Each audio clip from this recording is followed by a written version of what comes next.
Roman envoys arrived to confront Teuta, the Illyrian queen, with a blunt list of grievances. Raids at sea had been getting worse for years in the waters between Illyries and Italy. Merchant shipping was being harassed, cargoes seized, crews threatened. Now it had reached the point that Italian traders were being killed, and complaints had reached Rome in an urgent, unmistakable tone. The envoys stated their purpose plainly. Teuta was expected to restrain her people, stop the attacks, and ensure nothing like this happened again. Even here, the official words did not tell the whole story. Rome had also been asked for help by the Greek island community of Issa, and the timing of the embassy was no accident. The Roman delegation, led by the brothers Gnaeus and Lucius Coruncanius, found Teuta occupied with the siege of Issa's main town. That detail mattered. The Romans were not only seeking justice for dead merchants, they were measuring a rising power. They wanted to know whether Teuta posed a limited problem of piracy or a wider strategic threat to the entire Adriatic coastline. The atmosphere in the Queen's pavilion tightened as these meanings collided. Teuta listened without hiding her disdain. After the envoys finished speaking, there was a pause while she consulted her advisors. Then, she answered with the polished restraint expected in formal diplomacy. But the substance of her reply was an outright refusal. Rome, she said, had no right to treat this as a matter of state. She claimed she had no intention of provoking Rome officially. Yet she also insisted that Illyrian rulers did not interfere with private ventures at sea. In other words, the raids were acknowledged as normal, profitable, and not something she intended to police. It was a provocative stance, and it cut against the usual diplomatic escape routes. A more cautious response would have denied involvement, promised an investigation, offered soothing assurances, and bought time. Teuta did the opposite. She accepted the raids as part of her world and rejected the demand to curb them. Roman tact failed as well. The younger Coruncanius lost his temper, exactly what a diplomat is trained not to do. He warned the queen that if this was standard Illyrian practice, Rome might come and change those practices by force. The statement was a threat, and it revealed what the Romans had already begun to believe. After seeing the situation around Issa and hearing Teuta's position, the envoys were no longer treating her as a negotiator. They were treating her as an enemy. The meeting ended in bitterness, the promise of violence now hanging in the air. What happened next is not fully clear, but the outcome was explosive. As the delegation prepared to sail home, one or possibly both envoys were killed, along with the Issaean figure whose appeal had helped trigger the mission. Whether these deaths were ordered from above or carried out by agents acting on their own, Rome interpreted the murders as an act of war. The decision that followed would mark a turning point. Rome was about to commit to its first major overseas military venture eastward, into regions shaped by Greek language and culture. To understand why this crisis escalated so quickly, the setting matters. Illyries, roughly corresponding to parts of modern Albania and Dalmatia, had a reputation in the Greek world as a hard frontier, only partly shaped by urban life and contact with its southern neighbours. The land was not a unified kingdom. It was a patchwork of tribes connected by a shared culture and related languages, with shifting coalitions and rival leaders. Coastal contact had created pockets of Greek-style settlement, especially in the south, but the region still functioned largely through networks of loyalty around local dynasts. At this moment, the leading tribal power was the Ardii. In the 230s, their king, Agron, had built something close to a confederacy by forging alliances with influential figures across the region. Among them were Demetrius, a Greek lord based on the wealthy island of Pharos, and Scerdylidas, leader of the Illyrian Labiatae. The structure was not an empire, but it was strong enough to act beyond its borders. Opportunity arrived in the south. Epirus, the Greek tribal confederacy along the northwestern edge of Greece, fell into internal chaos after overthrowing a monarchy that had become widely hated. Agron moved fast. In 231, Illyrian forces won a major victory over the Aetolians, troops hired by Demetrius of Macedon to relieve the siege of Medion, a town allied with the Acarnanians. The result was more than a battlefield success. It proved that Illyrian forces could face organized Greek opponents and win. Confidence surged, and the raids expanded.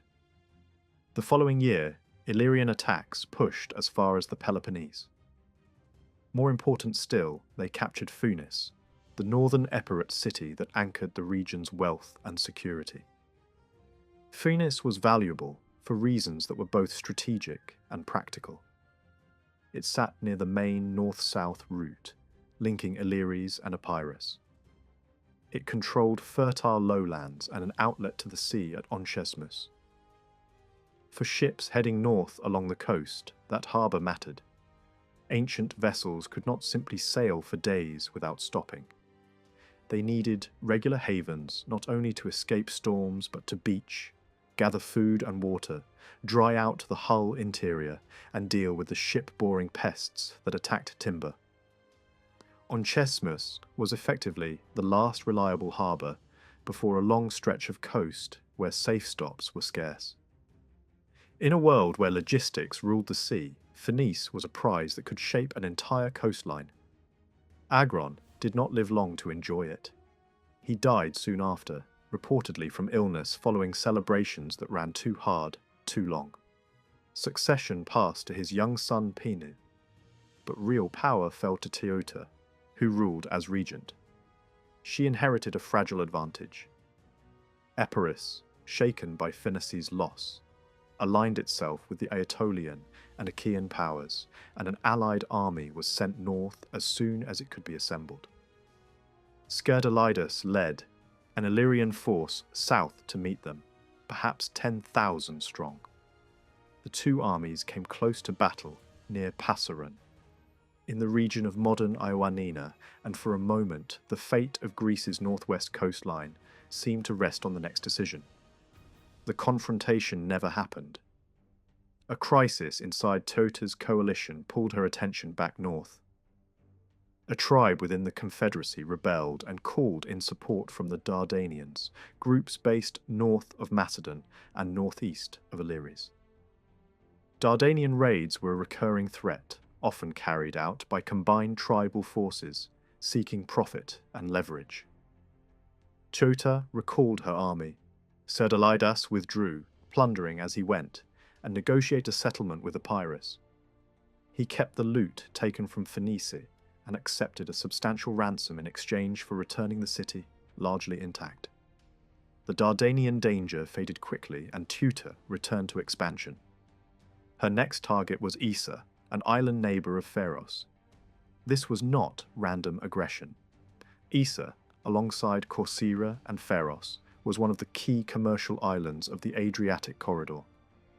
Its prosperity came from local production and, even more importantly, from harbours that served timber and other trade moving up and down the sea lanes. Issa town was the largest Greek settlement in Dalmatia, and on islands like these, controlling the main port often meant controlling the island itself. Teuta already held Pharos and its dependency, Black Corcyra. If Issa and Corcyra could be added to that network, revenue would rise sharply and her position would shift from regional contender to dominant power. When the campaigning season of 229 opened, Teuta launched a major operation while the siege of Issa continued. Illyrian forces struck first at Epidamnus, a Greek trading city on the Illyrian coast, with an excellent harbour and control of the key inland route leading toward Macedon. In later centuries, the Romans would formalize that corridor as the Via Egnatia, but even now its importance was obvious. The attack was repelled by desperate resistance, yet the attempt signaled intent. The Illyrians then moved to join the main fleet, which had Corcyra town under siege. The coastal Greek cities understood the pattern. If Corcyra fell, Epidamnus and Apollonia could be next. Appeals went out to the Aetolians and Achaeans, who raised a small fleet and sailed to relieve Corcyra. On paper, this looked like a manageable challenge. In practice, the Illyrians had strengthened their naval power. Their usual force relied on lemboi, small fast ships suited to raiding and coastal fighting. But they had also acquired larger warships on loan from the Acarnanians, grateful for Illyrian help earlier at Medion. The fleets met off Paxoi. The clash ended as another Illyrian victory, reinforcing the same message that had begun to spread since Agron's triumphs. This was not only piracy, not only scattered coastal violence. A power was taking shape on the Adriatic, and Rome had now been drawn directly into its path. Corcyra did not hold out for long. The city surrendered and an Illyrian garrison took control under Demetrius of Pharos. With that island secured, the main body of Tutor's forces shifted back toward the mainland, returning to the unfinished business at Epidamnus.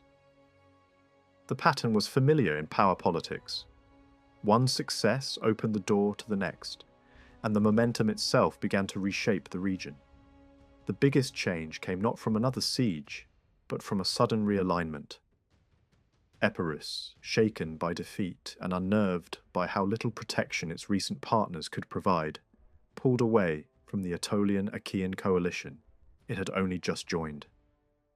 That alliance had sent a relief fleet, yet it had failed at sea, and the impression it left behind was weakness. In the panic and uncertainty that followed, Epirot leaders chose a different path and reached an agreement with the Illyrians instead. The price was high. Epirus ceded Atintanis, the district that controlled the approaches around the pass near Antigonia, a critical gateway on the borderland between Illyries and Epirus.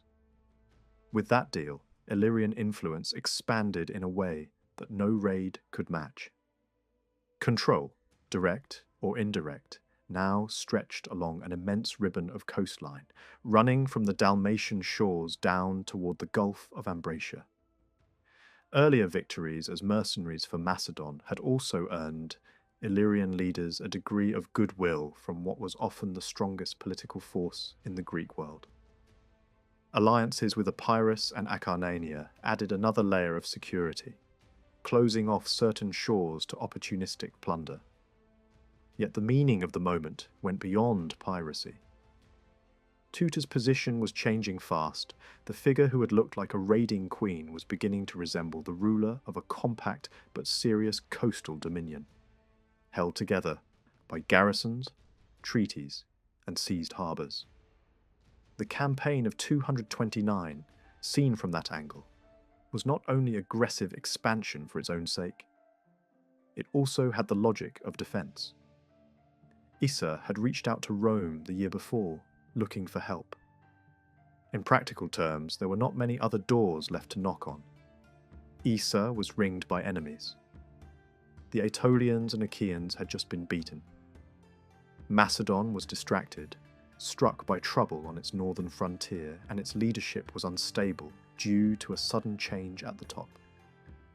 The larger powers that usually shaped Greek politics were, for the moment, unable to act quickly or decisively.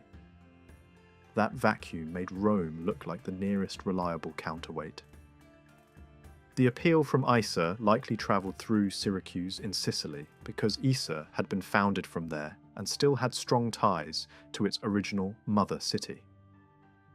Syracuse's ruler, Hero II, was also one of Rome's most valuable allies, and a man with reasons to keep Adriatic sea lanes open.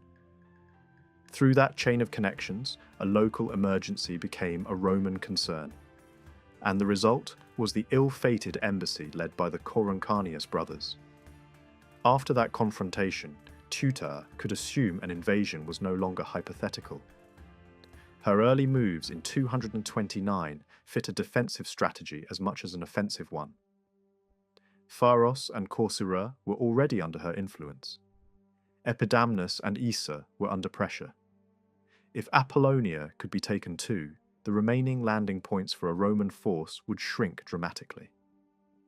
A strip of coast dotted with hostile harbours could turn a Roman expedition into a logistical gamble before it even began. The threat spoken in Tota's pavilion, though delivered in anger, carried weight because it matched Rome's recent behaviour. The Roman state had been expanding for generations. Over the course of 2 centuries, Rome pushed outward from the city, dominating neighbouring communities and then absorbing wide zones of central and northern Italy. Control was stabilised through local elites, who were encouraged to cooperate, and through colonies planted in strategic places. These settlements served as anchors of Roman influence and often required the redistribution of land, a simple method of making conquest permanent.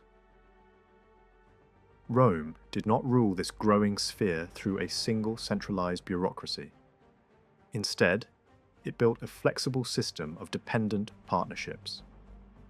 Conquered communities might keep their own local institutions, but they did so inside agreements that affirmed Roman dominance. Some received limited citizenship rights, others broader privileges, but the common thread was obligation. Allies were not primarily squeezed for money, they were expected to provide soldiers. This created a military engine unlike anything else in the Mediterranean, because Rome's manpower increased as its influence spread. By the middle of the 3rd century, the numbers Rome could mobilize were immense compared to any rival power. That arrangement also carried a built-in pressure for further campaigns. Since allies were not paying regular tribute, Rome's main benefit from the network was the ability to field large armies. Armies, once available, tend to be used. Expansion became both a habit and a solution, feeding prestige, security, and opportunity at the same time. Attention then turned to the long-troubled south of Italy, a region shaped by centuries of Greek settlement and often described as Greater Greece. Rome's involvement was presented as assistance against hostile hill peoples, yet the practical effect was the installation of Roman garrisons in Greek cities. Tarentum, the most powerful city in Italy after Rome, read this correctly as an imperial move, the beginning of deeper control and cultural transformation. The clash that followed was more than a dispute over walls and troops. It exposed a widening fault line between Roman power and Greek independence. Tarentum called for help from Pyrrhus of Epirus, a king with a formidable military reputation and ambitions to match. He crossed into Italy with a strikingly capable army and won early victories that made Rome fear it might lose the south altogether. The struggle that followed became one of the defining shocks in Rome's political memory. Even when defeated in battle, Rome repeatedly raised new forces and returned. Pyrrhus could win, yet each win cost so much that it weakened his position rather than securing it. Eventually, he withdrew back across the sea, leaving the southern cities to face Rome alone. And not long afterward, he died during another campaign. The lesson Rome drew was not subtle. Invasion became a nightmare that haunted policy, and fear can easily be turned into justification. The aftermath of that war was still fresh, when Rome was pulled into an even harsher ordeal, a long conflict with Carthage that demanded fleets, overseas supply lines, and sustained campaigning far from home. By the end, Rome emerged with new capabilities and new possessions. Sicily and then Sardinia became its first overseas holdings, and Roman leaders gained practical experience in managing distant operations and keeping armies active across the sea. Against that background, the Coruncanius threat had substance. Rome had already proven that it could project force beyond Italy when it chose to. Sicily had been an obvious first target because of its proximity, but the Adriatic was hardly a distant world. At the narrowest point, the water between the heel of Italy and the coast of western Greece was a relatively short crossing. Meanwhile, Rome had been strengthening the eastern shoreline of Italy through new colonies and expanding trade. More ships meant more merchants, more complaints, and more pressure to act when routes turned dangerous. There were additional incentives pushing Rome toward intervention. Syracuse, deeply involved in Adriatic commerce, likely felt the impact of Illyrian raiding as well, and its ruler had influence in Roman decision-making because of the alliance between them. Rome was also dealing with threats in the north from Celtic groups around the Po Valley, and secure transport along the Adriatic could matter in any wider military emergency. In such a climate, a diplomatic mission could easily become a search for justification, rather than a sincere attempt at compromise. After the envoys were killed, the justification arrived in its most dramatic form. Inside Rome, the decision-making machinery was controlled by a narrow elite. The state was not run by a single monarch, yet it was not a broad democracy in practice either. The Senate, a council composed of wealthy men who had already held high office, dominated the key choices. Public assemblies existed, and citizens voted for officials and approved measures, but the agenda and direction were usually set by the aristocratic leadership. The Senate debated policy, directed finances, handled foreign relations, and shaped the goals that elected magistrates were expected to carry out. The system relied on prestige and established authority as much as formal power. Senators guided decisions because their advice had become a tradition, and because successful outcomes in the past strengthened their standing. Elected officials, once in office, had wide freedom of action, especially in war, yet their careers depended on the approval of peers and the reputation they built through achievement. Military command offered the most visible route to honour, influence, and lasting family status. That social reality mattered. A relatively small circle of interconnected families competed for office, married into one another, lent money to one another, sponsored one another, and guarded the public image of their ancestors. New men could rise and old lines could fade, but the inner core of the elite retained disproportionate influence and often set the tone of debate. In a society like that, foreign crises were not only threats to be managed, they were also arenas where reputations could be made, rivals outshone, and political futures secured. So when Teutor's power began to harden from raids into regional control, and when Roman envoys died after an already tense confrontation, the momentum in Rome favoured action.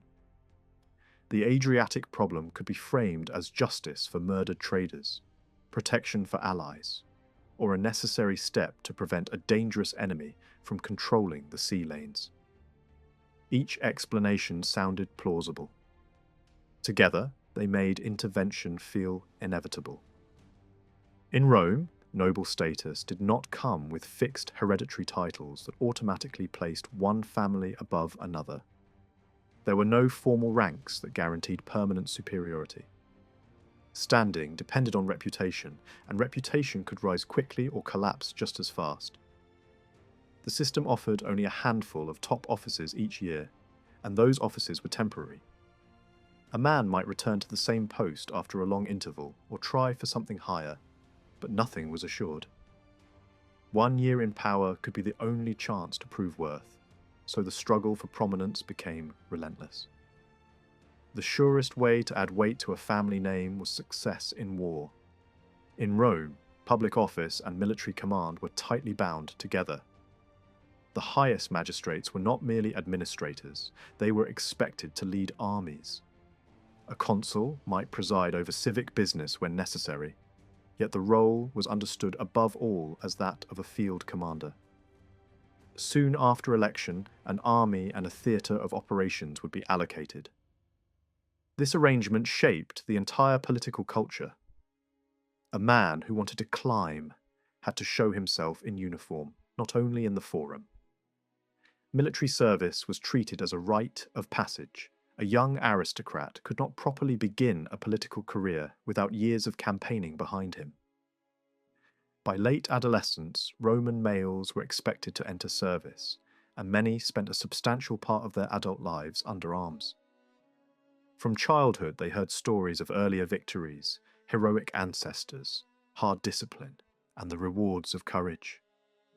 By the time an ambitious man reached maturity, the values of command, endurance, and battlefield glory had been drilled into him as the normal path to honour. In those first years, a talented young noble might rise to become a military tribune, a position limited in number and important enough to signal promise. It was an apprenticeship in leadership, a place to learn how to give orders, manage men, and navigate rivalries inside the command structure. Later, if he maintained momentum, he could step into offices that formed the usual ladder of advancement. Some became financial officers, some handled civic responsibilities, some oversaw courts, and the most successful reached the consulship. Those who lacked ability were exposed over time because repeated service and repeated scrutiny made incompetence harder to hide. By the time a man reached senior office, many around him already had a sense of whether he could command effectively. This produced a governing class with deep military experience. Even the method used to allocate commands reflected that assumption. Assignments could be distributed in a way that looked almost casual, because the political class, taken as a whole, had spent so many seasons in uniform that a baseline competence could be expected. In that environment, arguments for war did not sound extraordinary. They sounded practical, even natural. Ancient writers sometimes portray the Senate as eager for conflict, and it is not difficult to see why that reputation stuck. The ruling elite had reasons as a group to expand influence, since dominance abroad reinforced authority at home. At the same time, individual senators were driven by personal ambition. War created opportunities for distinction that peacetime rarely offered. Service was framed as duty to family, city, and gods all at once, a combination that made military success feel like moral achievement rather than mere aggression. The great wars with Carthage and the struggles in the Greek-speaking south of Italy changed the scale of possibility. Earlier campaigns in Italy had brought profit, but victories overseas introduced a different level of wealth. Plunder was not an accidental side effect of war. It was woven into how campaigns worked. Soldiers were not lavishly paid, and they expected to improve their position through captured goods. Armies also lived off the land when they could, taking food and supplies wherever opportunity allowed.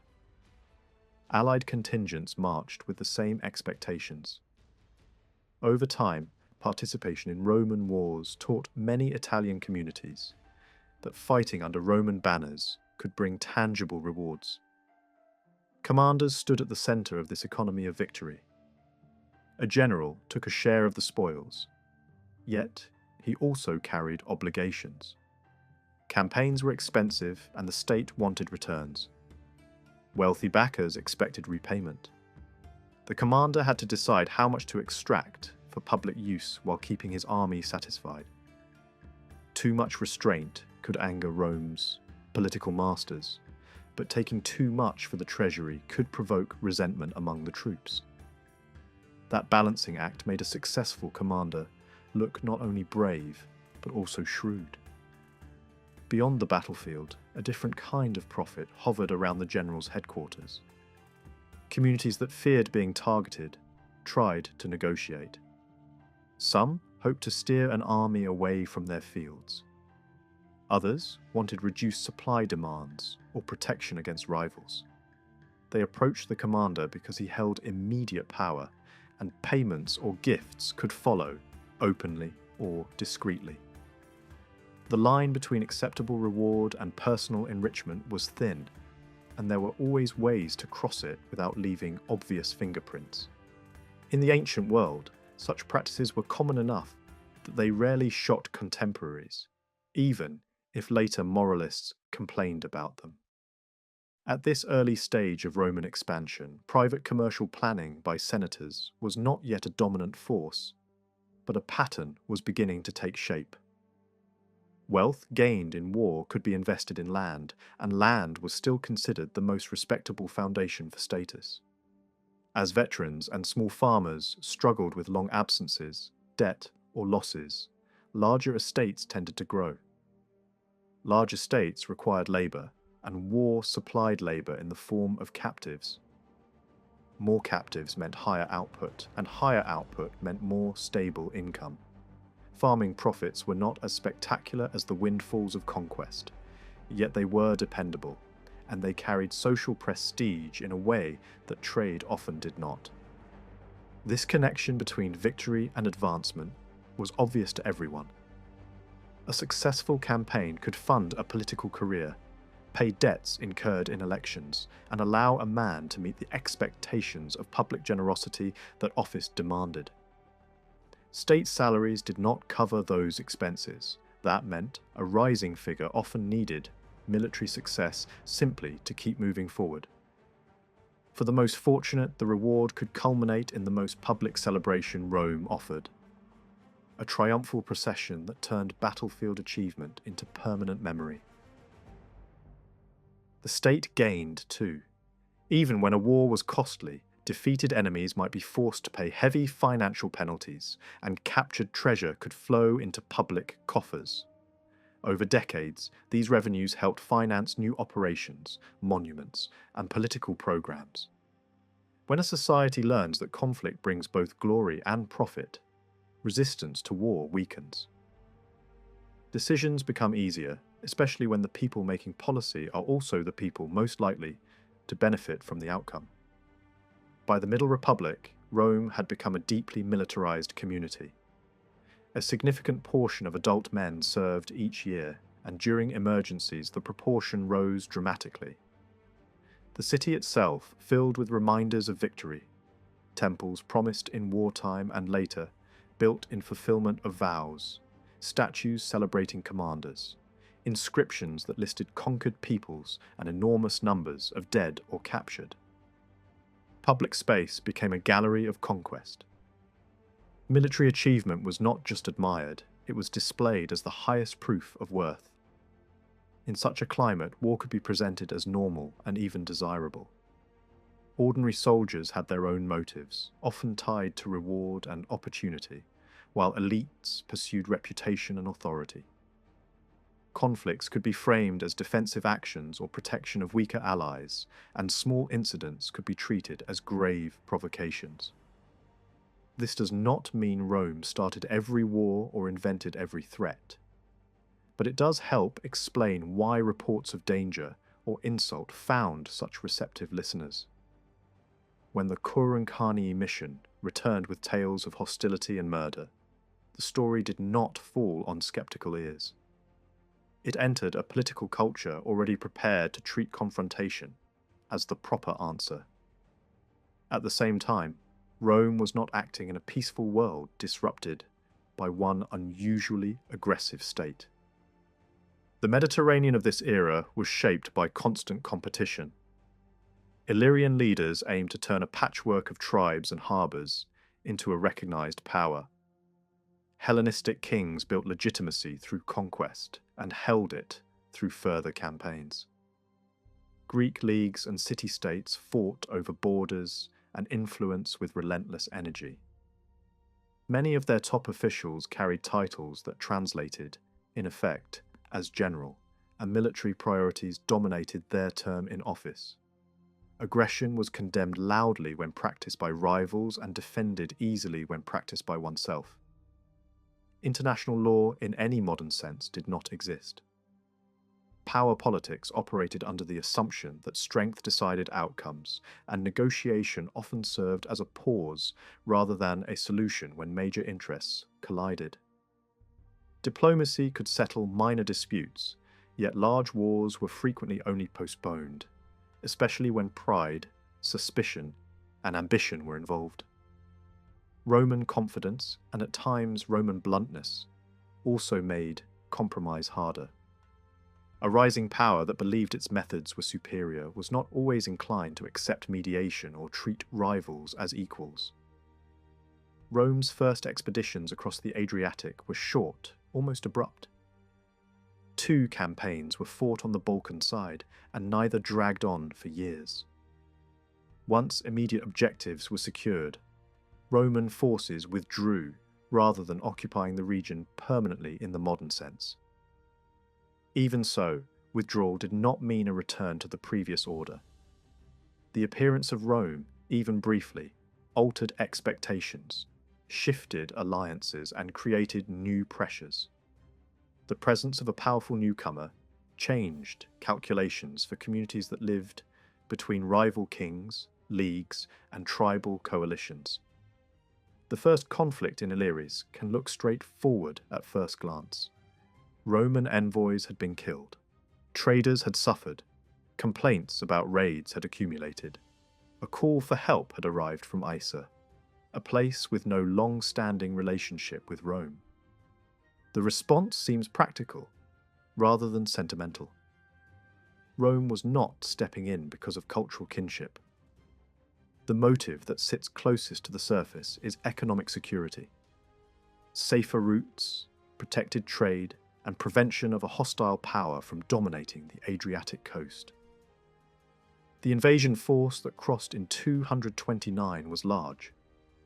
Both consular armies assembled at Brundisium, and the crossing involved tens of thousands of men, carried in a sizable fleet. The scale does not necessarily imply a grand plan for permanent conquest. It also reflects uncertainty.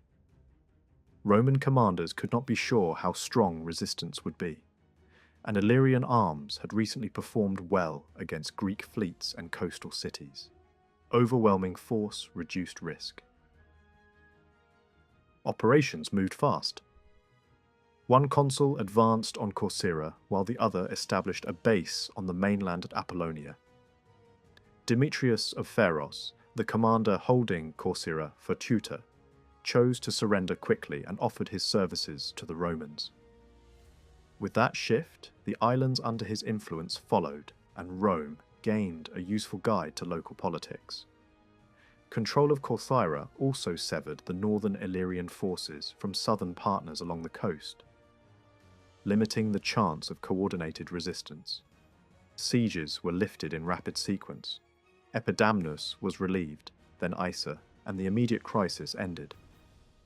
Teuta, the young king Pins, and the royal court withdrew to a secure stronghold at Rhizon, tucked into a deep bay with narrow entrances and steep surrounding mountains.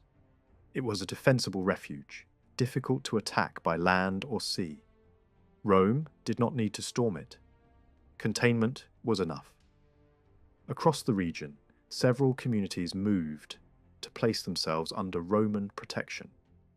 This was not total annexation, but it was a public acknowledgement of inferior status and a request for Rome to decide the terms of safety. In return, Rome often declared such communities free, meaning self-governing in their local affairs without interference from nearby powers. In practice, this freedom rested on Roman oversight and on Rome's promise to intervene if threats returned. The relationship was informal in tone, but real in consequence. These new partners were treated as friends, yet the friendship ran in one direction. Most Roman troops sailed home, while a smaller force remained through the winter to stabilize the situation and negotiate terms. The settlement that followed reduced Illyrian freedom of action. An indemnity was demanded. Claims over certain communities were abandoned. Limits were imposed on naval movement, especially in the waters south of a defined point on the coast. The message was clear. Illyrian power would be fenced in, and the Adriatic would no longer be an open hunting ground. Demetrius of Pharos emerged as a key figure in the new order. After surrendering, he became Rome's local partner, effectively placed in a position to manage the arrangement on the ground. Rome then withdrew its forces, satisfied enough to celebrate the campaign as a victory, worthy of public honour. Although the war itself was brief, the outcome mattered. A patchwork of coastal cities, islands, and tribal districts now sat inside a Roman sphere of influence. Important harbours were secured. Fertile lowlands that supported grain and pasture fell under protection that favoured Greek coastal communities and limited Illyrian leverage. Mountain tribes that depended on lowland resources had strong incentives to accept the new balance rather than fight it. The cut-off line chosen for Illyrian shipping also drew a cultural boundary of sorts, separating areas dominated by Greek colonies from those considered more purely Illyrian. What Rome intended remains a question that is easy to distort with later knowledge. One interpretation sees a limited intervention designed to suppress raiding and stabilize trade, nothing more. Another interpretation sees something familiar. Rome applying the same pattern used in Italy, building a network of dependent friendships that looked cooperative on the surface but established lasting dominance. The result in southern Illyries resembled Rome's broader method. Lesser states were allowed to run their internal affairs, but only inside an order shaped by Roman power and Roman expectations. In that sense, Rome may not have arrived calling itself a conqueror, yet the structure it introduced made subordination the default outcome. For Polybius, watching from the Greek side of the sea, Rome's first clash with Greek politics carried a heavy meaning. He understood that this initial step would eventually reshape Greece in brutal ways. Yet that outcome still lay far ahead. At this moment, Rome was not arriving with a plan to annex the Greek world. The armies crossed, imposed terms, then left. The pattern repeated later as well. Quick interventions followed by withdrawal. The difference was what remained after the ships sailed home. Each departure left behind a thicker layer of dependence, a wider network of communities that now measured their safety through Rome's approval. A city that had once been focused on Italy was learning to think beyond Italy, expanding its sense of what was possible after the First Punic War had opened new horizons. The Adriatic was no longer a border sea. It was becoming a corridor. In Illyria, a sphere of influence had been planted, even if the Romans did not yet call it that. One question hangs over the aftermath. What about Macedon? This is not only a question raised by later history, when Macedon becomes Rome's main rival in Greece. It is puzzling even in its own time. Rome sent messages to the Aetolians and Achaeans, which made sense because these leagues had presented themselves as defenders of those threatened by Illyrian raids. Delegations were also sent to cities like Corinth and Athens, places chosen as symbols of the Greek world and its prestige. Yet no embassy went to Pella, the Macedonian court. That omission looks less like a simple oversight and more like a deliberate slight, or at least it could easily be read that way. Macedon was weak in that moment, strained by raids from the north and distracted by internal uncertainty after a king's death. Still, for more than a century it had been treated as the leading power in Greece, the state that claimed the right to arbitrate disputes and set the balance of force. Rome's actions on the western coastline highlighted Macedonian weakness in front of the Greek world. Even if the Romans did not intend to embarrass Macedon, their intervention suggested that a task once expected of Macedonian kings now had to be handled by outsiders. A diplomatic explanation could have softened the effect. Silence did the opposite. it is difficult to justify the choice.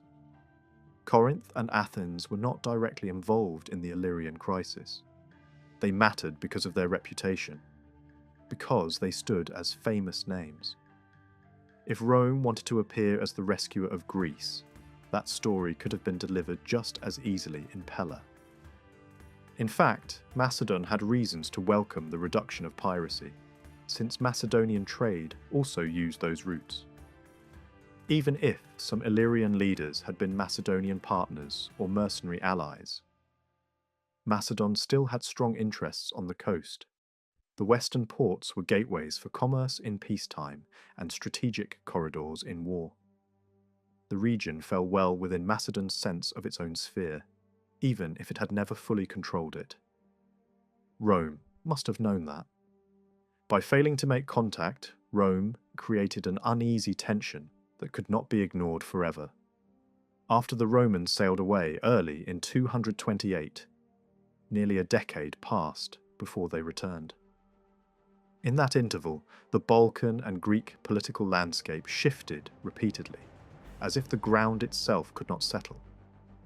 The alliance between the Aetolian and Achaean leagues collapsed. Macedon, now under Antigonus Doson, initially leaned one way, then reversed. The Achaean League pursued a policy of drawing the Peloponnese into its orbit, pressing the remaining holdouts to join. Sparta, under a reforming and ambitious king, resisted, and Aetolia supported the resistance not from affection for Sparta but from rivalry with Achaea. The conflict intensified until Achaea, threatened with collapse, invited Macedon into the heart of Greek affairs. The price was high. Control of a great fortress that dominated Corinth passed into Macedonian hands. Doson then abandoned earlier understandings with Aetolia and built a larger structure of alliances, gathering multiple Greek leagues into a common front under Macedonian leadership. The immediate excuse was the Spartan War, but the deeper target was Aetolia. When Sparta was defeated at Silesia, Macedon stood once more as the central power broker of Greece. Doson did not live long enough to consolidate everything. He died in 221, leaving a teenage king, Philip V, at the head of a revived Macedonian position and facing Aetolian hostility. And anyone expecting a pliable boy soon learned otherwise. Philip moved quickly to secure his court, harden his authority and push back raids from the north. He did not behave like a fragile heir. He behaved like someone determined to restore Macedon's standing. War in Greece resumed with depressing speed. In the late 200s, political pressure in the Peloponnese again drove cities into confrontation. Aetolia intervened in local disputes, raids escalated, and the Macedonian-led alliance voted for war. The conflict that followed, known later as the Social War, spread beyond the Peloponnese. Philip struck into Aetolian territory, absorbed blows in return, and reinforced the position of allies along the west coast facing Italy.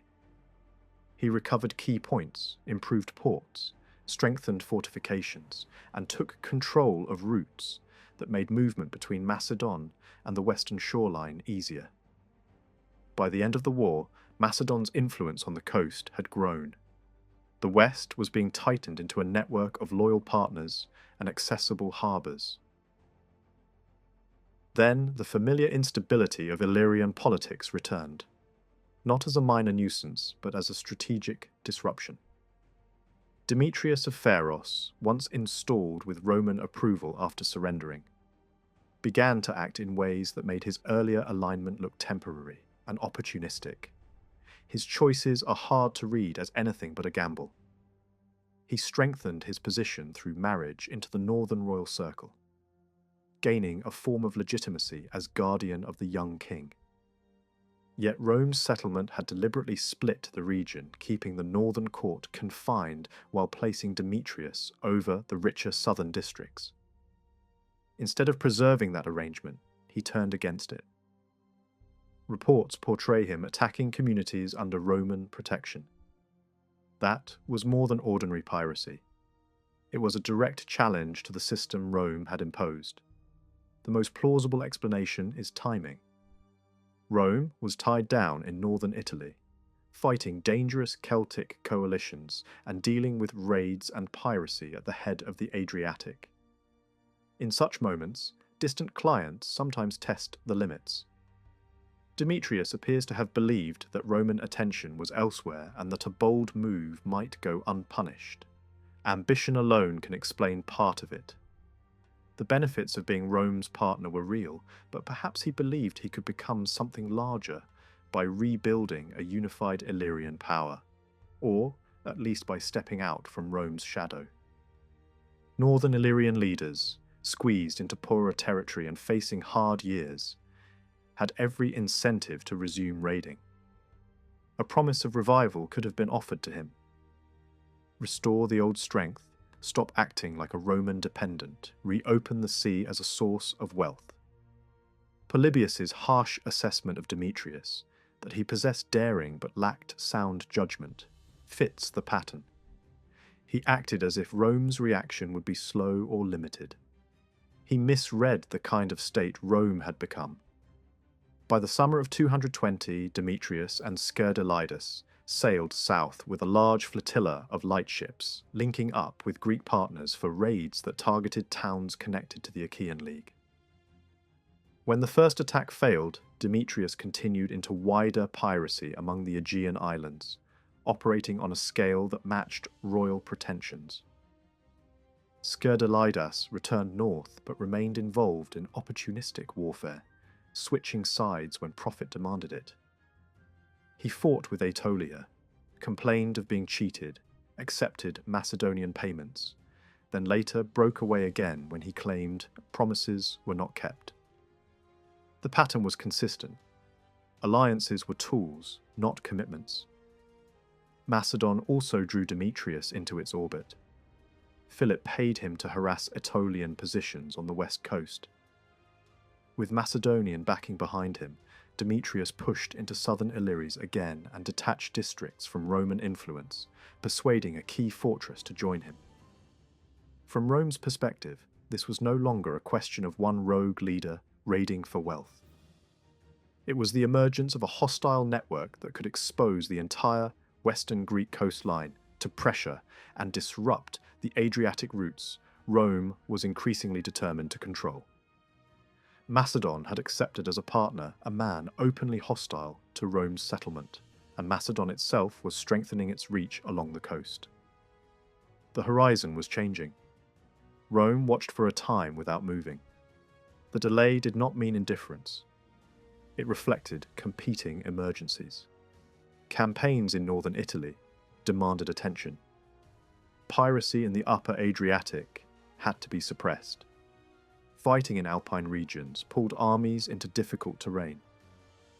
Yet by the summer of 219, the response arrived with unmistakable force. Both consular armies were sent across the sea. The timing was not accidental. Trouble in Spain was escalating, and the crisis that would ignite the Second Punic War was approaching rapidly. Rome could not afford to leave a dangerous situation unresolved in the Adriatic, while a far larger war loomed in the west. Sending both armies signalled urgency. Overwhelming strength offered the fastest path to a clean result. The motives were layered. Protecting commerce and preventing strong hostile neighbours remained central, just as they had been a decade earlier. Yet there was also a moral and political element now. Demetrius had accepted Rome's friendship and then acted as an enemy. That betrayal demanded punishment, both to remove the threat and to make an example. In this logic, severity was part of strategy. A defector would be crushed. Others who could be folded into Rome's protection might be spared. At the same time, Macedon could no longer be ignored. Even if the Romans had treated it casually in 229, they now faced a Macedonian king who had regained leadership over much of Greece through alliances and war. His campaigns were reinforcing the west coast. His court had welcomed Demetrius. His influence was expanding at the very moment Rome needed stability in the Adriatic. Losing the coastal network in Illyris would mean allowing a revived Macedon, or Macedon's clients, to dominate the shoreline opposite Italy. The strategic danger was obvious. Denying that Rome was thinking about Macedon at all requires imagining a level of blindness that does not fit the evidence of Roman behaviour elsewhere. Rome knew Macedon's reputation, knew the symbolic weight of its kingship in Greece, and could see that Philip was not a passive figure. By the end of the social war, he stood at the centre of Greek politics, celebrated by many allies, as the one who had brought order and victory. Limiting Demetrius also limited Philip's options on the western coast. For Rome, that was a useful outcome, even if it was not yet framed as a full confrontation. For the moment, however, Rome did not need to announce a grand eastern policy. Greece was divided, Philip was engaged in war, and Rome's immediate goal was to secure its Adriatic position before the Carthaginian storm broke. A second intervention in Illyris was the practical step, a fast, forceful operation meant to keep the sea lanes safe, remove a dangerous turncoat, and prevent a powerful Macedonian-led system from sealing off the coastline facing Italy. The deeper collision with Macedon was approaching, but it had not yet arrived. The Second Illyrian War unfolded with remarkable speed, exactly as Rome intended.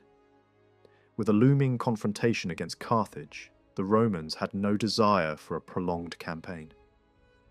Demetrius of Pharos, aware of what was coming, tried to prepare. He stationed a garrison at Demale, a fortress believed to be unassailable, and placed another force of 6,000 men in his home city of Pharos.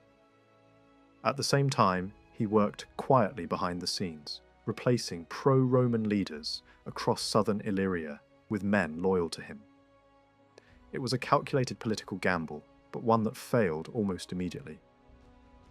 Demale fell after only 7 days of siege. The fortress may have been strong, but the sheer size and determination of the Roman army proved overwhelming. Once news spread of its fall, resistance elsewhere collapsed. Towns and communities that had sided with Demetrius surrendered at once, many of them lacking the troops needed to mount any real defence. The Roman forces then turned toward the island of Pharos. Its main town, today known as Astari Grad, posed a far greater challenge. Strong walls, a sizable garrison, and a narrow harbour made a direct assault dangerous.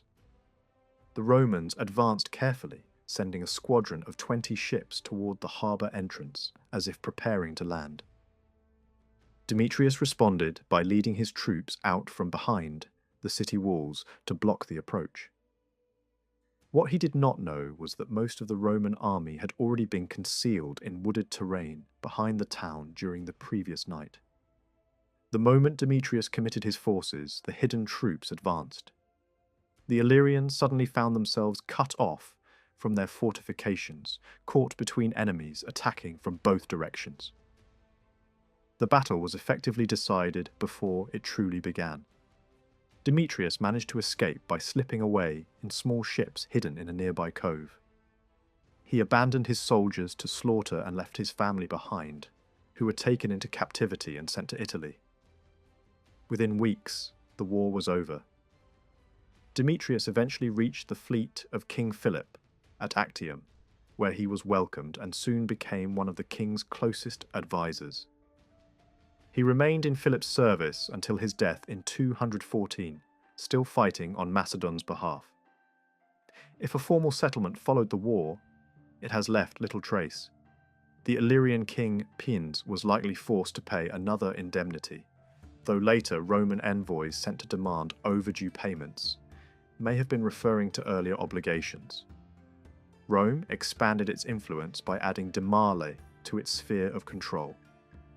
While, in northern Illyria, Skerdalides emerged as the dominant ruler with Roman backing. This shift marked the end of Ardeaean rule and the rise of the Labiatian dynasty. Despite how easily the campaign was won, both Roman consuls were awarded triumphs. As before, Roman troops were withdrawn immediately. No garrisons were left behind, and there was no permanent military presence east of Italy. Cost was one reason, but urgency elsewhere mattered more. In 218, Hannibal would cross the Alps, and Roman armies would be needed at home. For now, Rome had achieved its objectives. Demetrius was removed, trade routes in the Adriatic were secured, and Roman resolve had been clearly demonstrated. That demonstration did not go unnoticed. Especially to Philip of Macedon, Rome had shown that it was willing to intervene far beyond Italy when its interests were threatened. This realization would have consequences far beyond Illyria. In the Roman Republic, military success was the most reliable path to political advancement. A young aristocrat proved his value through victory, climbed the ranks, and sought higher office. If granted command of an army and successful in battle, he could petition the Senate for the highest honor a Roman general could receive: a triumph. Not every request was approved, but the attempt was essential. A triumph fixed a man's name in public memory and often guaranteed further political success. The ceremony itself followed strict conventions. A general awaiting a decision could not enter the city with his troops. Instead, the Senate met beyond Rome's sacred boundary to judge whether his victory was worthy. Though guidelines existed, such as minimum enemy casualties, they were inconsistently applied. What mattered most was whether Rome's power had been meaningfully expanded. Even the Illyrian campaigns qualified. If approved, the decision was passed to the people, who never refused. The general then entered the city in ceremonial splendor, riding through cheering crowds. He wore purple, rode a chariot, and was followed by spoils of war, captives, and visual reminders of conquered lands. The procession ended at the Temple of Jupiter, where sacrifices were made in gratitude. To temper pride, tradition held that a slave stood nearby, whispering reminders of mortality. Triumphs were expensive, but the Senate paid the cost, confident that captured wealth would soon replenish the treasury. If a triumph was denied, lesser honors were possible, or a general could fund his own celebration outside Rome. Such privately funded triumphs were officially recorded and carried nearly equal prestige. The display itself mattered more than who paid for it. After the Illyrian Wars, Rome had no standing army in the Balkans and no declared imperial policy toward Greece. Its actions had been cautious and defensive, yet 4 triumphs had been awarded for relatively minor wars. Booty flowed into Rome, provoking envy and accusations of corruption. Meanwhile, Greek states took note.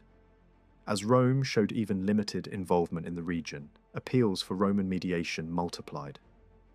Each intervention carried consequences. Once a great power involves itself in the affairs of smaller states, influence gradually becomes control. Rome's actions in Illyria planted the seeds of deeper engagement in Greece. At the same time, they heightened tensions with Macedon. Macedonian kings had long seen themselves as protectors of Greece against outsiders, and Rome appeared to be just another barbarian intrusion. To the Greeks, Romans were barbarians in language and increasingly in behavior. Philip, in particular, viewed Roman presence as both an insult and a threat. His resolve to resist would eventually draw Rome permanently into Greek affairs. Yet resistance was not his only ambition. Philip had ended the social war abruptly in 217, before his allies achieved their aims.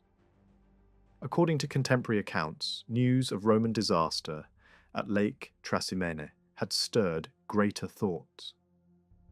Demetrius of Pharos suggested that Illyria could serve as a base for future action against Italy.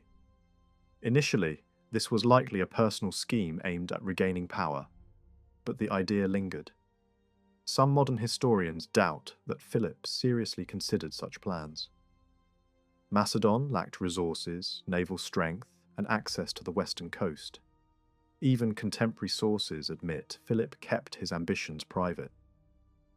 Yet these objections overlook his character. He was young, energetic, and bold, shaped by the traditions of aggressive Hellenistic kingship. He imagined himself a conqueror in the tradition of Alexander and ruled an economy that depended on constant warfare. Philip's coinage portrayed confidence and resolve. His authority rested on expansion and victory. It would be unwise to assume that Italy never crossed his mind. Contemporary poets mocked the scale of his ambition, suggesting that only Olympus itself remained unconquered. This does not mean an invasion was imminent. Rather, Philip's actions suggest preparation. Control of Illyria and the western coast offered options, whether for an opportunistic strike or cooperation with Rome's enemies. Above all, Rome's presence in the region represented a potential bridgehead against Macedon. By the end of the Second Illyrian War, Rome and Macedon recognized each other as future adversaries. Neither moved openly against the other, yet. Instead, they watched carefully, measuring strength and intent like rivals circling before a fight that both sensed was inevitable. By 217, as leaders gathered at Naupactus and the social war in Greece came to an end, Rome and Macedon had begun to recognize a hard truth. Under the right conditions, the two powers could end up fighting. In the years that followed, the atmosphere grew steadily more tense, and much of that pressure came from Philip V. Rome had withdrawn its troops after the Second Illyrian War, leaving no permanent force in the region, and it might be tempting to imagine that Philip read this as weakness or indifference. For decades, Macedon had acted as the dominant force in Greek politics, behaving as if the peninsula existed for its own security and advantage. Yet Philip did more than simply reinforce Macedonian influence inside Greece. He began taking steps that, from Rome's perspective, looked openly hostile, steps that invited an eventual response, especially once he moved toward cooperation with Hannibal. From Philip's point of view, Rome threatened Macedon's position as the leading power in Greece. That threat, however distant geographically, was real enough to require action. The first priority was the Adriatic flank. Rome's foothold among communities in southern Illyria and the political network that came with it. Some later observers might treat that Roman influence as limited, but Philip did not. He considered it a wedge that could be driven deeper, and he aimed to remove it, ideally by placing Demetrius of Pharos back in the area as an ally, a client, or at least a friendly figure who would shut the door on Rome. In this sense, Philip acted as the initiator, even if he could frame his behaviour as defensive. He believed he was pushing out an outsider and restoring Greek cities to a Greek sphere. For a time, he faced little immediate punishment because Rome was fighting for survival in Italy. But eventually the Roman tolerance reached its limit, and what followed was the long beginning of Macedon's humiliation. The first war between Rome and Macedon would not be clean or decisive. It was messy, scattered, and often frustrating, not because Rome lacked interest, but because Rome was overextended. The commitment existed, yet the resources were being consumed elsewhere. Even so, the result was unmistakable. By the end of that conflict, Rome was far more deeply entangled in Greek politics than it had been at the start, and it carried more weight and authority there. Because the war did not settle the underlying rivalry, renewed trouble with Macedon was only a matter of time. While tension was building in the east, the main Roman emergency was Hannibal. His march over the Alps in 218 had cost him dearly in men and animals. But his strategy did not rely on arriving with an untouched army. He expected reinforcement through politics as much as through logistics. The Roman campaigns against the Celts of the Po Valley in the late 200s had been brutal, and Hannibal counted on that resentment. He also believed that success on Italian soil would pull other dissatisfied allies away from Rome, especially among Greek communities in the south. His invasion depended on turning Roman unity into Roman fragmentation. Hannibal's first major clash with Roman forces came in December 218 at the Trebia, where he won decisively. That victory secured Celtic loyalty and gave him the rich Po Valley as a base for supplies. He then moved into Italy's heart, and in June 217 he destroyed another Roman army at Lake Trasimene, killing or capturing tens of thousands in a matter of hours. After that disaster, he advanced down the eastern side of Italy with no one able to stop him. Rome responded by giving extraordinary authority to Quintus Fabius Maximus, who adopted a strategy that looked cowardly to many, but was designed for survival. He followed Hannibal closely, prevented him from marching straight on Rome, and refused pitched battle. The idea was simple.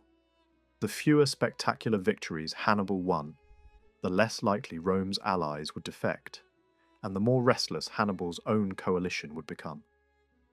Many of his men wanted a fast triumph and rich plunder, not a grinding campaign with no decisive payoff. Inside Rome, opponents of Fabius argued that this approach was weakness, disguised as wisdom, and they forced a return to open battle. The result at Cannae in August 216 was catastrophic. One of the worst defeats in Roman history wiped out almost an entire army. Panic surged through the city. In a moment of fear and desperation, Rome even resorted to human sacrifice, a practice it rarely used, burying alive victims chosen as offerings against further disaster. Then, after the shock passed, Rome did what it always did. It continued the fight. Cannae proved how correct Fabius had been. Rome shifted into a war of attrition, slow and brutal, designed to exhaust Hannibal rather than crush him in one dramatic clash. It was dangerously close to collapse. After Cannae, defections spread. Parts of Sicily and many Greek communities in southern Italy aligned with Hannibal, including major cities such as Tarentum and Capua. In effect, much of the south slipped from Roman control. In the north, the Celts stirred again. In 215, Hannibal gained a new partner when Philip V of Macedon agreed to cooperate with him, and soon afterward Syracuse, long Rome's key ally in the region, fell under a new ruler who also leaned toward Hannibal. For Rome, these developments felt like the nightmare scenario, the possibility of enemies pressing from different directions at once. Yet wars of attrition punish invaders. Slowly, the balance began to shift. Syracuse was recovered in 211 after a long siege. Meanwhile, Philip, despite his alliance with Hannibal, was drawn into conflicts in Greece and could not deliver a decisive blow against Rome. Hannibal found himself increasingly isolated. His strongest support in Italy came mainly from Greek cities, while the Latin colonies, Rome's fortified backbone, did not break.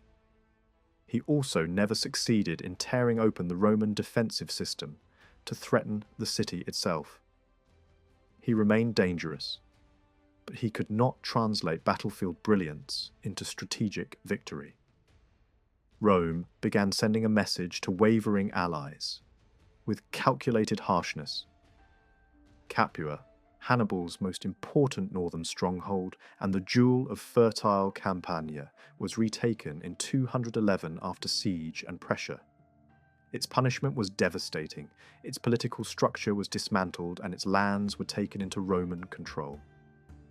In 209, Tarentum was recaptured and sacked so severely that it never truly recovered. These acts were not only military victories, they were warnings, visible demonstrations of what happened to communities that gambled against Rome. In Spain, the other major front, Rome faced dangerous setbacks in 211. Then it made a surprising decision, sending a very young commander, Publius Cornelius Scipio, into a war zone that had already broken experienced men. The gamble paid off. By 206, he had driven the Carthaginians out of Spain and destroyed the foundations of their overseas power. Returning to Rome with rising prestige, he argued that the war should be taken directly to Africa, rather than chasing Hannibal endlessly through Italy. Hannibal, in his view, was now pinned down and gradually losing options. Scipio persuaded the Roman leadership, and once again the strategy proved effective. After early difficulty, he forced Carthage toward peace in 203. Fighting resumed when Hannibal returned from Italy, before agreements could settle. But the final confrontation came at Zama in 202, where Hannibal's last great army was defeated. The terms imposed on Carthage were harsh enough to refill Rome's exhausted finances and keep Carthage quiet for years. Scipio received the honorary name Africanus and was celebrated in Rome almost like a divine figure. In later generations, charismatic commanders would learn to weaponize such adoration against the Republic itself. Scipio did not push that path to its extreme, but his rise showed how powerful military glory could become inside Roman politics. While Rome fought for its life against Carthage, Philip pursued his own strategy with energy and precision. Once free from the social war in Greece, he moved quickly to strengthen Macedon's position, especially toward the west. Late in 217, he campaigned in Dasaretes, regaining control over the main route linking Macedon with southern Illyria north of the Prespar Lakes, the corridor that would later become a critical military road across the Balkans. Earlier, he had taken Bilazora, helping stabilize his borders. Step by step, he reduced vulnerability and increased room to maneuver. Around this time, Rome made formal contact with Philip for the first time, not with friendly greetings, but by demanding the surrender of Demetrius of Pharos. Such a request might have sounded normal if there had been an established relationship, but as an opening move, it was bold and almost arrogant. Philip appears to have ignored it. The demand did not fade. It lingered as an insult and a reminder that Rome felt entitled to make demands in the Greek world. Philip's campaigns then became not only strategic moves, but also statements. He was not going to hand over a man he had chosen to protect. On the contrary, he meant to use Demetrius to rebuild influence in Illyria. In 216, Philip took a newly built fleet of 100 small fast vessels and sailed around Greece, aiming toward the Illyrian coast. Near Apollonia, Roman warships appeared. The force was small, only 10 ships, but it had arrived because Cerdylidas, an Illyrian leader aligned with Rome, warned the Romans that Philip was preparing to strike their friends. Philip assumed the Roman ships were only the front edge of something larger and chose to withdraw. He was not ready for a full confrontation at sea. Still, the moment showed how close both sides were drifting toward open conflict. That drift became far more dangerous in 215. Rome had just suffered the nightmare of Cannae. Hannibal looked unstoppable. Philip, on Rome's eastern flank, began to resemble a second Pyrrhus in Roman imagination, another Greek king who might exploit Roman weakness. At that vulnerable moment, Philip and Hannibal agreed on cooperation. For most of its history, Rome had avoided facing multiple, great threats at once. Now it appeared to be happening. The opening moves of that alliance had the dramatic clarity of a spy story. Philip sent an agent, Xenophanes of Athens, to Hannibal in Italy. He passed through Roman-controlled areas by claiming he was travelling to negotiate with Rome, then slipped into Hannibal's camp. Terms were discussed. Xenophanes departed with Carthaginian representatives, but their ship was intercepted. The agent tried the same deception again, but the presence of the Carthaginians made the story collapse. Roman searchers found a letter from Hannibal to Philip and a draft treaty awaiting Philip's approval. The text was read aloud in the Senate, and its implications were alarming. It laid out broad mutual cooperation, including an expectation that Philip and his Greek partners would assist Hannibal against Rome in Italy. In return, Hannibal promised that after victory he would ensure Rome could not make war on Macedon and would abandon its position among specific Illyrian communities. Because the treaty had been seized before formal approval, Rome did not panic immediately. Instead, it took practical precautions. The Adriatic fleet was reinforced under Publius Valerius Flaccus to block or delay any eastern approach into Italy and to watch the Illyrian coastline. Another commander, Marcus Valerius Laevanus, was instructed to move if intelligence indicated a real threat to contain Philip inside Macedon. The alliance between Philip and Hannibal made strategic sense for both sides, but it also guaranteed that Rome would treat Philip as an enemy worth crushing. Roman fears were sharpened by memory. Laevanus's own family history included defeat at Pyrrhus's hands, an older trauma now echoing in a new form. At first, reports did not force Rome to commit fully in the east. Philip, as often in Greek politics, was entangled in other conflicts. Macedonian intervention was needed in the Peloponnese to support Achaean allies. Sparta remained hostile, and Messene threatened to break away. Messene was forced back into line, and during that campaign in 214 Demetrius of Pharos died, ending the career of the very man Philip had once intended to install in Illyria. The Greek world's constant local wars slowed Philip's ability to act, but they also offered him reasons to keep armies moving and influence expanding. Once Philip felt those southern issues were contained, he returned to the Adriatic question. Between 214 and 212, he launched repeated attacks on Rome's friends in southern Illyria, gradually widening Macedonian influence and shrinking the network of communities tied to Rome. He was working toward a simple goal: erase the Roman presence. The only question was when Rome would have enough freedom to react. The campaign of 214 appears to have been coordinated with Hannibal. Philip moved his army through Epirus toward Illyria, while his fleet sailed to strike Apollonia, by sea and land. Such a maneuver depended on the Roman Adriatic fleet being distracted, and Hannibal provided that by threatening Tarentum at the same time. Apollonia resisted stubbornly. Seeking a coastal base quickly, Philip shifted to Overcame, which fell, and he left a small garrison there before turning back toward Apollonia. But Overcame managed to send an urgent message to Laevanus. Philip expected Rome to be overwhelmed. Hannibal's pressure continued, and Syracuse had just turned against Rome under its new ruler, ending decades of loyalty. Yet Laevanus, given eastern command, sailed with most of the fleet, made Corcyra his base, and recaptured Overcame with ease. The smoothness of that operation should not hide its significance. Roman and Macedonian soldiers had now clashed directly. No formal declaration had been made, but the first war between Rome and Macedon had effectively begun. Laevanus then moved to secure Apollonia.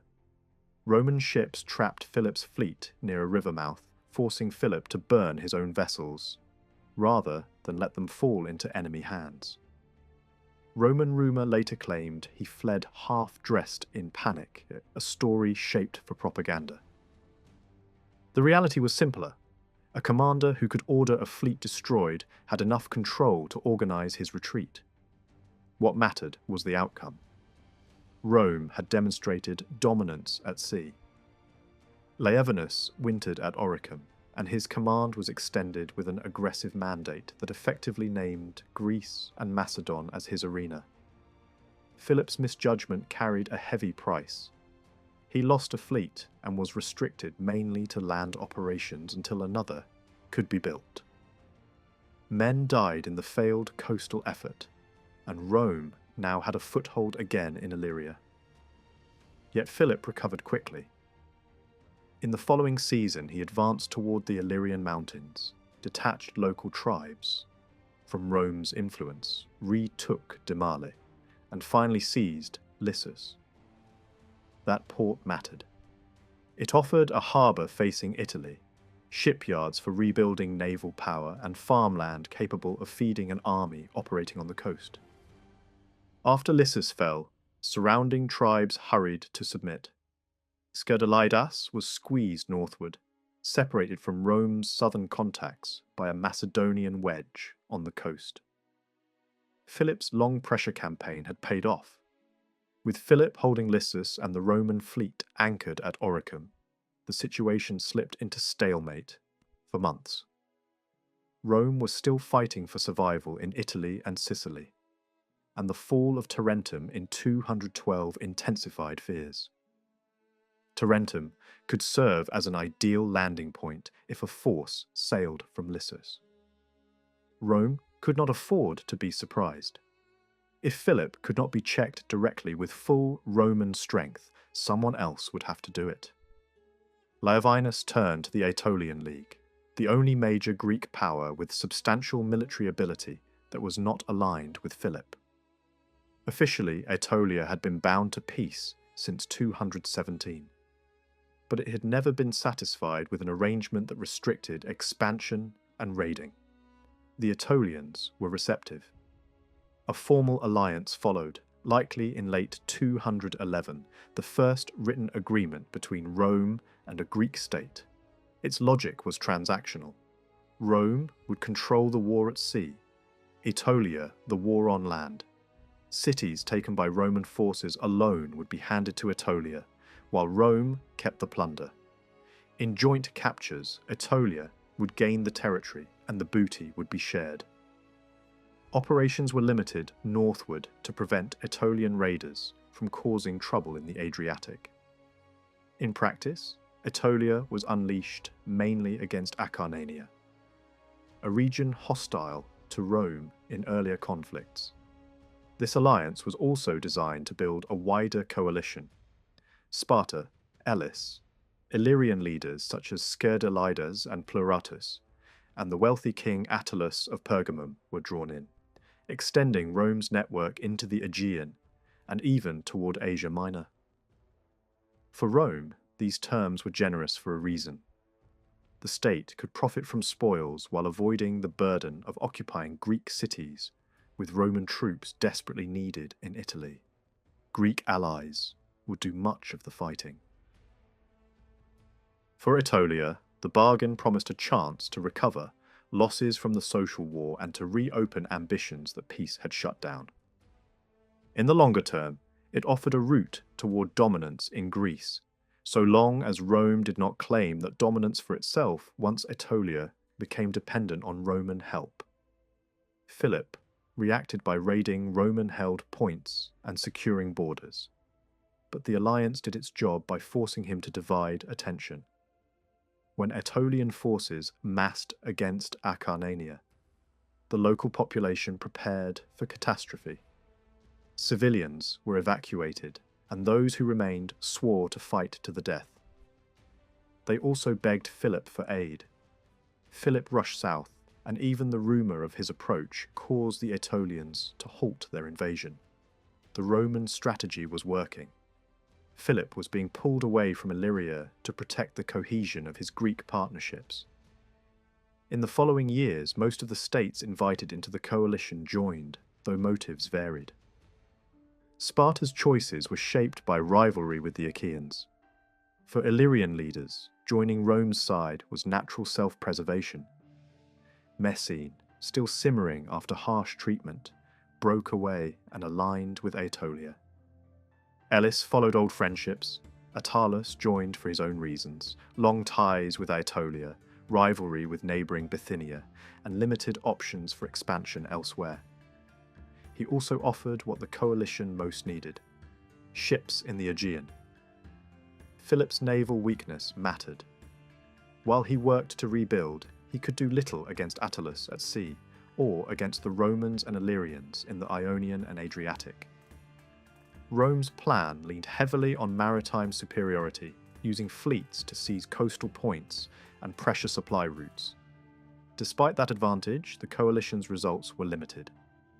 Small gains were often reversed. Attempts to take key positions produced partial successes and setbacks. Some ports and towns were seized, plundered, and handed to Aetolia, their inhabitants sold into slavery to finance operations and reward allies. Philip, meanwhile, moved rapidly along land routes, securing corridors and threatening passes that had long controlled access into central Greece. Roman fleets reached farther east than before, even taking islands and transferring them to allies in accordance with treaty terms. Those allies then sold assets to secure Attalus's continued participation, offering incentives that revealed how fragile the coalition could be. A notable moment came when a Carthaginian fleet entered Greek waters, likely aiming to compensate for Philip's weakness at sea and to challenge Roman control of the Ionian. The Romans refused battle and stayed protected in harbours, applying the same logic of restraint that had eventually worked against Hannibal. The Carthaginians could do little and withdrew, and later proved unable to coordinate effectively with Philip. Rome may have initially overestimated how dangerous the Philip-Hannibal partnership could be in practical terms, even if it remained terrifying in theory. By 209, Philip, edging closer to key routes, showed willingness to entertain peace proposals from neutral states. A truce was arranged and meetings were planned. Yet the negotiations turned into theatre.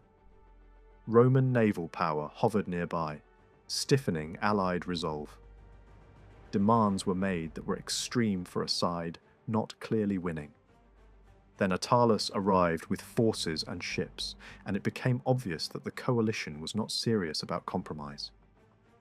Plans for a major offensive followed. Illyrian partners harassed Macedon's western borders, while Roman and Allied fleets targeted communications and supply lines. A major thrust was aimed at Euboea, important for Philip's ability to move troops and maintain routes south. But the operation achieved little, because Philip reacted with speed and force. Then, the coalition suffered a blow it could not prevent. Attalus received news that his own territory was under invasion by Bithynia. He withdrew to defend his kingdom and played no further serious role. Philip took advantage, striking hard into Aetolian territory, recapturing lost points and ravaging deep into enemy heartlands. Roman commanders, meanwhile, resorted to punitive raids and slave sales for revenue, actions that damaged relationships but kept operations funded. By 207, momentum favoured Philip. The Achaean League, under a reforming leader, strengthened its army and managed internal stability, limiting disruptions in the south.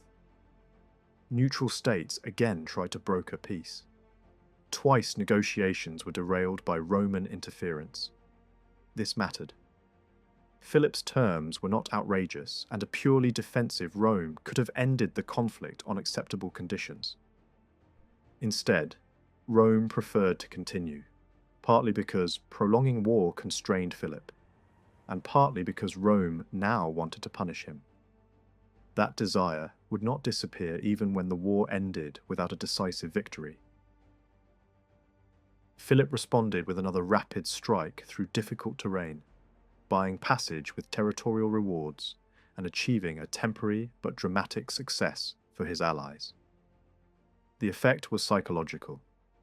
It forced Aetolia to confront how alone it might be. Rome had promised support, but Aetolia could not count on major help.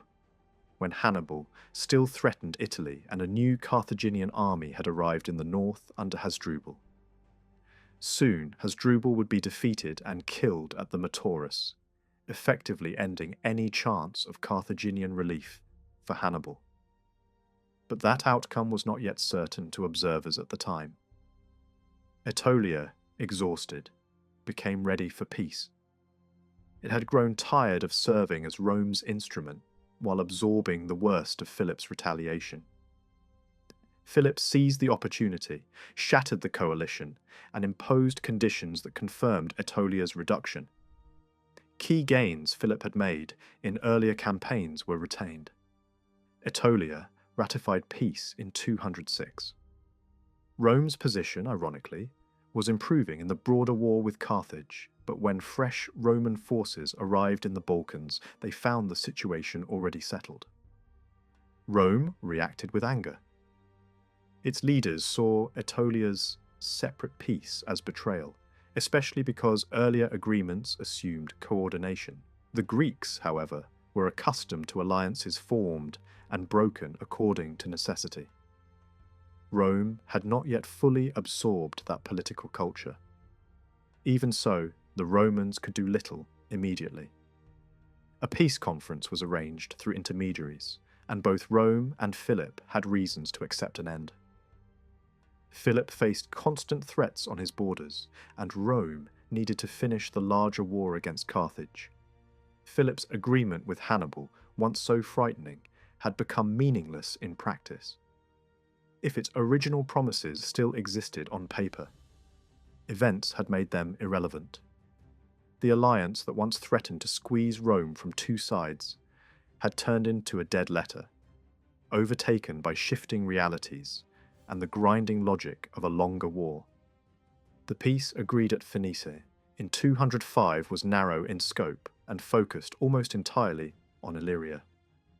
The fighting and bargaining inside Greece had already been settled separately through the Aetolians, so this new deal was about borders, ports, and the hard geography of the Adriatic frontier. Philip gave back Demale and accepted that the Partheni lay within Rome's sphere, but he held on to Lissus. That single decision mattered. With Lissus in Macedonian hands, and with the Atintani still tied to Philip, he kept control of the most important overland corridor linking Illyria with Epirus. As long as relations with Epirus remained friendly, Macedon could still push troops quickly towards southern Illyria when an opportunity appeared. Losing Demale did not cripple Philip because he retained Daceretis and the strategic position of Antipatrea, a key settlement only a short distance east. From a military point of view, it served many of the same purposes as Demale, anchoring control over the interior and the routes that fed the coastal zone. North of this, Pleuratus, now ruling after the death of the old pirate leader Escerdilides, was forced to accept a smaller and weaker realm centered on the northern shoreline, with only a limited base of power. Even though the peace was signed by Philip and Rome, its structure revealed something larger. By this stage, Greek politics was being sorted into opposing blocs. The agreement treated allied states as attached partners rather than bystanders. Alongside the main signatures, lists were added, naming the associates on each side, almost as if the war had already created two informal coalitions that needed to be recognized on paper. On Rome's side stood Attalus, Pleuratus, Sparta under Nabis, Elis, Messenia, Athens and allies, stretching as far as the northwestern edge of Asia Minor. On Philip's side stood Prusias of Bithynia and several major Greek leagues, including the Achaeans, Boeotians, Thessalians, Acarnanians, and the Epirotes. The meaning was hard to miss. Rome was no longer a distant outsider simply meddling at the margins. It was now presenting itself as a rival protector and power broker in the Greek world, facing Macedon on almost equal diplomatic terms. The number of Greek communities looking westward for protection had grown, and their range now stretched across a far wider map. Yet for Rome, this peace felt humiliating. Philip emerged with the larger share of the practical gains, and Rome had not inflicted the punishment many senators wanted. Worse, Rome's first sustained intervention in Greek lands left behind something harder to measure than territory: a reputation. In Greek memory, the Romans quickly became associated with harshness. Several captured towns were plundered, some were sacked, and in more than one case civilians were sold into slavery. Even when mass enslavement was threatened but not fully carried out, the intimidation itself lingered. These actions became stories repeated from port to port and city to city, shaping the way Greeks spoke about the new power that had arrived from the west. What did it actually mean when a Roman army took a town by storm? One ancient account, describing the capture of a major city elsewhere in the Mediterranean, paints a brutal picture of method as well as violence. Troops were unleashed with orders to kill indiscriminately at first, while looting was delayed until commanders gave the signal. The logic was psychological.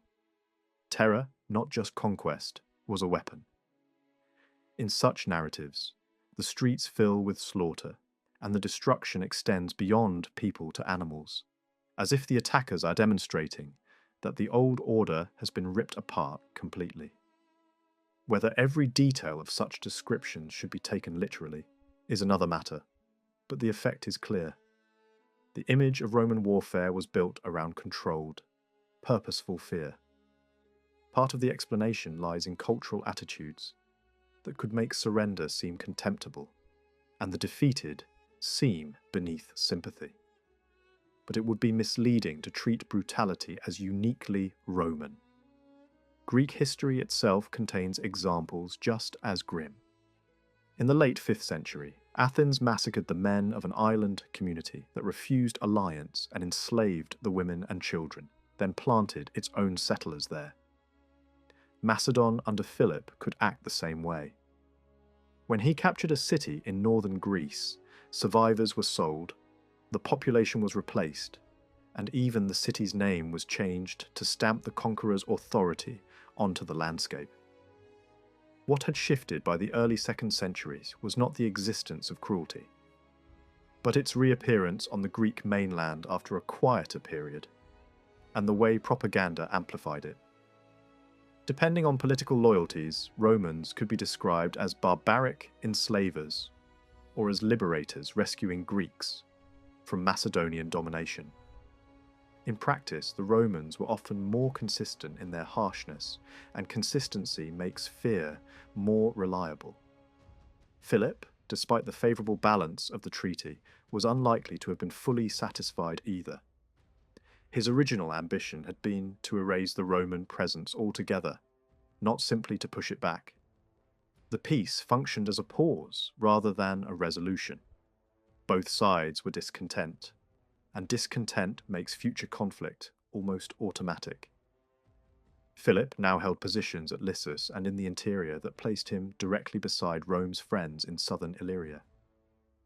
He was close enough to apply pressure whenever he chose, and close enough to generate constant suspicion.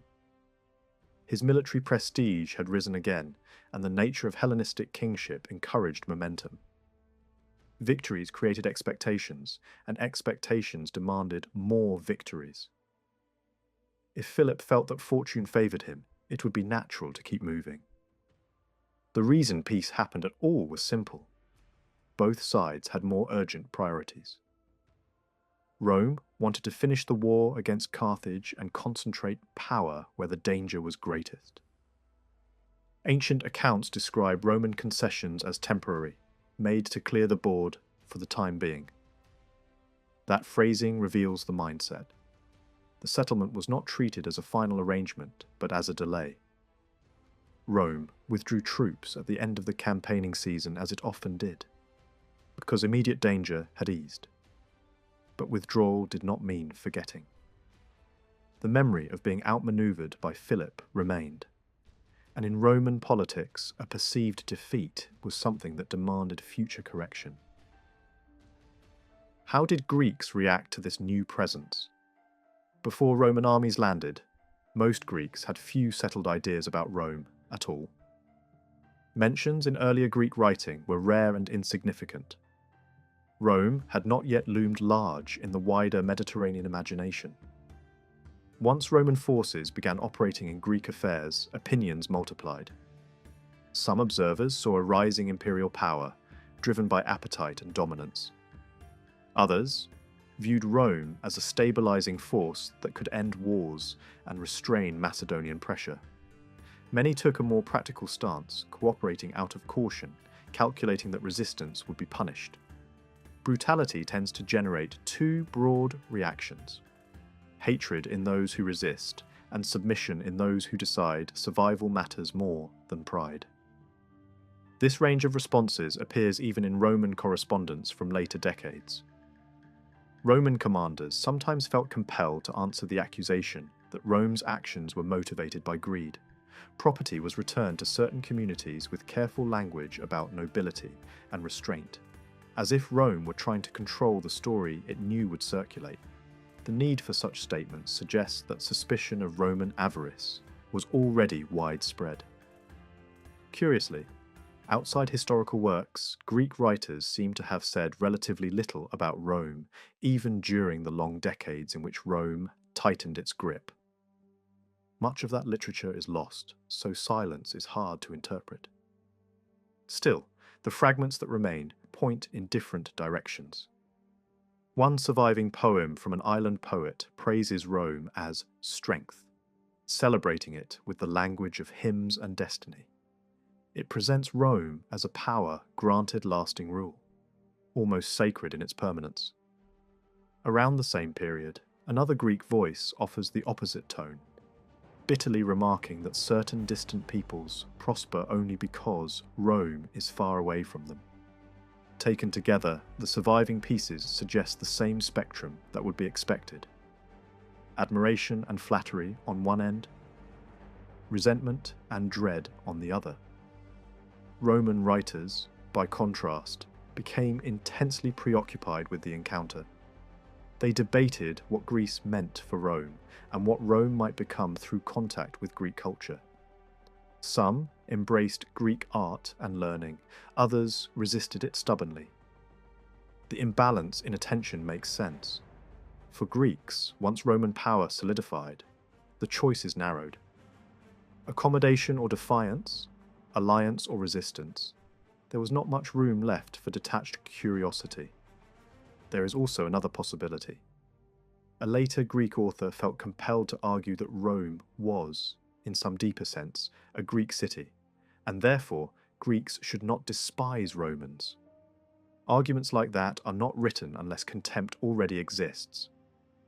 It hints that many Greeks saw Romans as culturally inferior newcomers, people not worth serious reflection until they became impossible to ignore. Being subdued by outsiders from the West was not only a political shock, but a psychological one. That shock could produce strange stories.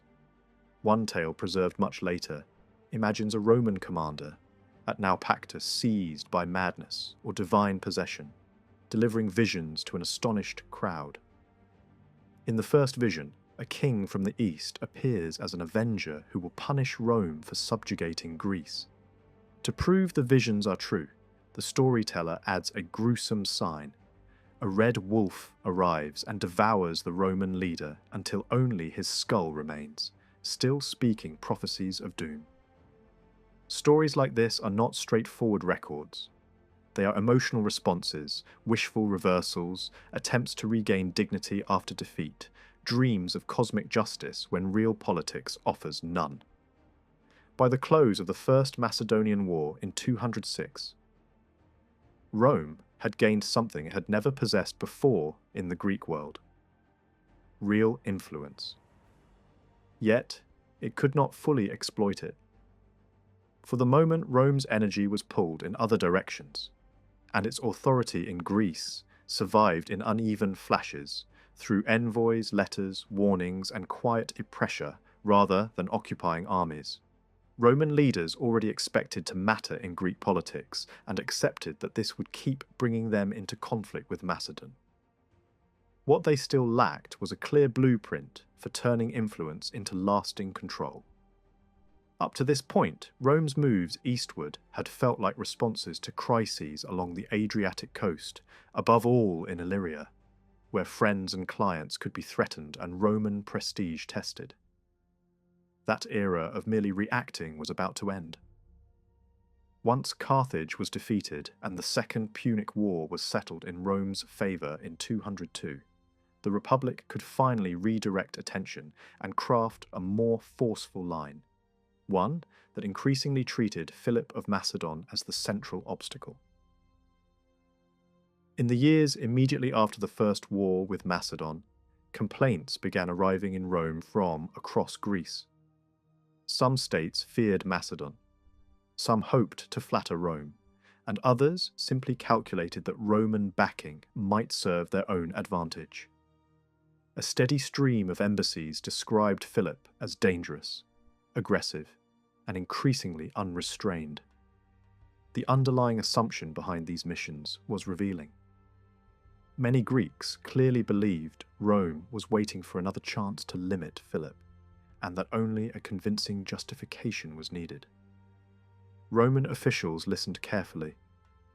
They even sent investigators to gather information and test the truth of the accusations. At the same time, Rome's leaders used morality as a weapon when it suited them.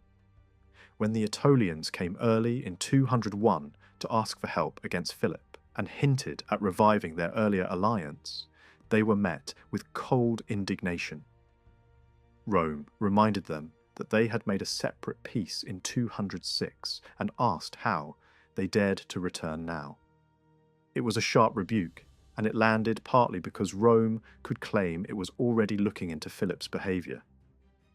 That earlier investigative step allowed Roman politicians to speak as if they were guardians of principle, rather than opportunists, searching for leverage. Philip, however, gave Rome little reason to relax. He did not slow down. Instead, he acted as if the goal was nothing less than the restoration of a Macedonian empire on the scale once created by Philip II, the father of Alexander. He continued pressuring Illyria and guarded his northern border against the Dardanians, but the most dramatic actions unfolded overseas.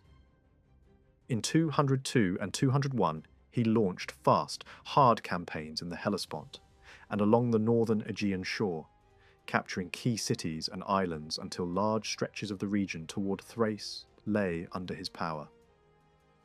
He also supported his ally Prusias of Bithynia in the seizure of Chios, a move that could only alarm Attalus of Pergamum, whose security depended on limiting Macedonian reach in Asia Minor. Across the Aegean, Philip benefited from a sudden weakness in Egypt's overseas empire. A young king, Ptolemy V, had taken the throne, and court struggles and internal fragmentation left Egyptian garrisons exposed and directionless. Philip moved into that vacuum. He took islands among the Cyclades and cultivated friendships along the coast of Asia Minor, positioning Macedon as a rising sea power again. His successes at sea depended on a rebuilt fleet, and that fleet was financed in part by raids carried out by a pirate leader operating under Macedonian protection. The pirate's theatrics became infamous. He was said to set up altars on foreign shores, dedicated not to gods of victory or justice, but to impiety and lawlessness, as if daring the world to call him what he was. Whatever the story's embellishments, the message was clear.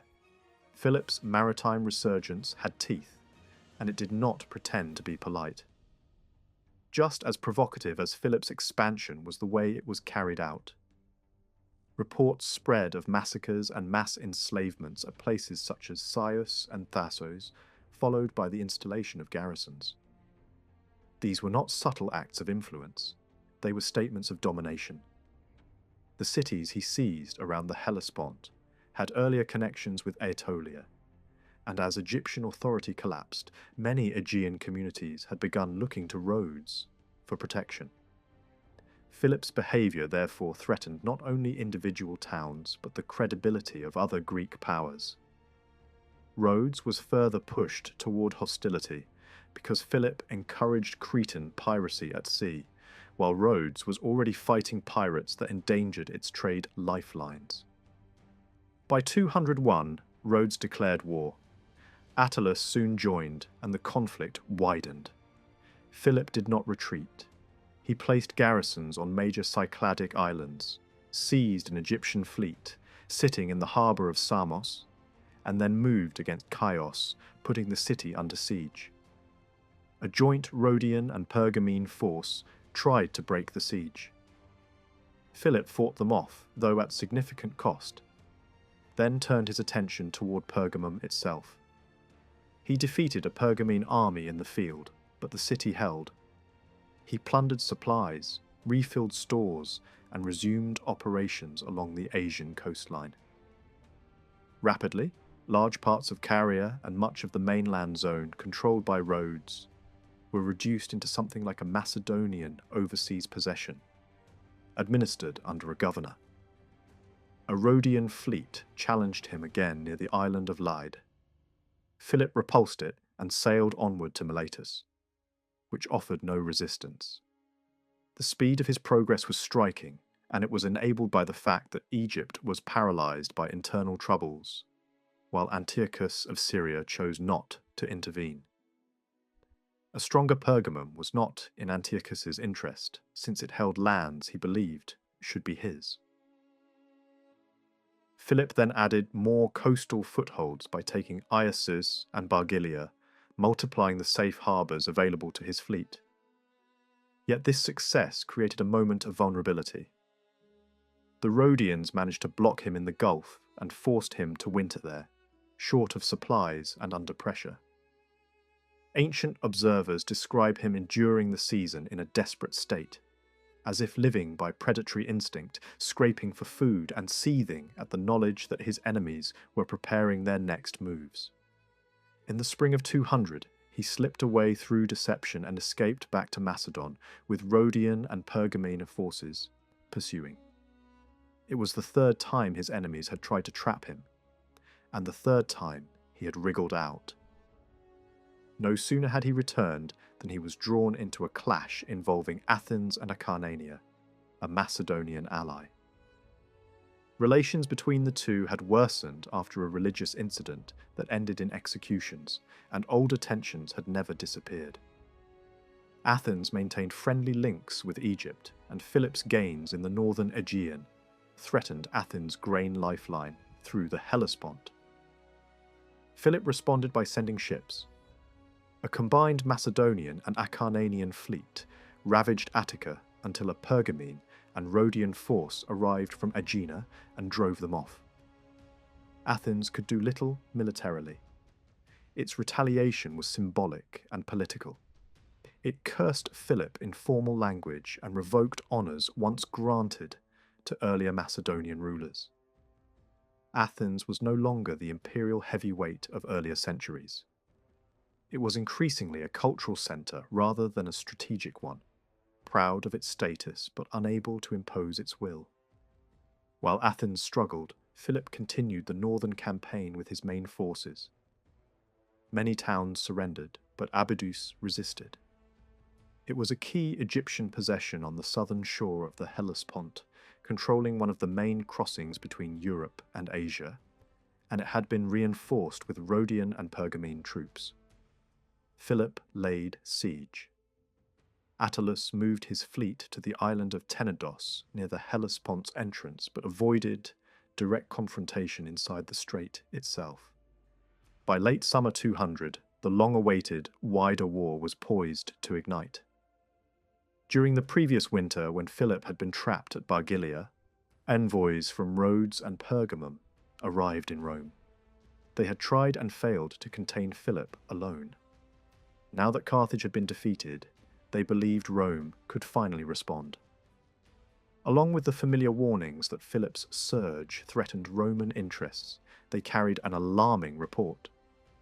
Philip had allegedly reached a secret understanding with Antiochus of Syria, designed to exploit Egypt's weakness. The situation in Egypt offered a rare opening for both kings. Philip aimed to build an overseas empire of his own, and the exposed Egyptian garrisons in the Aegean and Hellespont were tempting targets. Antiochus, returning from successful campaigning in the east, wanted to recover Coele Syria and press claims across Asia Minor, and he preferred Philip to stay out of his way. An approach from the Egyptian court proposing a marriage alliance with Philip only made Antiochus's interest in an agreement more urgent, because it threatened to unite Macedon and Egypt. The arrangement described by the envoys was not a grand romantic alliance, but something more practical. A pact of non-interference, allowing each king to carve into Ptolemaic influence where he wished. Their movements suggest coordination. While Philip campaigned along coastal carrier, Antiochus expanded inland without clashing with him. When Philip was trapped at Bargilia, he even seems to have received supplies through channels linked to Antiochus. Under this umbrella, Philip struck Egyptian possessions and Antiochus launched the war that would finally secure Coele Syria for himself. News of such coordination helped push Rome toward a decisive step, but it did not create Roman ambition from nothing. By this point, Rome had already accepted that its future was tied to the Greek world. Roman inactivity after 206 had been a matter of priorities, not lack of interest. Once Carthage was beaten, the Republic had room to act. The Senate chose to treat events in the Aegean not as distant drama, but as a threat with long-term consequences. It could have ignored Rhodes and Pergamum and confined itself to guarding Illyria and a small circle of clients. Instead, it chose to enter a volatile arena where intervention would inevitably pull Rome deeper into Eastern politics. That decision linked the Western and Eastern Mediterranean in a new and permanent way. It was a turning point, yet it was also a continuation. The Senate could sustain policy across decades when it wanted to, despite the annual churn of offices. It had pursued long campaigns against the Celts of northern Italy with persistence, and now it showed similar determination to preserve and expand influence in Greece. All it needed was a respectable excuse. A resurgent Macedon provided one. Even then, the Roman people did not rush eagerly into another war. When the Senate first presented the proposal, the popular assembly rejected it. The reasons were practical and persuasive. The recent war had left obligations in Spain, unrest in the Po Valley and devastation in southern Italy that demanded rebuilding. Rome faced financial strain and debts to those who had funded the struggle against Hannibal. Launching a major expedition across the sea looked expensive and unnecessary. The Senate's response was not to accept the verdict, but to reverse it. One of the consuls for 200, Publius Sulpicius Galba, was tasked with persuading the assembly. He argued that Philip was not a distant problem but a future danger, as threatening as the names that haunted Roman memory. If Philip were not confronted in Greece, the fight would eventually come to Italy. Whether this fear of invasion was sincere or a political instrument is difficult to judge. In any case, Galba's message combined with the Senate's confidence. The people had watched the Senate steer Rome through the Hannibalic crisis and were inclined to trust its insistence that this new war would also benefit the Republic. The Senate's determination was so strong that it moved ahead even before the final vote had been secured, assigning a fleet to Marcus Valerius Laevinus and sending him toward Illyria to stabilize supply routes and prepare the ground. To win support, the Senate also made concessions. It avoided overburdening war-weary veterans by recruiting heavily from those with shorter service obligations, while still accepting volunteers. And because immediate repayment to wealthy lenders was impossible, it offered land instead. much of it available through confiscations and post-war control. These measures helped soften resistance. The Assembly ultimately approved the Senate's decision, and Galba was instructed to issue a formal declaration of war upon arrival with the army in Illyria. At the same time, Rome began testing the Greek world more directly. Even before the final decision for war, a small commission was sent to travel through key regions, gather intelligence, and shape alliances. The men chosen for the task were not minor figures. One had helped defeat Hasdrubal at the Metaurus. Another had been present at the end of the earlier war with Macedon. The third was a rising statesman whose reputation would later become immense. Their journey was vast, lasting months and covering thousands of kilometers by land and sea. Everywhere they went, they were hosted by local elites, a detail with long-term consequences. Hospitality created relationships, and relationships split communities into factions.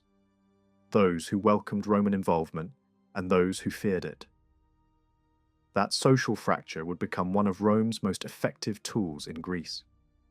The commission moved south from Illyria, meeting leaders in Epirus, Athemania, and then the major Greek leagues. Their message was blunt and consistent.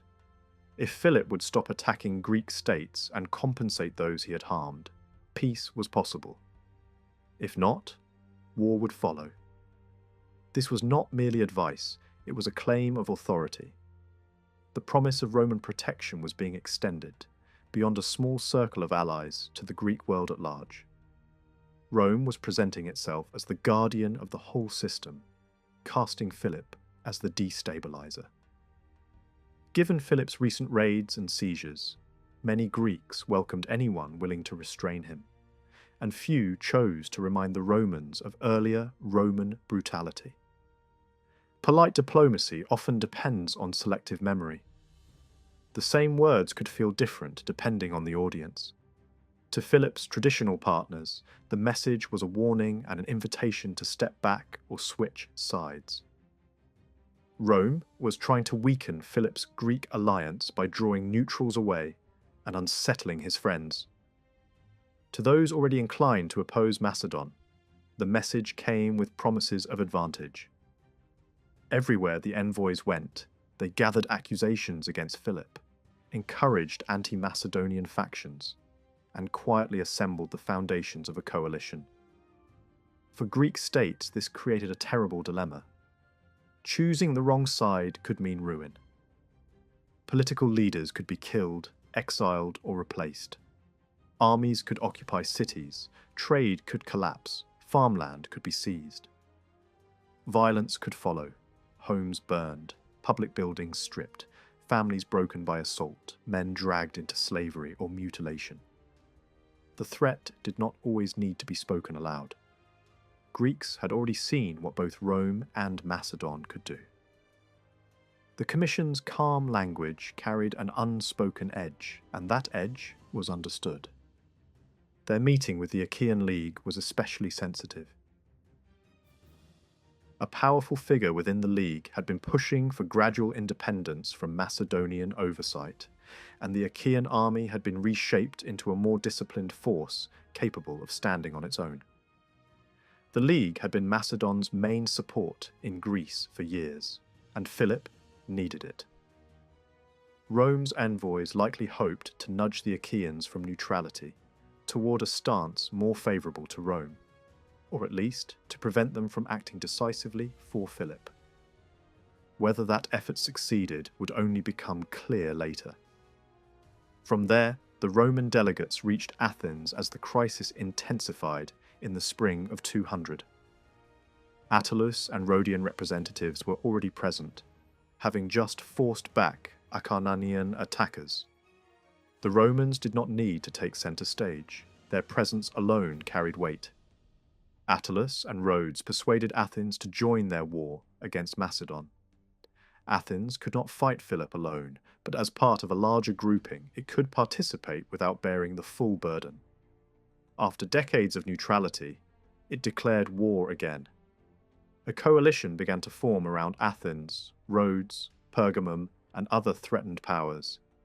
As these political moves unfolded, Macedonian forces under a commander named Nicanor appeared outside Athens, continuing raids and devastation. The Roman envoys requested a meeting. This encounter was improvised, but the message was the same as everywhere else. If Philip stopped attacking Greek cities, relations could remain peaceful. If he continued, Rome would respond with war. Nicanor withdrew and carried the warning back to Macedon. Philip's answer was defiance. He sent a smaller force to keep raiding Athenian lands from nearby bases, while he pressed onward toward the siege at Abydos. He had no intention of accepting Roman instruction. Leaving Athens under the practical protection of Attalus, the Roman envoys continued to Rhodes. Even there, unity was not absolute. Some voices preferred accommodation or at least an end to war. Delegates from other Greeks tried to influence that faction. Roman pressure stiffened Rhodian resolve, and the pro-compromise approach was rejected. Rhodes also served as a stepping stone for Rome's first deliberate reach beyond the Greek mainland. The envoys moved toward meetings with the young Egyptian king and with Antiochus of Syria. Rome aimed to keep Egypt friendly and to persuade Antiochus not to join Philip's cause. The effort appears to have had real effect. Antiochus soon redirected his campaigns away from a direct assault on Egypt itself and toward other targets, suggesting that Rome's diplomatic weight was already being felt in the wider Eastern Mediterranean.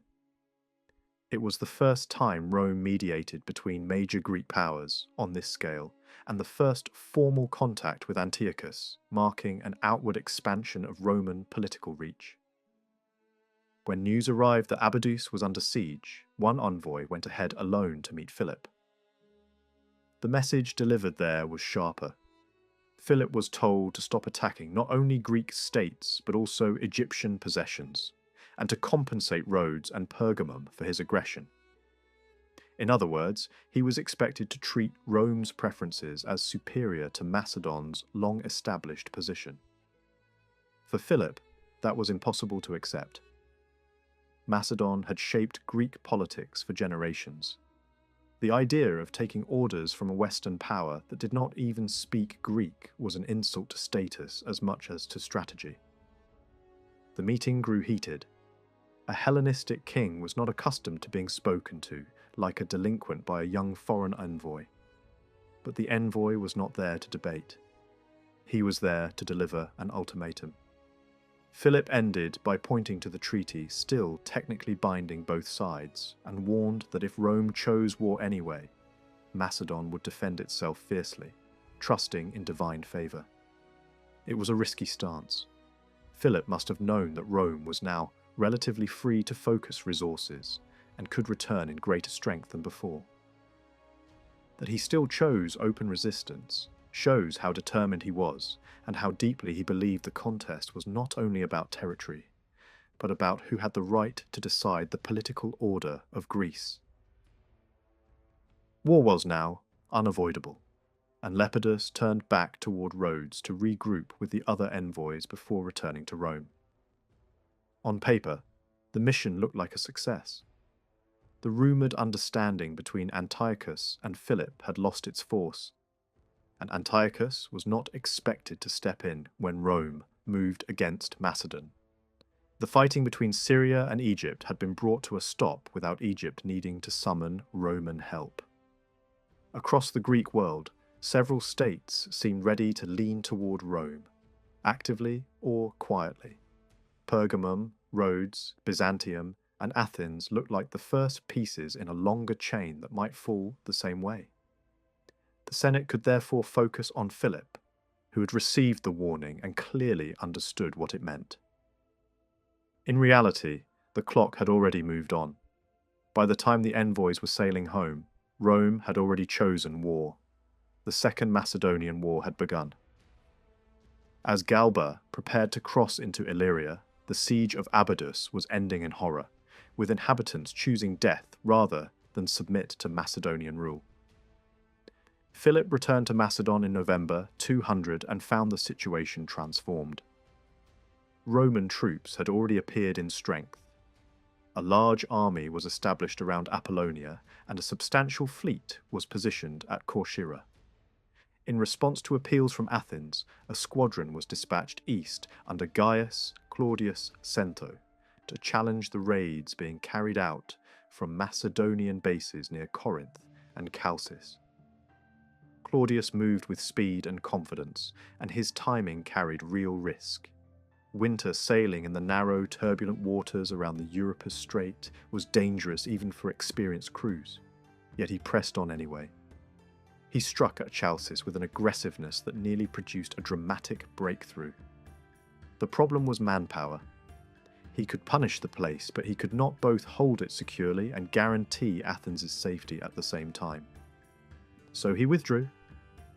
Even so, the operation mattered beyond its immediate damage. It was a symbolic blow, and it carried practical consequences. A garrison was wiped out, a major granary was burned, and an arsenal filled with valuable siege equipment was destroyed. Chalcis was not just any city. Along with Corinth and Demetrius, it was considered a key lock on Greece's internal movement and supply routes. Whoever controlled these strong points could shape much of the traffic through the Greek world. They were usually defended so heavily that complacency could take root, and that complacency was what allowed Claudius to slip inside. Philip responded quickly. He re-established the garrison at Chalcis and launched an assault on Athens that was only narrowly beaten back. Then he left the harassment of Athens to his local commander Philocles and moved south to the Peloponnese, where he attended a meeting of the Achaean League. The timing was not accidental. Philip knew the Achaeans were wavering, and he understood how much he needed them. He offered a bargain. He would take over their war against Nabis if they would hold key strongpoints, Corinth, Chalcis, and Aureus, so his rear would be secure while he advanced. The Achaeans refused. They chose to keep handling the Spartan conflict themselves, rather than bind their fate even tighter to Philip. For Philip, this was a warning sign. He could no longer assume the Achaean League would stand with him when the real pressure arrived. He made one more attempt later, dangling incentives and territory, but the trust was cracking. He returned to Macedon for a winter that must have been filled with preparations, anxiety, and hard choices. While Philip was still on the road home from Abydos, Roman forces were already active inland from the Adriatic. Galba established a base in Illyria and began pushing raids into the interior to shape the battlefield for the coming season. His deputy, Lucius Apustius, moved aggressively, taking a series of strongpoints and striking into Daceretes, with little immediate resistance. Then he turned on Antipatrea. Negotiation failed. Force followed. The town was stormed, men of fighting age were killed, the settlement was stripped clean, and then it was burned. No attempt was made to hold it. This suggests the aim was not occupation but clearance, opening routes for deeper operations and denying Philip a useful foothold. Antipatrea would not truly revive for centuries. For Macedon, the event was an obvious gift, proof, repeated again, that Rome's presence came with a harsh edge that could be turned into propaganda. News of early Roman momentum drew hesitant players to Galba's camp during the winter. Pleuratus came to pledge support. A leader from the Dardanian world arrived as well, offering cooperation. Galba urged them to be ready when the campaign moved toward Macedon in spring. Amminander of Athemania also appeared, having decided after the previous year's diplomacy that his safest course was to side with Rome. Because Amminander had ties with the Aetolians, Galba used him as a channel to try to bring that league back into the war. The Aetolians, still resentful after being brushed off earlier by Roman officials, hesitated. Their caution may have been costly. There were signs that Galba imagined a larger plan: pressure from the northwest, through Illyrian and Dardanian forces, pressure from his own army advancing from the west, and perhaps a third thrust from the southwest if the Aetolians moved through Thessaly. Without that third component, the design was less dangerous to Philip. Modern audiences often expect disciplined armies to avoid plunder, with only minor theft happening at the margins. That expectation is relatively recent. In earlier centuries, looting was common after great battles and major occupations, and even well into the modern era, armies could sack cities. To understand the ancient world, it helps to return to a harsher baseline. Plunder was not only tolerated but expected. Winner takes all was a rule of war. For many soldiers, the promise of loot was one of the main reasons to fight at all. In Roman warfare, the system was organized. Booty taken in the field was gathered and then redistributed according to rank. Officers and cavalry received more than foot soldiers. After a successful campaign, a cash reward might follow, sometimes enough to allow a man to return home and purchase land. The state benefited as well. Captives could be sold or ransomed, livestock auctioned, and human beings turned into money for the treasury. Victory was supposed to refill public finances, not drain them. Back in Italy, much of what was taken from private houses ended up in private Roman houses. Smaller artworks were bought by collectors. Homes of the wealthy filled with statues and paintings, often in styles admired from the Greek world.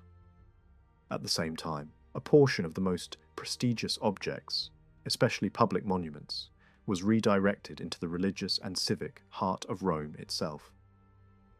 This was where plunder became more than profit. Many of the monuments seized from Greek communities had been sacred focal points, tied to local identity and worship. Removing them destabilized the community's sense of itself. Rededicating them in Rome, even when framed as reverence, was also a statement of hierarchy.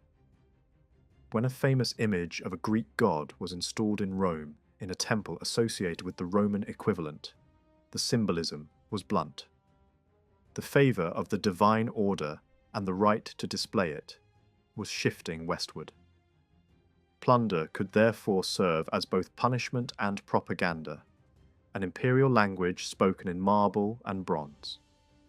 Over the long run, the value of this official booty from the Greek world became enormous, and the pieces that reached Italy included works that later generations would have called priceless. Famous paintings and sculptures circulated as trophies. Triumphs displayed them publicly as proof of domination. Some commanders paraded hundreds or even thousands of statues through Rome's streets, and Italian towns beyond Rome also filled with Greek art. For the conquered, this was not simply economic loss. The humiliation was moral.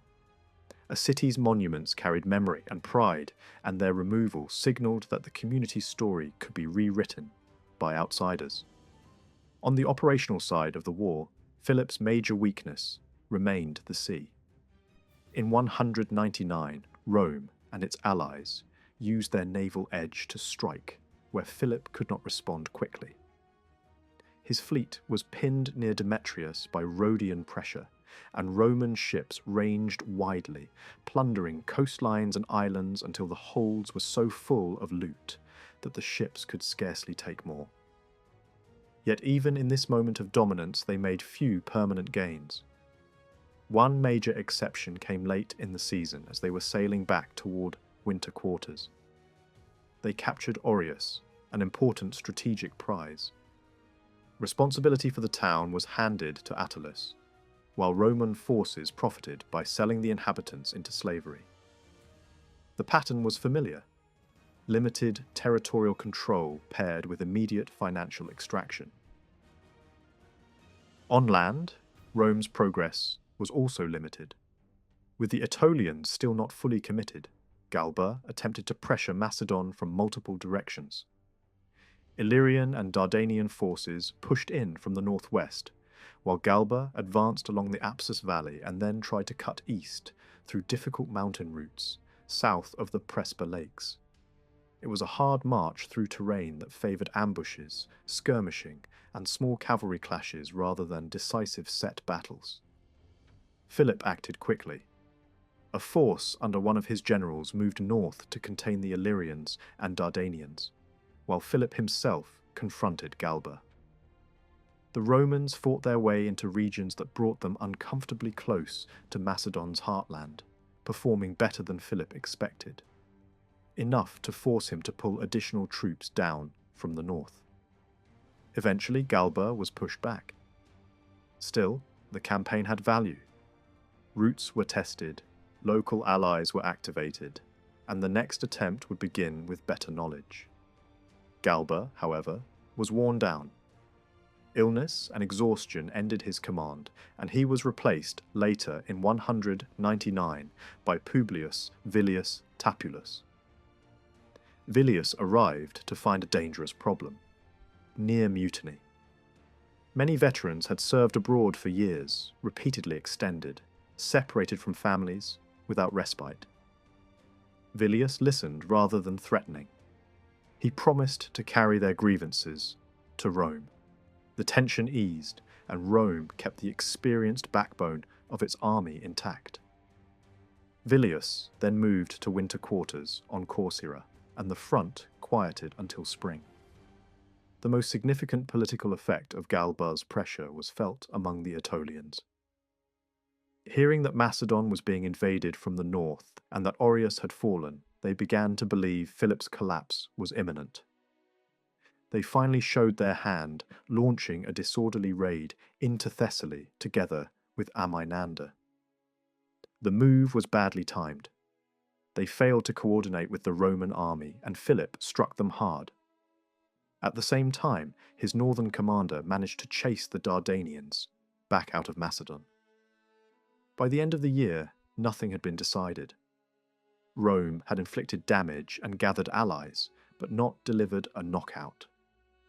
Philip had absorbed multiple pressures and still kept the war from turning into disaster.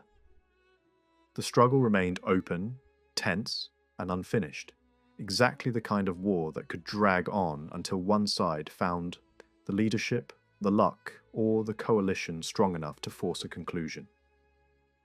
Around the year 229, when Roman forces first crossed into Illyria, a child was born in Rome who would later shape Rome's approach to Greece in a decisive way.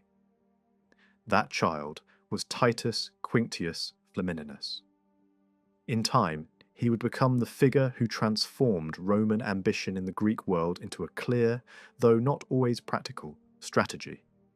He was not a conqueror in the traditional sense. Instead, he mastered a subtler method, ruling from afar, exerting influence without maintaining heavy garrisons or draining Roman manpower. Flamininus came from a patrician family whose prominence had faded. A relative had reached the consulship decades earlier, but the name had since slipped into obscurity. That changed quickly. Titus and his brother Lucius advanced rapidly through public office, restoring the family's reputation. Lucius, however, later gained notoriety. In 184, he was expelled from the Senate for misconduct in office, the first senior Roman official to suffer such a fate in a generation. Rumours circulated of shocking cruelty, including the killing of a captive to entertain a favoured companion. Whatever the truth, his disgrace cast a long shadow. Titus's own rise continued uninterrupted. In 205, he was appointed governor of Tarentum, a city still recovering from its brutal sack during the war with Hannibal. The task demanded tact as much as authority, and he performed it well enough that his command was extended. During these years, he learned Greek, not perfectly, but well enough to communicate directly with the elites of the eastern Mediterranean. This skill would prove invaluable. At the time, Roman political careers followed an expected rhythm. Offices were usually held in sequence, with long intervals in between, and the consulship was reserved for seasoned men in their 40s. Flamininus ignored convention. After overseeing veteran settlements in southern Italy, he set his sights on the highest office and won a consulship for 198, despite opposition from popular tribunes. He was not yet 30 when he entered Greece as Rome's leading commander. King Philip of Macedon was already waiting. He and his allies took up positions in Illyria at a narrow mountain pass along the Aus River, blocking the most likely Roman invasion routes. The Roman consul at the time established a camp nearby, but his command ended when Flamininus arrived to take over. Greece was formally assigned to him, and his brother Lucius was placed in charge of the fleet. Local leaders made one final attempt to prevent open war. Roman and Macedonian delegations met on opposite sides of the rushing river, facing one another across the gorge. Flamininus demanded that Philip withdraw all garrisons from Greek cities and compensate those he had harmed. Philip countered that each city's status was different and should be judged individually.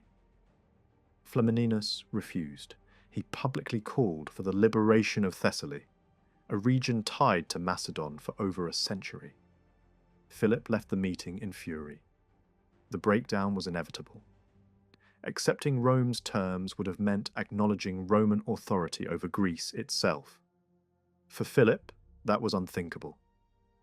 Flamininus, meanwhile, had gone far beyond earlier Roman demands. What had once been about halting future aggression was now about undoing decades of Macedonian dominance. A compromise might have ended the war immediately, but Flamininus wanted more. The Senate had given him broad authority, and he chose to interpret it boldly. Fighting soon followed. Philip held the high ground in the Aus Gorge, with troops and artillery placed along steep mountain slopes. At first, neither side gained the upper hand. Then Roman scouts revealed a hidden route through the mountains. Flamininus sent troops over the heights and waited. When the moment came, Roman forces attacked from both directions. The Macedonian line collapsed, and Philip's army fled to avoid encirclement. The battle was brutal in the confined terrain, though casualties remained limited. Philip withdrew toward Macedon, devastating the countryside as he went to deny the Romans supplies. Flamininus did not immediately pursue. Instead, he secured alliances and routes behind him. Control of Epirus was essential, as were the mountain passes into Thessaly. With the help of local allies, Roman supply lines were redirected and new depots were established. Macedonian resistance was reduced to isolated garrisons and brief raids. By late 198, Flamininus shifted focus southward. Fortress after fortress fell, though one stubborn stronghold delayed him long enough to end the campaign season. Before winter, however, he swept through central Greece, taking key cities and establishing his headquarters inland. His brother cleared Macedonian forces from parts of Euboea, stripping even ancient artworks from some cities. From this point on, Flamininus behaved less like a temporary magistrate and more like a ruler. Gold coins were issued bearing his image, a gesture long associated with kings and gods in the Greek world. No living Roman had dared such symbolism in generations. He dealt with Greek leaders as a superior, reprimanding leagues and claiming divine sanction for his role. His authority grew with each year his command was extended. This behaviour was not entirely unusual. Roman commanders abroad wielded immense power, acting far from the Senate and making decisions that shaped entire regions. They negotiated treaties, founded cities, removed kings, and reshaped borders. Greek observers recognized this reality. Roman consuls, in practice, resembled monarchs. Meanwhile, Greek alliances began to fracture. In a tense assembly at Sicyon, the Achaean League debated its future. Roman envoys, Macedonian representatives, and foreign allies all made their case. After days of argument and narrow margins, the League voted to break with Macedon and align with Rome's allies, sending envoys to Rome itself. Philip lost one of his strongest supports in Greece. Not all cities followed. Argos withdrew from the League and placed itself under Macedonian protection. Philip handed the city to Nabis of Sparta, hoping to strengthen a crucial ally. But Nabis quickly shifted course, securing Roman friendship instead. This move ended his war with the Achaeans and shielded him from Philip's retaliation.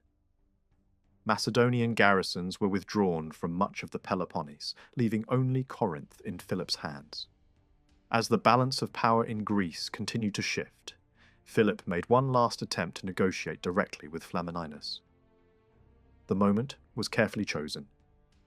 It fell between the Achaeans aligning themselves with Rome and the decision of Nabis to follow the same path.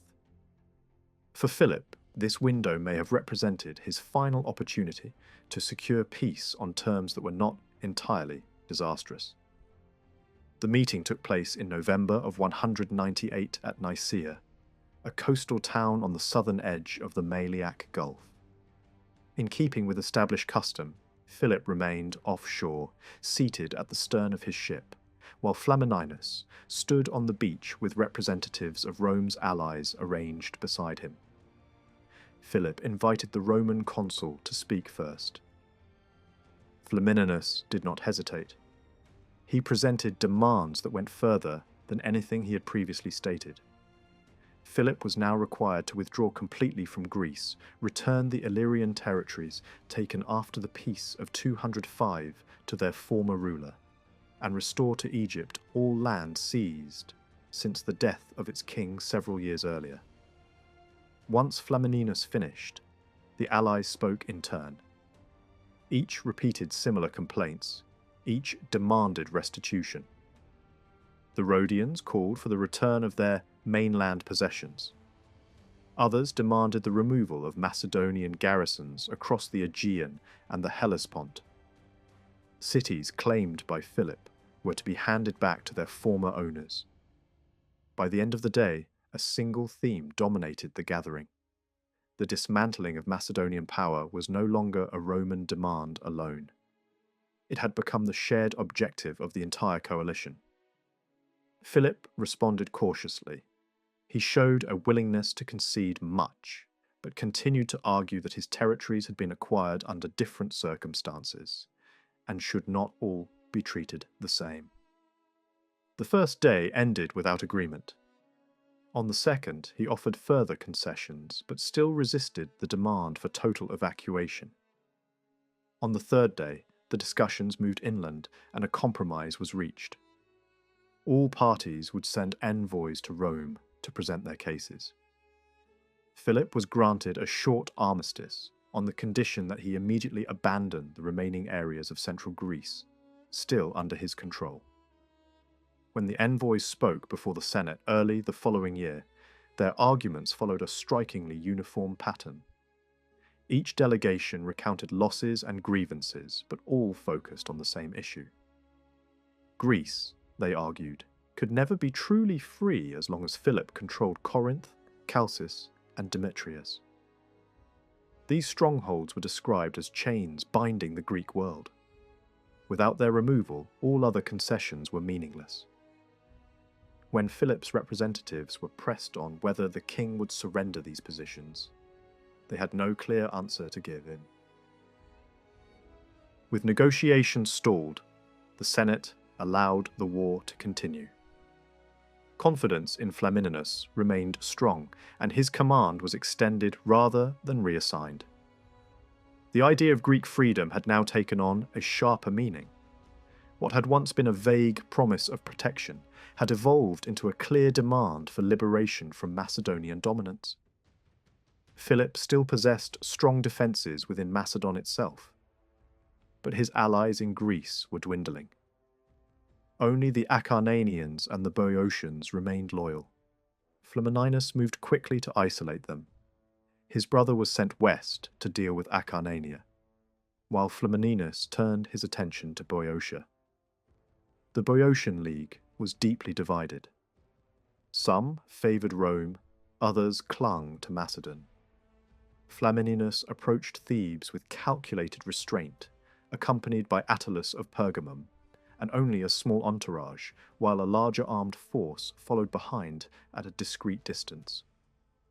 The formal welcome unfolded as tradition demanded. Speeches were exchanged, courtesies observed, and even leading figures of the anti-Roman faction played their part. As the group walked toward the city gate, Flamininus slowed his pace, allowing Roman troops to close in before the gates were shut. The presence of armed Romans settled the matter. One city after another voted to align with Rome. The moment was marked by sudden drama when Attalus collapsed during his address and had to be carried away. He died shortly afterward, and his son inherited both the throne and his father's close relationship with Rome. With Boeotia secured and opposition figures driven into exile, Roman influence now stretched across nearly all of Greece. Elsewhere, the Rhodians worked to reclaim lost territories, while keeping a wary eye on developments in Asia Minor. Antiochus of Syria was advancing along the coast, seizing former Egyptian possessions. The Rhodians warned him not to proceed further, a demand backed by Rome's unspoken support. Though the confrontation faded with the war's end, it revealed growing Roman concern about wider ambitions in the east. Philip spent the winter raising new troops, drawing on the very young and the very old. In the spring of 197, he marched south, only to halt when Roman scouts appeared.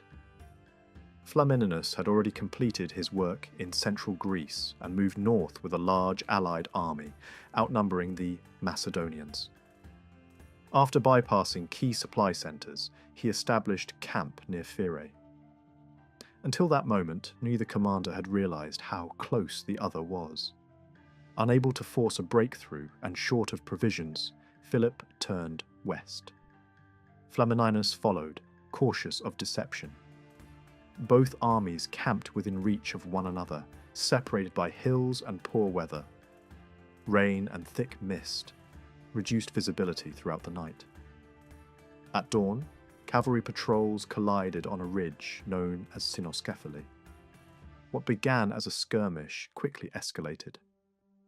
Macedonian troops initially held the advantage from higher ground, but as more Roman units arrived, the balance shifted.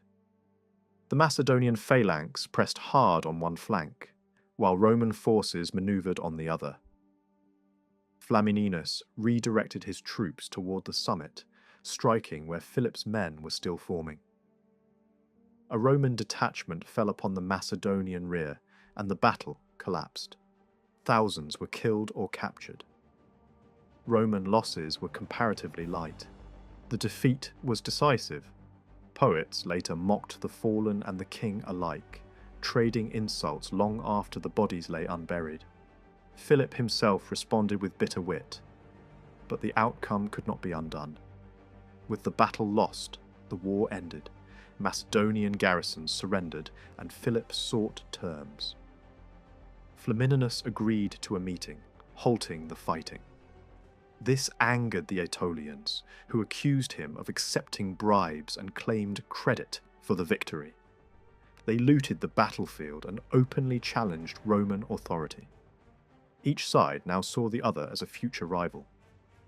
Before negotiations began, Flamininus consulted the allies. The Aetolians demanded the abolition of the Macedonian monarchy. Flamininus refused. He argued that Macedon served as a shield against northern threats and should remain intact, though weakened. The true motive was unspoken but understood. A surviving Macedon would counterbalance Aetolian ambition. When Philip arrived, he accepted nearly all previous demands, including full withdrawal from Greece and heavy reparations. Additional claims were raised by the Aetolians, but Flamininus blocked them, invoking both legal arguments and moral judgment. The dispute deepened existing hostility, but Flamininus held firm. Philip's defeat did not bring instant peace to the northern frontier. Almost immediately, the Dardanians moved in, sensing weakness, and crossed into northern Macedon. For Philip, pushing them back became the first urgent task after the negotiations. While he dealt with raids and unrest at home, Flamininus found himself pulled deeper into Greek politics than expected, especially in Boeotia. In a gesture meant to calm tensions, Flamininus allowed Boeotian exiles to return, including men who had openly supported Macedon during the war. The decision was intended to close the chapter and stabilize the region. Instead, it produced the opposite effect. Boeotia restored Brachils to leadership almost at once and quietly reopened contact with Philip. The pro-Roman faction, led by Zeuxippus and others, panicked. They argued that Boeotia could never be reliable while Brachils remained alive. Flamininus did not want Roman hands visibly involved. He claimed he could not order such a thing directly, then pointed Zeuxippus toward the Aetolians, a group known for operating in shadows when politics demanded it. Not long after, an Aetolian assassination team killed Brachils. Boeotia plunged into disorder. In the violence that followed, several Roman soldiers who were not even on duty were attacked and killed. Flamininus responded in the only way a commander could. He restored control by force, leaving behind fear as well as order. Rome, meanwhile, moved to formalize its new position. The Senate sent 10 senior commissioners to Greece, men of high status and long experience, to confirm peace terms and assist with the settlement. Their base was established at Elatea. Greece at this moment was not calm, not unified, and not ready to simply return to normal. Disputes poured in from every direction. Rival cities argued over borders, leagues demanded rewards, old enemies sought revenge, and individuals flooded the process with lawsuits to reclaim property and land. The Roman commissioners could handle only the largest disputes personally, but systems had to be built for everything else.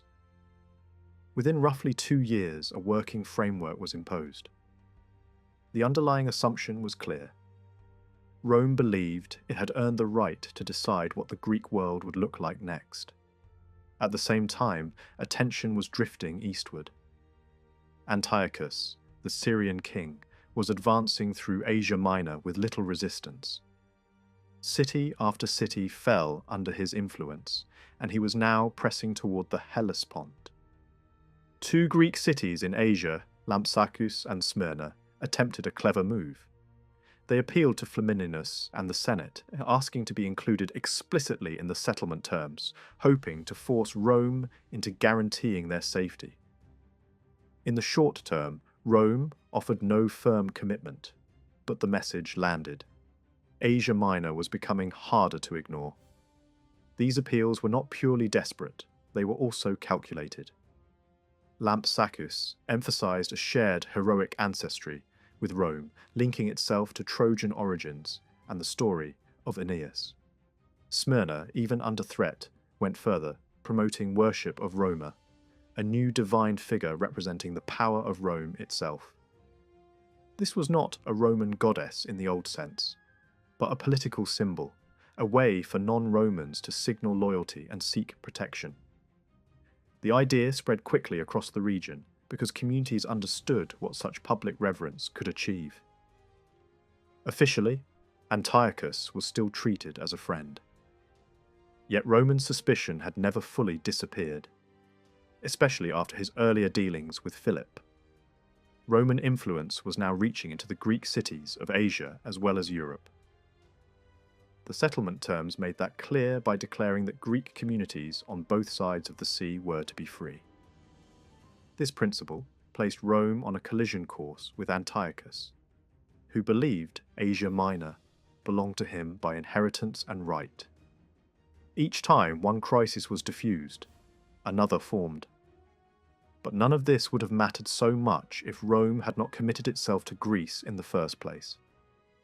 Once Rome claimed the role of protector of Greek freedom, it became difficult to defend one set of Greek cities and ignore another.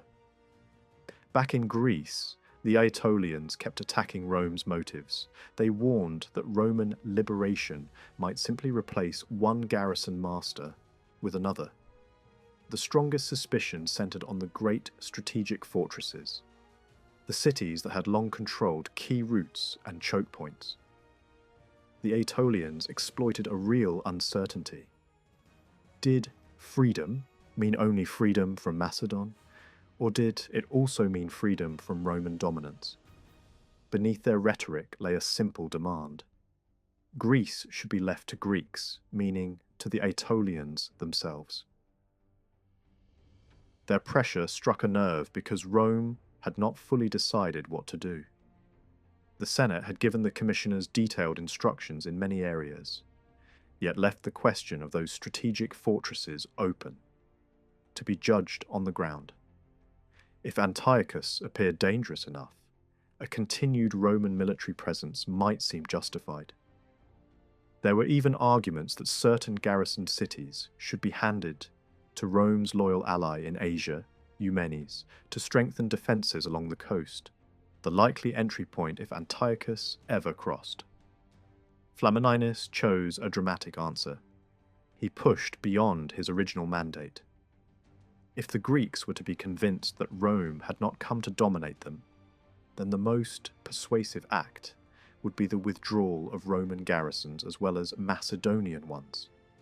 It would also undercut Aetolian propaganda. The commissioners agreed. Whether this was a carefully planned strategy or a decision shaped by circumstances, it gave Rome an extraordinary public weapon. Liberation that looked complete, even if influence remained. To unveil this policy, Flamininus chose the Isthmian Games in the spring of 196. The timing was perfect. The festival drew crowds from across the Greek world. It was a moment of celebration and religion, but also a stage for political announcements. That year, expectations were unusually high. Influential people from every major city had reason to attend, because they believed something large was about to be declared. The proclamation was brief, direct, and unforgettable.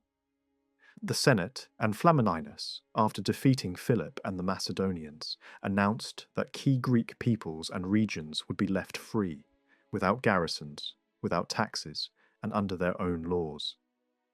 It was framed as the end of foreign control. It signalled that Rome would not occupy Greece the way Macedon had. The reaction was explosive. The crowd greeted the announcement with ecstatic celebration. For many Greeks, it felt like the restoration of a world that had been lost for generations. The expectation had been that Rome would replace Macedon as the new master. Instead, Rome promised to step back. Flamininus was overwhelmed by public gratitude, praised and honoured by cities across Greece. In Rome, the Senate marked the victory with days of public thanksgiving. His reputation reached its peak. After the applause, the hard work began. Flamininus and the commissioners moved into the machinery of rebuilding Greece's political structure. The guiding method was straightforward. Ensure that local elites and pro-Roman factions held power. Yet the settlement went beyond that. In several places, the entire map of influence was redrawn. Thessaly, devastated by war, was deliberately broken into smaller pieces. Certain districts were handed to the Aetolians, while other regions were reorganized into independent leagues. The goal was to make it harder for any single power to dominate Thessaly again. Whether that power came from Macedon in the north or from Aetolia in central Greece. Elsewhere, the independence of Orestis, a region that had revolted after the decisive battle, was recognized. Macedonia itself was not a neat, unified nation. It was a land empire assembled through expansion, always vulnerable when the centre weakened and outlying districts calculated their advantage. In central Greece, territories were reassigned to reward allies and create buffers. The Achaean League gained critical ground, edging closer to controlling the Peloponnese. Cities on Euboea were gathered into a league. Illyrian leaders who had supported Rome were rewarded with important districts, including lands that had belonged to Macedon for generations. Each choice had consequences, but the pattern was consistent. Power was distributed so that no single Greek state could easily overpower the rest, and many new arrangements left beneficiaries indebted to Rome. This was the heart of the Roman method. Greece could be managed without permanent occupation if the political balance was engineered carefully, and if the leading groups in each state owed their position directly or indirectly to Roman decisions. Another habit reinforced the system. Greek states increasingly sent envoys to Rome for guidance on major disputes. Consultation became normal. Dependence grew quietly. Control could now be exercised from a distance without the daily cost of troops. The commissioners then separated and travelled across Greece and into Asia Minor, enforcing decisions, reprimanding communities, and tightening the network of Roman authority. The settlement aimed to preserve the coalition Rome had built while preventing any single ally from becoming too strong. The Achaeans were strengthened in the south, the Aetolians were left powerful but contained in the centre, and Macedon was reduced so sharply that it could not dominate Greece again. Greek freedom from Macedon was real in one sense. Yet the settlement also ensured that dominance, in practice, now belonged to Rome. The famous proclamation at the Isthmian Games can be read in more than one way. It was a public victory message, a declaration that the mission had succeeded. But it also functioned as political theatre. It soothed Greek fears, weakened Aetolian criticism, and positioned Rome as benefactor rather than conqueror. Later events would show that the slogan of freedom could fade quickly when Roman interests demanded something else. In practice, the policy could be applied unevenly. Some places were treated as truly autonomous. Others were handled differently for strategic reasons, especially where Rome needed to satisfy key allies or secure information about Antiochus.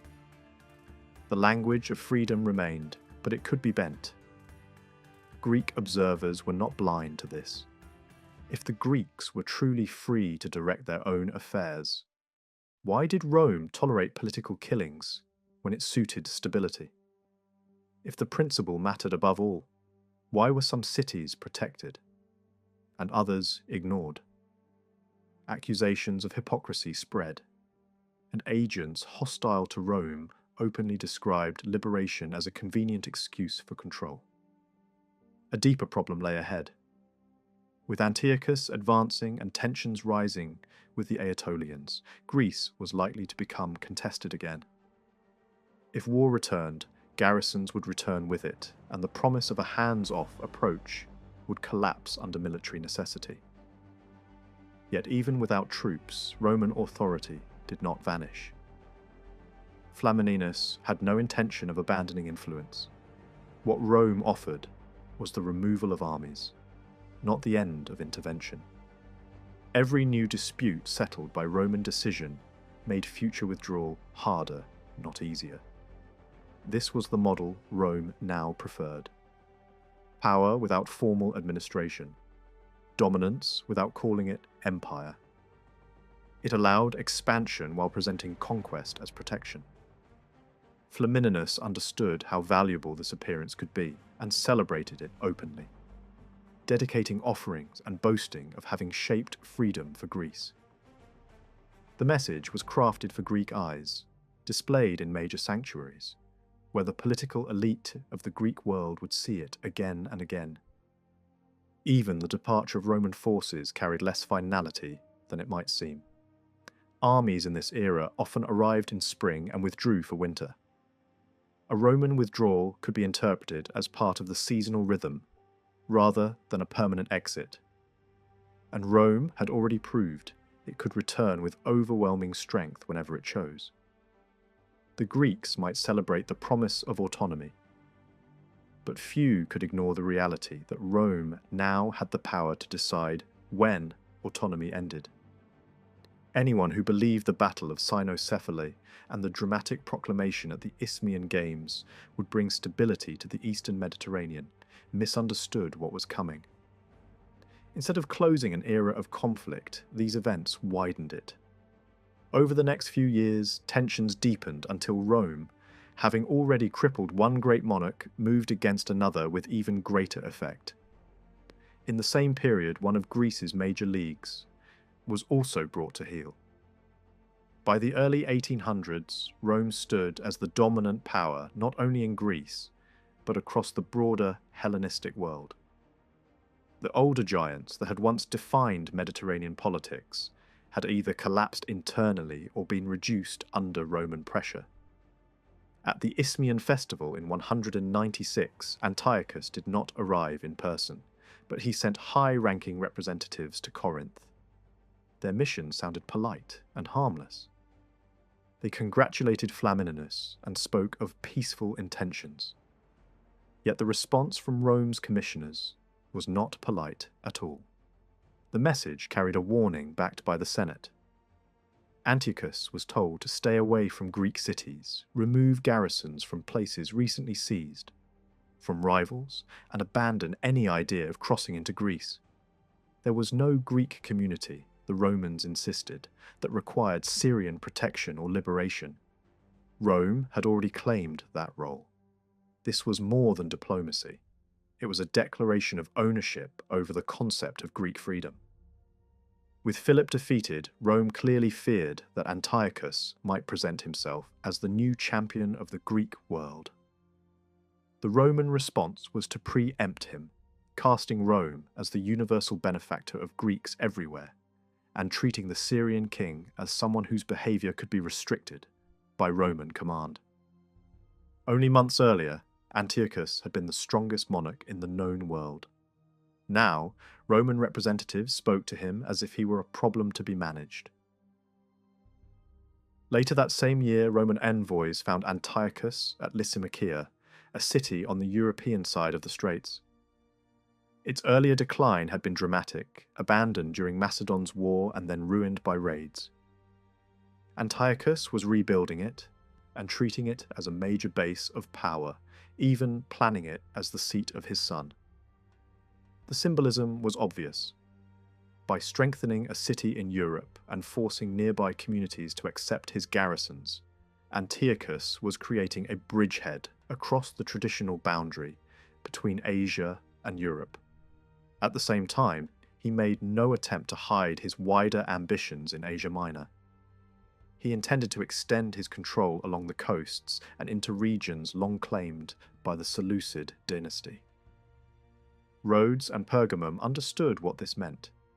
Even when agreements existed on paper, they were unlikely to last. Antiochus had already created an empire larger than any Seleucid ruler in generations, and he appeared determined to present it to Rome as an established fact. The Roman envoys repeated their demands, then pressed him directly. Why build a foothold in Europe? Was he trying to provoke a confrontation? Antiochus answered with skill. He argued that Rome had no right to interfere in his affairs any more than he had the right to interfere in Italy. The implication was sharp. Rome itself controlled Greek cities closer to home. He insisted the territories he had seized were not new conquests at all, but recoveries of lands that belonged to his dynasty by inheritance and had been taken by other powers. He added that reconciliation with Egypt was already being handled through marriage ties. And when representatives from besieged cities were introduced, Antiochus suggested arbitration through Rhodes, attempting to reduce Rome's role and present himself as the reasonable party. The meeting ended without resolution, but the effect was clear. Rome had arrived intending to accuse Antiochus of aggression, and Antiochus managed to turn the accusation back. After the conference, the Romans returned to report to the Senate, while Antiochus went back east to finalize diplomacy and secure his position. In 195 and 194, Rome was still busy elsewhere. Campaigns continued in northern Italy against Celtic groups, and efforts in Spain remained difficult and costly. Antiochus used that time to expand further into Thrace. Inside the Senate, some argued that a strong military posture was needed in Greece to make negotiations credible. Scipio Africanus, a man whose authority carried enormous weight, urged that Macedon should remain a Roman military assignment, because Antiochus had ignored earlier warnings. The Senate refused. The priority was Italy. The disagreement revealed a difference in style, not purpose. One approach preferred to keep force visible in the background, ready at hand. The other aimed to keep the threat of force hidden behind promises, ceremonies, and alliances. The Senate chose the softer approach, trusting that goodwill in Greece would prove useful when conflict finally came. A new shock intensified the debate. Hannibal arrived at Antiochus's court. After political struggle in Carthage and fear of Roman retaliation, he had fled and been welcomed by the Syrian king. Even at more than 50 years old, his name still carried a terrifying weight in Rome.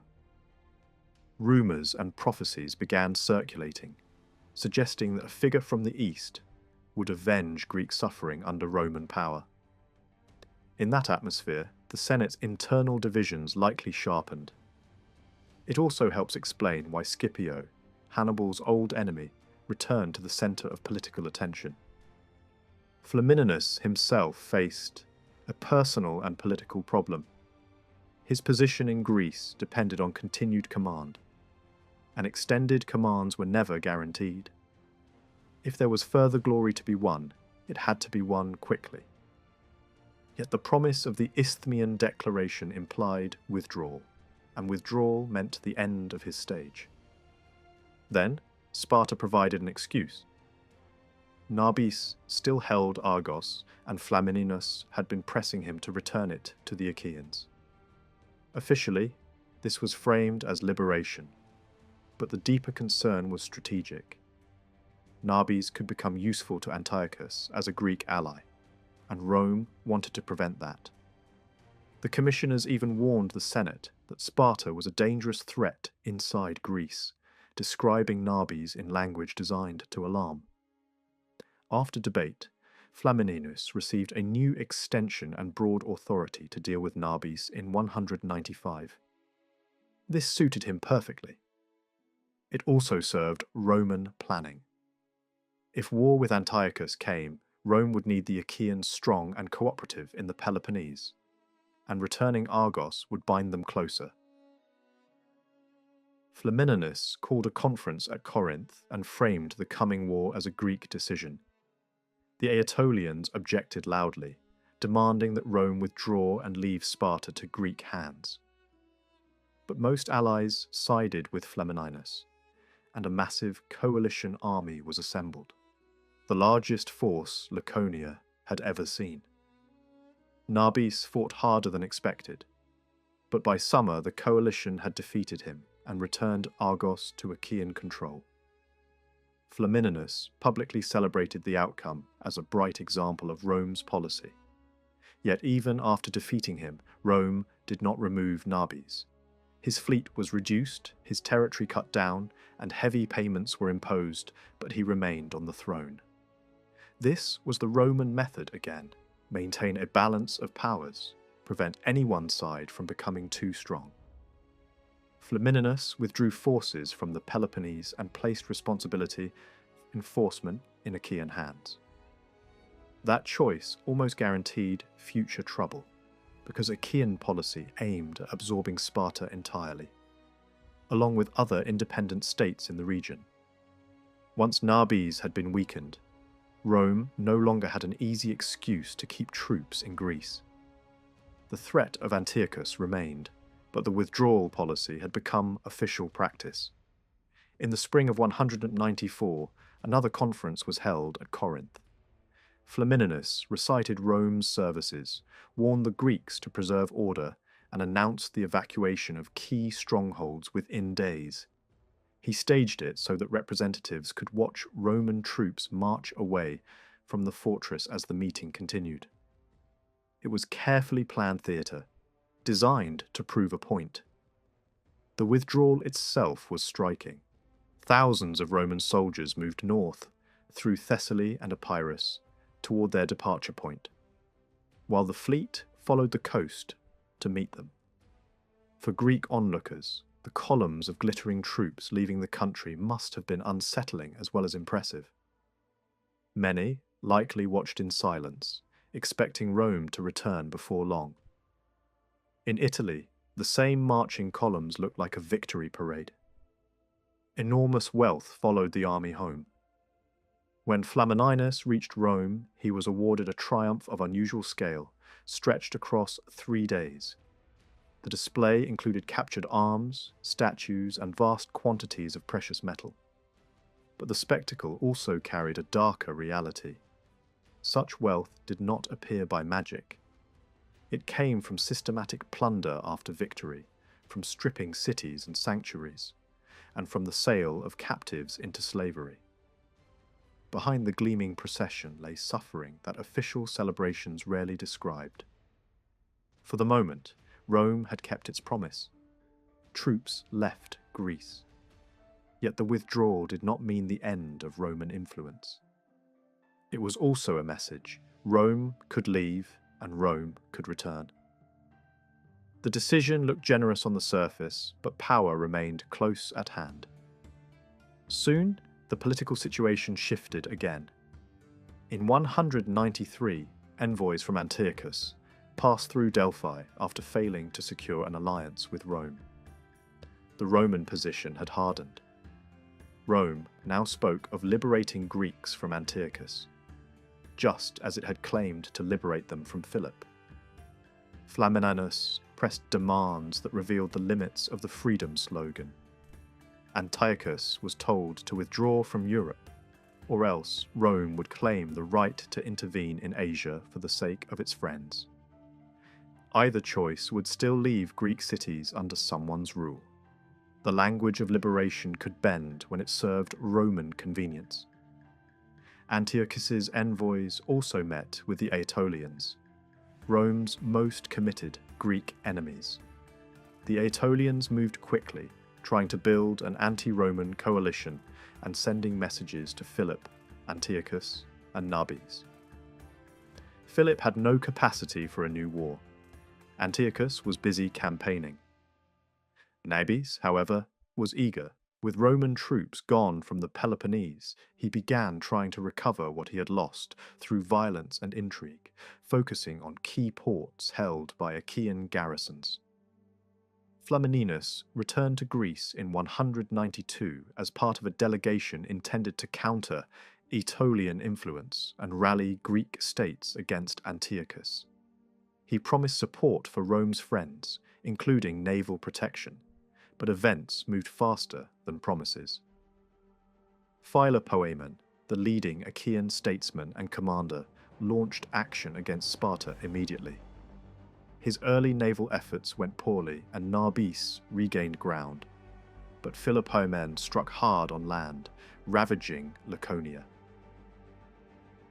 A temporary pause followed, encouraged by Flamininus. But during the break, Nabis reached out to the Aetolians for help. Instead of supporting him, they eliminated him.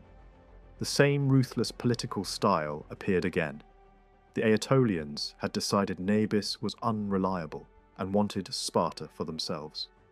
Their attempt failed because Spartans drove them out. Philopoemen seized the opening. He marched into Sparta and, with help from a friendly faction inside the city, pulled Sparta into the Achaean League. It was a long-held Achaean dream, but it also planted future instability. Relations between Flamininus and Philopoemen grew tense. The rivalry was personal, but it rested on policy. Flamininus wanted limits on Achaean expansion. Philopoemen wanted the League to grow stronger and absorb more territory. The conflict surfaced openly as the Peloponnese remained unsettled. Sparta flipped factions again. An Achaean army formed to intervene, supported by Flamininus. But Philopoemen opposed a military solution. He took the extraordinary step of occupying Sparta against the wishes of the Roman-backed operation.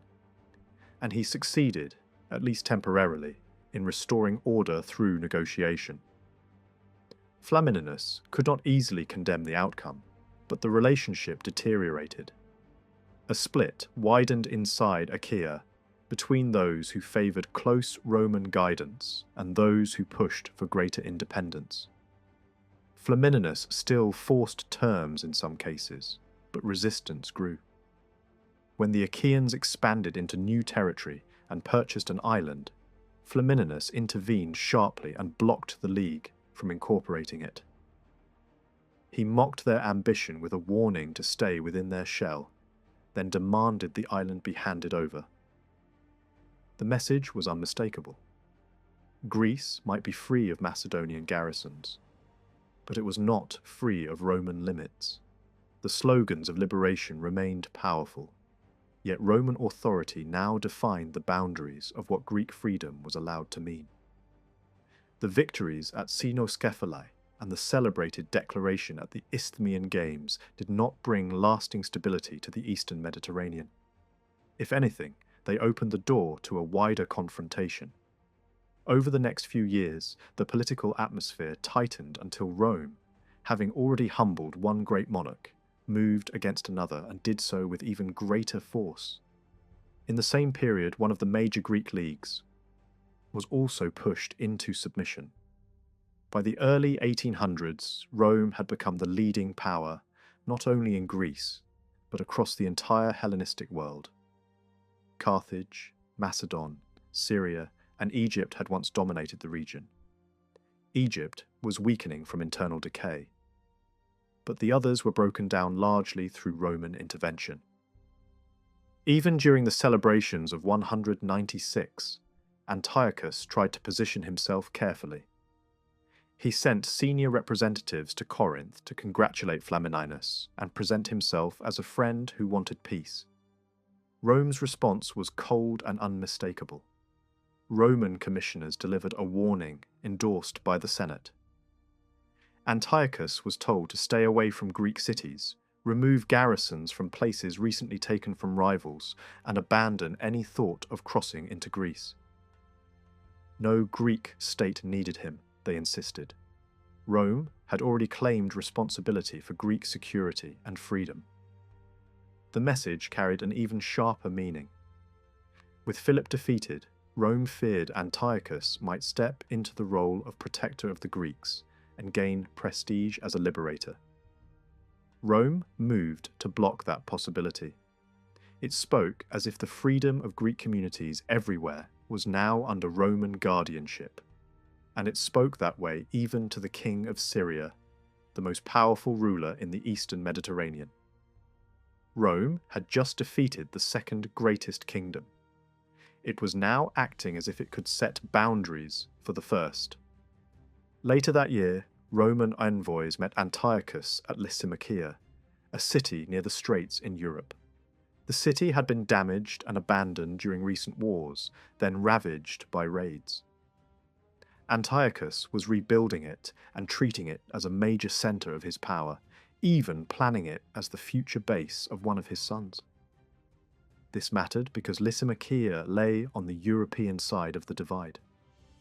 Antiochus was not merely expanding within Asia. He was establishing a secure foothold beyond his traditional limits and pushing other communities in the region to accept his garrisons. At the same time, he openly pursued control of much of southern and western Asia Minor, territories the Seleucid dynasty had long claimed. Rhodes and Pergamum understood the direction this was taking. Even if agreements existed, they looked temporary. Antiochus already ruled a realm larger than any Seleucid king had held for generations, and he appeared determined to force Rome to accept the new reality. At Lysimachia, the Roman envoys repeated their demands and then asked the question that hung over everything. Why build a bridgehead in Europe at all? It looked like provocation. Antiochus responded with real diplomatic skill. He argued that Rome had no right to interfere in his affairs any more than he had the right to interfere in Italy, drawing attention to the fact that Rome itself held Greek cities under its control nearer to home. He insisted the lands he had taken were not conquests, but recoveries, territories that belonged to his dynasty and had been seized by other kingdoms. He added that relations with Egypt were being settled through a marriage alliance. And when representatives from threatened Greek cities were brought forward, Antiochus attempted to sidestep Roman authority by suggesting arbitration through Rhodes, presenting himself as reasonable and Rome as intrusive. Rome had arrived intending to frame Antiochus as the agitator. Antiochus turned the conversation so that Rome looked like the aggressor. Afterward, Roman envoys returned west to report to the Senate. Antiochus returned east to secure his diplomatic arrangements, including the betrothal that would tie his house to Egypt. In 195 and 194, Rome remained heavily engaged elsewhere. Campaigns continued in northern Italy, while fighting in Spain demanded attention and manpower. Antiochus used that breathing room to expand further into Thrace. In Rome, influential voices began urging a firmer posture in Greece. Scipio Africanus argued that Macedon should be treated as an active military assignment again, because Antiochus had ignored Roman warnings. The Senate refused. Both consuls were needed in Italy. The dispute revealed something important. The difference between Scipio and Flamininus was not a disagreement about Roman goals, it was about method. One approach preferred negotiations backed by visible military power. The other preferred negotiations wrapped in diplomacy, goodwill, and the language of liberation, keeping force in the background. For the moment, the Senate favoured the second approach, believing Greek gratitude might prove useful if war came. Then another factor arrived, one that sharpened anxiety in Rome. Hannibal appeared at Antiochus's court.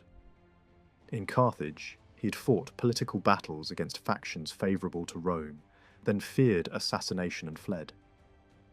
Antiochus welcomed him and made use of his counsel. Hannibal still carried the aura of danger. Even after decades, his name could unsettle Rome. Rumours and prophecies circulated about vengeance coming from the east, and many Romans associated those fears with the sight of Hannibal, now living in Asia. Under these conditions, it is easy to imagine a divided Senate, with only a narrow majority supporting Flamininus's softer strategy. The presence of Hannibal also helps explain why Scipio's influence rose again, since he was the man most linked to Hannibal's earlier defeat. Flamininus faced a personal urgency as well. His power in Greece depended on an extended command, and such extensions were never guaranteed. The grand declaration of Greek freedom suggested withdrawal was imminent.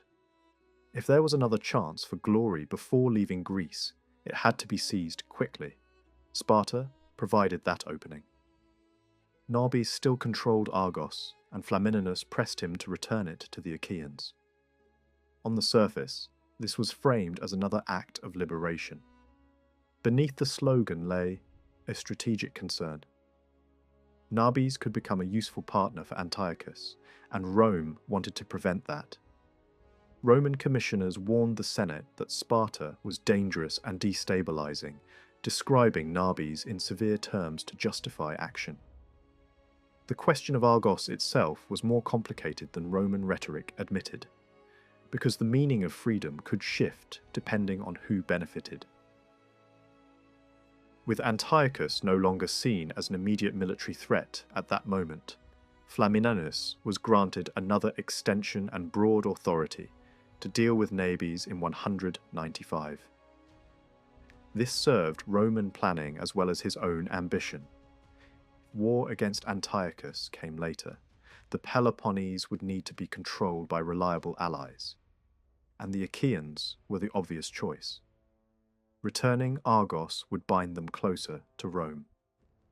Flamininus called Greek leaders to a conference at Corinth and shaped the decision for war as if it were a Greek choice. The Aetolians objected fiercely, insisting Rome should withdraw and leave Sparta to Greek hands. But most allies sided with Flamininus. A massive coalition force marched into Laconia, the largest army ever seen there. Nabis resisted more stubbornly than expected, but by the end of the summer his defeat was clear, and Argos was restored to the Achaean League. At a festival held in the city that year, Flamininus celebrated Argos's liberation as proof that Roman policy worked. Yet Rome did not destroy Nabis. His payments were heavy, his fleet reduced, and his territory shrunk, but he was left on his throne. This fit Rome's broader habit of balancing powers rather than allowing any single Greek state to dominate. Flamininus withdrew forces from the Peloponnese and left enforcement to the Achaeans. That choice planted future trouble because Achaean policy aimed at absorbing Sparta completely, along with other independent states. After dealing with Nabis, Rome had fewer excuses to keep troops in Greece. Antiochus remained a looming threat, but the withdrawal policy had been adopted as a public principle. In the spring of 194, another conference was held at Corinth.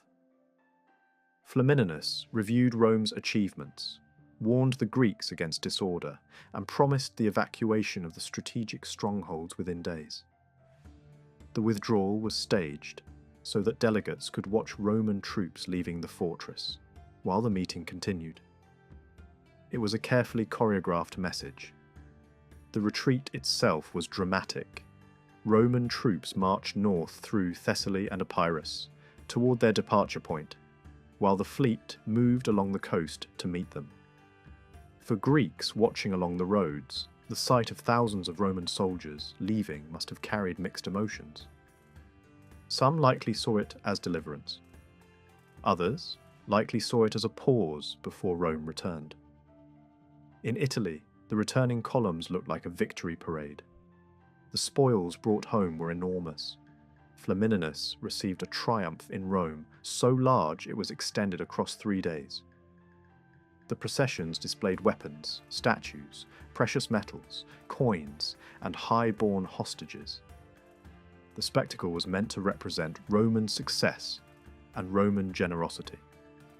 Yet such wealth came from violence. Towns captured in war were stripped. People were sold into slavery.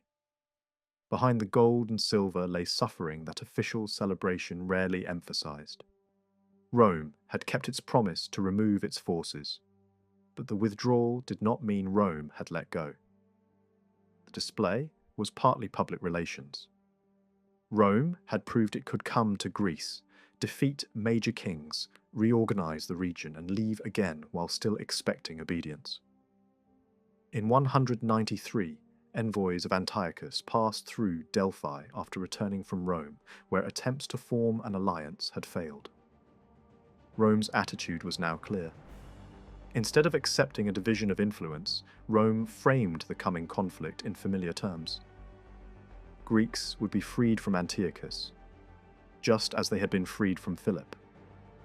Flamininus demanded that Antiochus either withdraw from Europe entirely or allow Roman intervention in Asia on behalf of Roman friends there.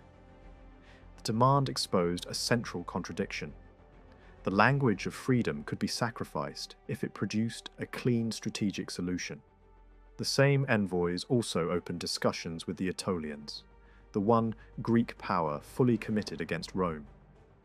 The Aetolians responded by trying to build an anti-Roman coalition, reaching out to Philip, Antiochus, and Nabis. Philip could not risk another war, Antiochus was not yet ready to act. Nabis, however, saw opportunity and began trying to reclaim lost territory through force and assassination, especially targeting key ports guarded by the Achaeans. Flamininus returned to Greece in 192 as part of a delegation meant to counter Aetolian influence and secure Greek loyalty against Antiochus. He promised assistance, including naval protection for Rome's allies in the Peloponnese. But events moved faster than Roman planning. Philopoemen, the Achaean leader, launched immediate action against Sparta. His naval campaign was unimpressive and even humiliating at moments. But on land he ravaged Spartan territory and applied pressure. An armistice followed, encouraged by Flamininus, and during that pause Nabis reached out to the Aetolians for help. Instead, they eliminated him. The same organizer who had arranged political killings elsewhere was involved again. The Aetolians judged Nabis unreliable and attempted to take control of Sparta directly. Spartans resisted and expelled them before they could succeed. Philopoemen seized the chance, marched into Sparta, and with help from a friendly faction inside, brought Sparta into the Achaean League. It was a historic achievement, but it also created a new source of instability. Relations between Flamininus and Philopoemen became strained. The tension was personal, but it was rooted in policy. Flamininus wanted limits on Achaean expansion. Philopoemen wanted Achaean power to grow. Trouble soon followed in Sparta, where a political reversal brought anti-Achaean forces back. The Achaean general for 191 formed an army, supported by Flamininus, to intervene. Philopoemen opposed the use of force and chose negotiation instead.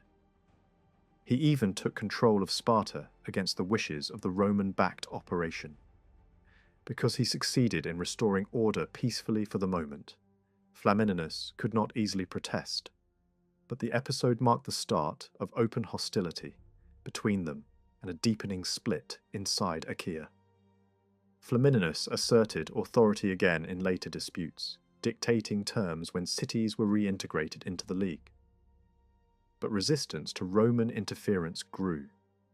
When the Achaeans tried to expand their reach beyond the Peloponnese, by acquiring an island, Flamininus blocked the move and issued a warning.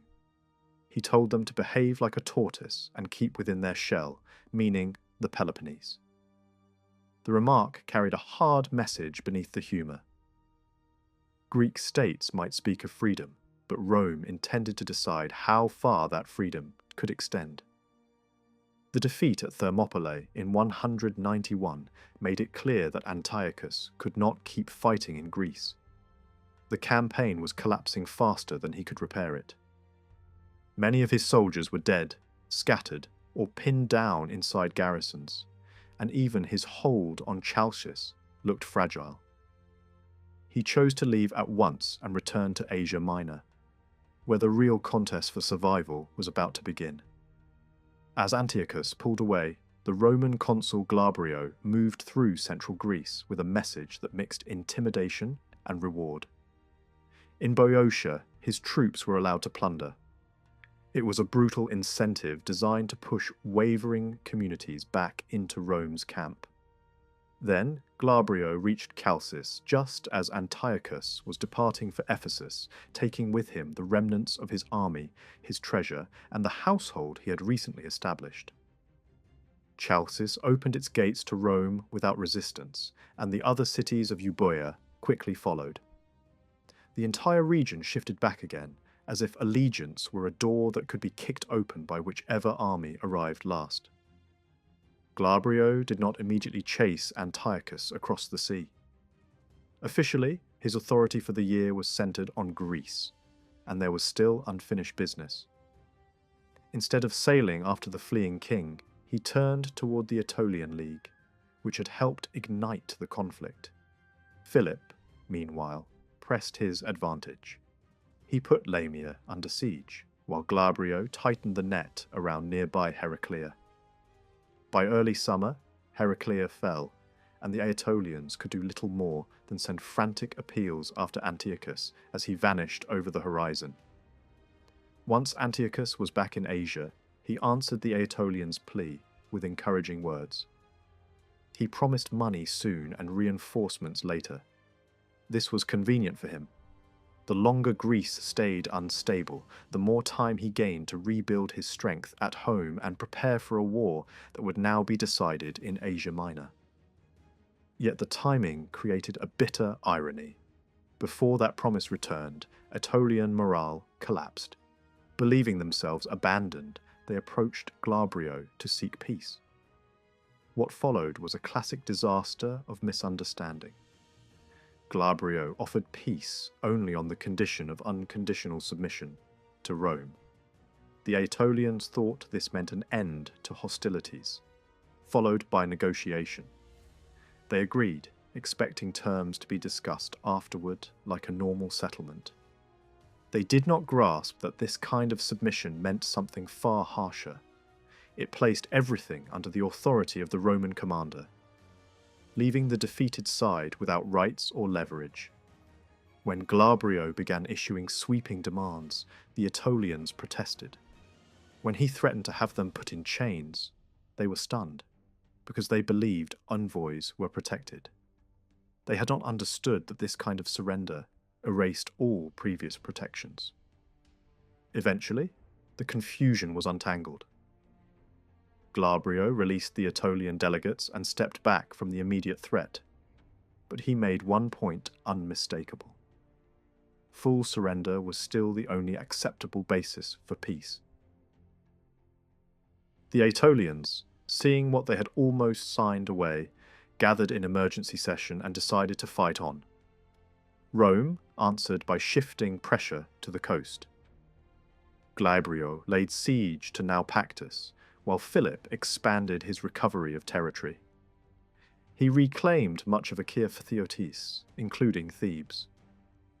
More importantly, he manoeuvred to remove the Seleucid garrison from Demetrius and restore the city to Macedonian control. The leader of the anti-Roman faction there chose suicide rather than face the consequences. Philip then moved to regain additional places in Perrhaebia, territory lost when Macedon had been cut down after the earlier war. He had already absorbed Athemania and also recovered Dolopia, the rugged, mountainous neighbour to the south. Each success rebuilt pieces of Macedonian influence that Rome had tried to strip away. But now it was happening under Roman eyes and, in practice, with Roman tolerance because Philip was useful. In the south, the Achaean League continued consolidating. Antiochus's garrison in Elis was forced to surrender, and Messene was pulled back into the League. Greece was being rearranged again, not through stable institutions, but through sieges, expulsions, and shifting alliances. By July, a new Roman naval force arrived in the Aegean under the praetor Gaius Livius Salinator. With these reinforcements, Rome's fleet reached roughly 100 warships, enough to challenge anything Antiochus could deploy, especially with Pergamum and Rhodes fighting alongside them. The strategy was now clear. One Roman force would hold down Greece and reduce Aetolian resistance, while another would push into Asia and bring the war directly to Antiochus. The key naval commander on Antiochus's side, Polyxenidas, tried to fight cleverly rather than fight fairly. He positioned his fleet near the Erythrae Peninsula, hoping to separate the Roman and Pergamene ships to the north from the Rhodian ships to the south. The plan failed. The Roman Pergamene fleet drove him back toward Ephesus, then linked up with Rhodes and displayed their ships at the mouth of Ephesus's harbour in a deliberate act of confidence. Later, writers, echoing the propaganda of the time, celebrated this moment as if it were a new version of the old Greek victories against Persia. But the reality was simpler. Antiochus was being pushed off the sea lanes that mattered. Winter then imposed a pause, and both sides withdrew to regroup. During the winter of 191 to 190, fighting continued in small, frustrating bursts. Antiochus rebuilt his fleet and strengthened his army. Most of this came from his own resources, but he also drew support from regional powers and from the Galatians.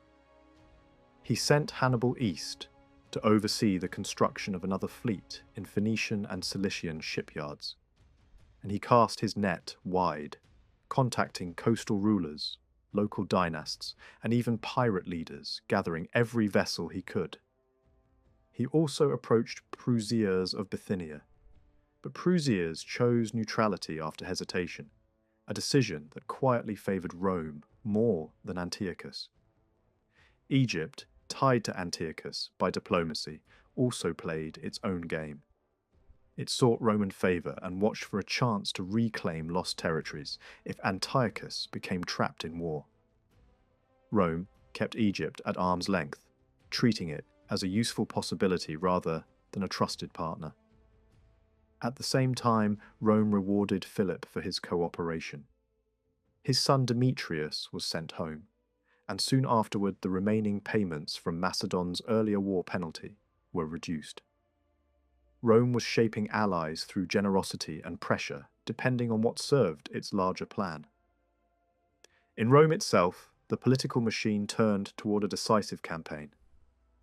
One of the consuls for 190, Lucius Cornelius Scipio, was assigned the war and received authority to carry it into Asia.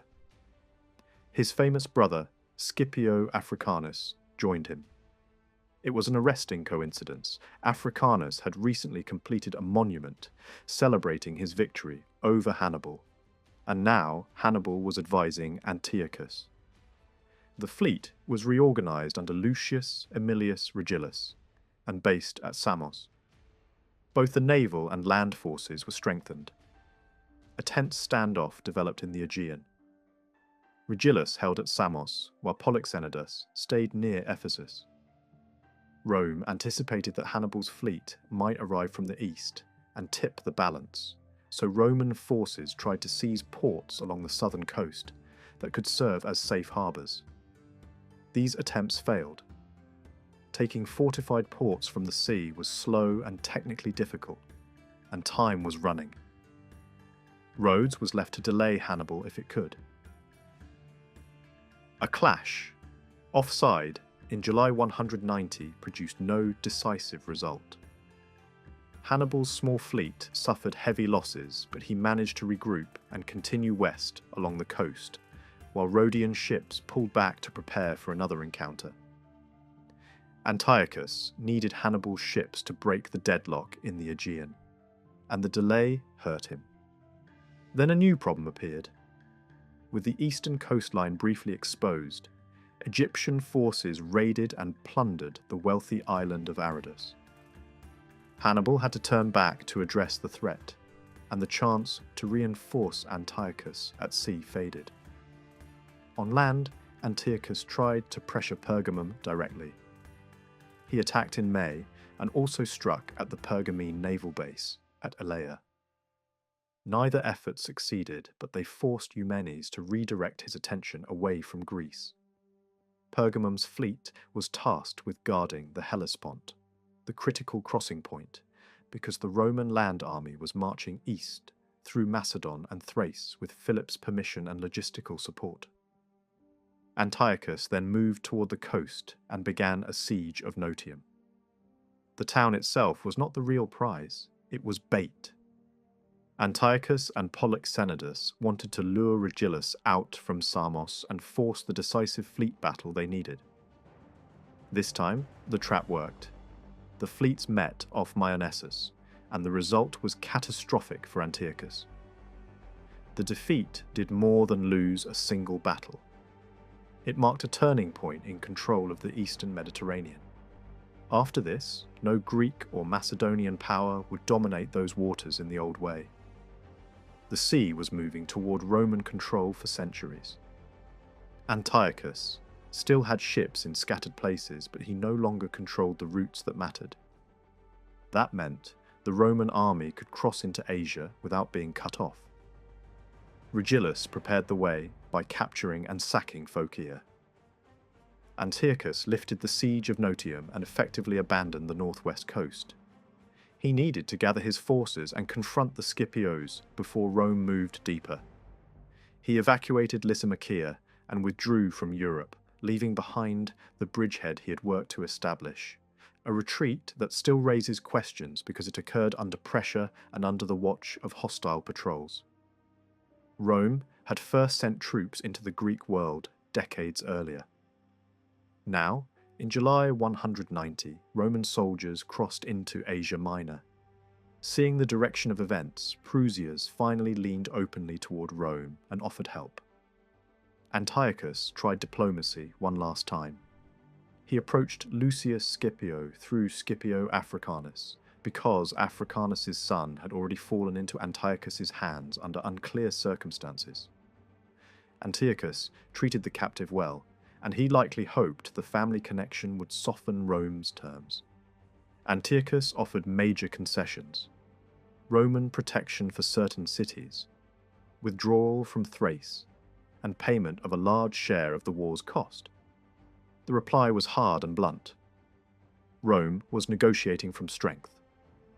Africanus pointed out that offering to abandon territory already occupied by Roman forces was too late to impress anyone. Then the demand escalated beyond what Antiochus could reasonably accept. Rome required him to give up Asia Minor entirely and pay the full cost of the war. It was no longer about preventing aggression. It was about stripping power and extending Roman authority into his domain. Antiochus ended talks and prepared for battle because there was no real alternative left. Both sides assembled armies of similar size, roughly 50,000 men each, even though Antiochus could not bring all his strength west without leaving Syria vulnerable. The Roman army moved down the western coast, pausing at Elea while Africanus recovered from illness.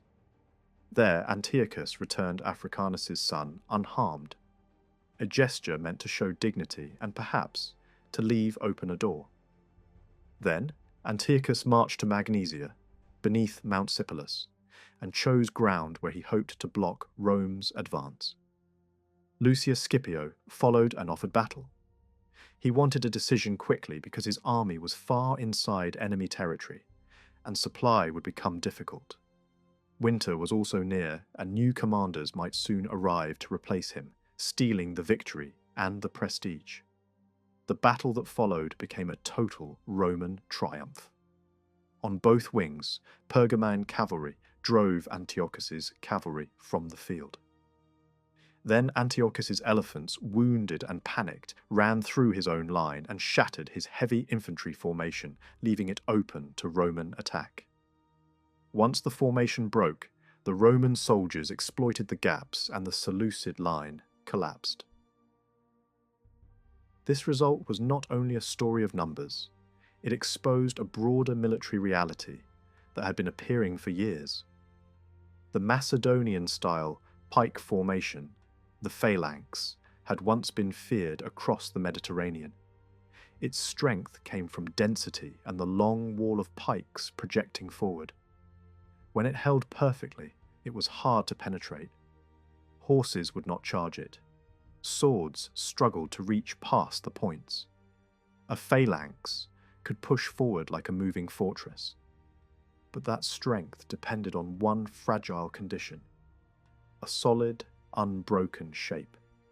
Uneven ground, sudden maneuvers, missile fire, or simple disorder could break the line.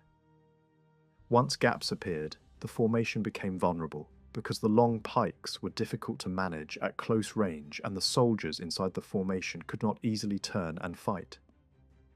An enemy who slipped into the gaps could kill from within. The Roman heavy infantry fought differently.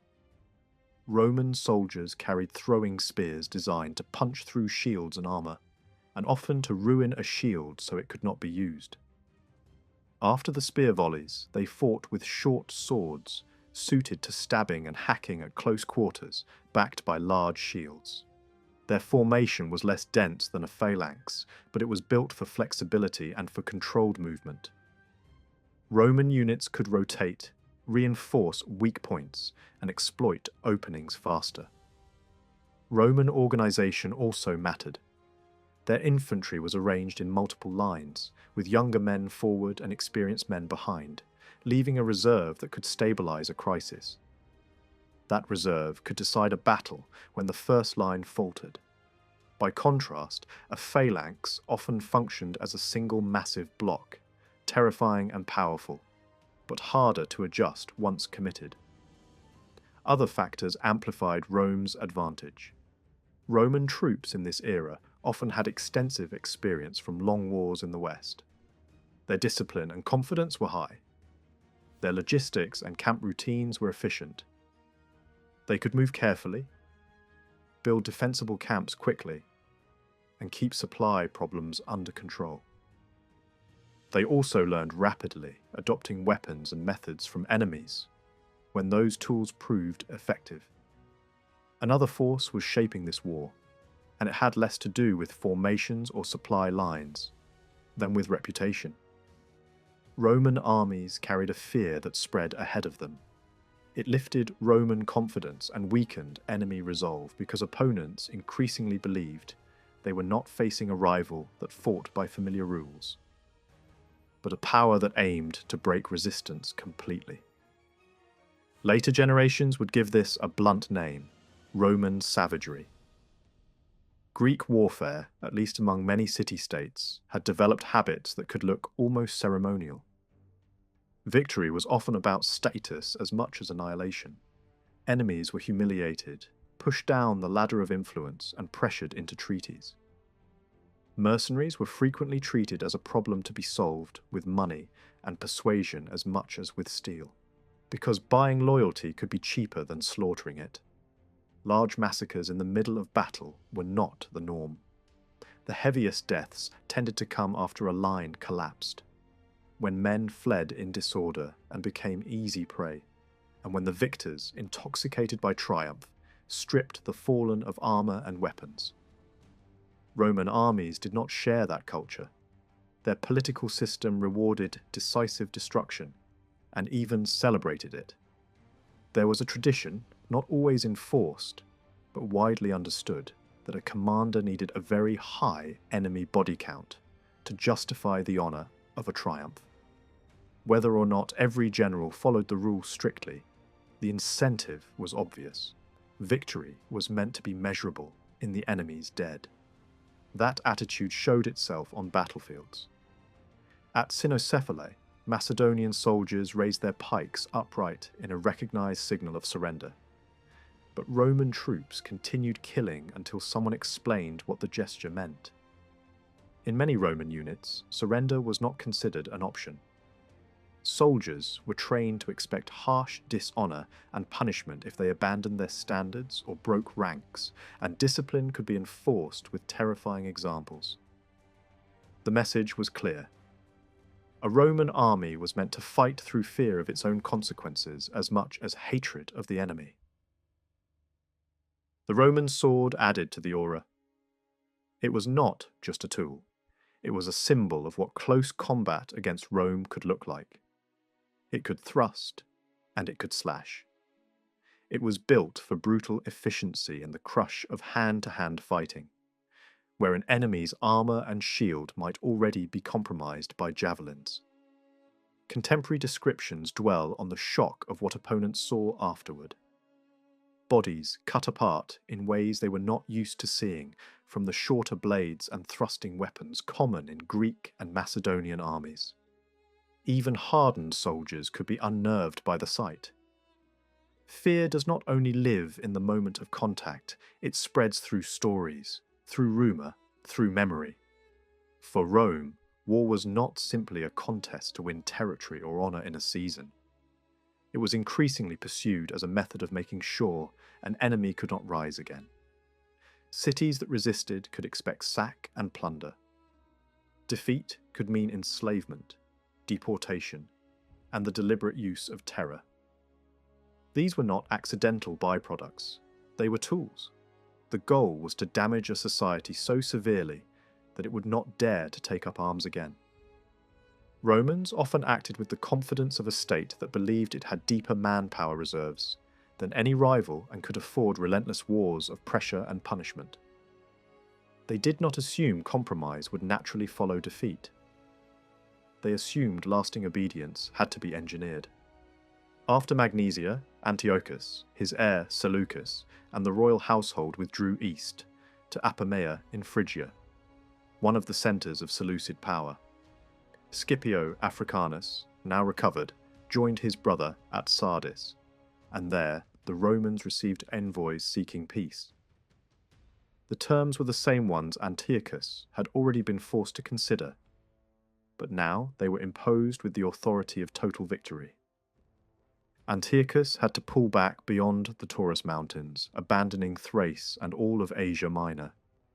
He had to pay the full cost of the war, now set at a staggering 15,000 talents, with an immediate payment demanded up front. He had to compensate Rome's allies, especially Eumenes of Pergamum. He had to hand over specific individuals demanded by Rome, including Hannibal, who escaped before he could be seized and found refuge with Prusias of Bithynia. He also had to provide hostages, including one of his sons. Even the language used to dress the settlement had become familiar. Roman officials described the outcome as the liberation of Greek cities from Seleucid control. The slogan that had worked so effectively in Greece was now carried into Asia. It sounded like principle. It functioned as policy. Antiochus accepted because there was no realistic alternative. A truce followed, allowing delegations to travel and finalize the treaty in Rome. Antiochus returned to Syria, leaving the management of what remained to Seleucus, now the recognized successor. Yet the Romans did not behave as if Asia Minor had been securely settled. Early in 189, a new consul, Gnaeus Manlius Vulso, arrived with fresh troops to replace the Scipios and refill the army's ranks. Lucius Scipio returned to Rome and celebrated an enormous triumph. At the same time, Rome treated Asia as a continuing military zone, paired with Greece in importance. This was not simply caution. It reflected a forward plan. The Senate did not want Asia Minor drifting back towards Seleucid influence, and it intended to reshape the region while it had the power to do so. Vulso immediately targeted the Galatians. They had fought for Antiochus, and some of them likely assumed they were covered by the truce. Vulso rejected that interpretation. His campaign served multiple purposes at once. It punished allies of Antiochus, demonstrated Roman resolve, and removed a potential source of future trouble. Marching inland by a deliberately indirect route, Vulso demanded the surrender of Seleucid towns and strongpoints along the way. Seleucus, trapped by the truce, could not intervene and was forced to supply the Roman army as it moved. The humiliation was deliberate. While Seleucus watched helplessly, 2 of the 3 major Galatian tribal groups were smashed with extreme violence. By autumn, the interior had been taught the lesson Rome wanted remembered. By the time Vulso finished, Antiochus had few friends left who could still help him. Force and diplomacy had done their work together. Near the end of 187, Vulso celebrated a triumph of his own. Even after losing part of his loot to Thracian raiders on the return route, the expedition was remembered as one of the most profitable wars of the age. The political value inside Rome was enormous. The Senate could finally pay back wealthy citizens who had financed emergency spending during the struggle against Carthage. Vulso's procession displayed vast wealth: golden crowns offered by communities seeking favour, mountains of silver, large stores of gold, and floods of coinage. Captured leaders and commanders were paraded in chains. Soldiers received cash rewards, officers and cavalry more than ordinary troops. The riches were so striking that Roman moralists later treated this moment as a turning point, when, luxurious foreign tastes began to seep into Roman life. Expensive furniture, fine textiles, professional entertainment at banquets, and the rising value of household specialists like cooks. There was criticism, but it was as much politics as principle.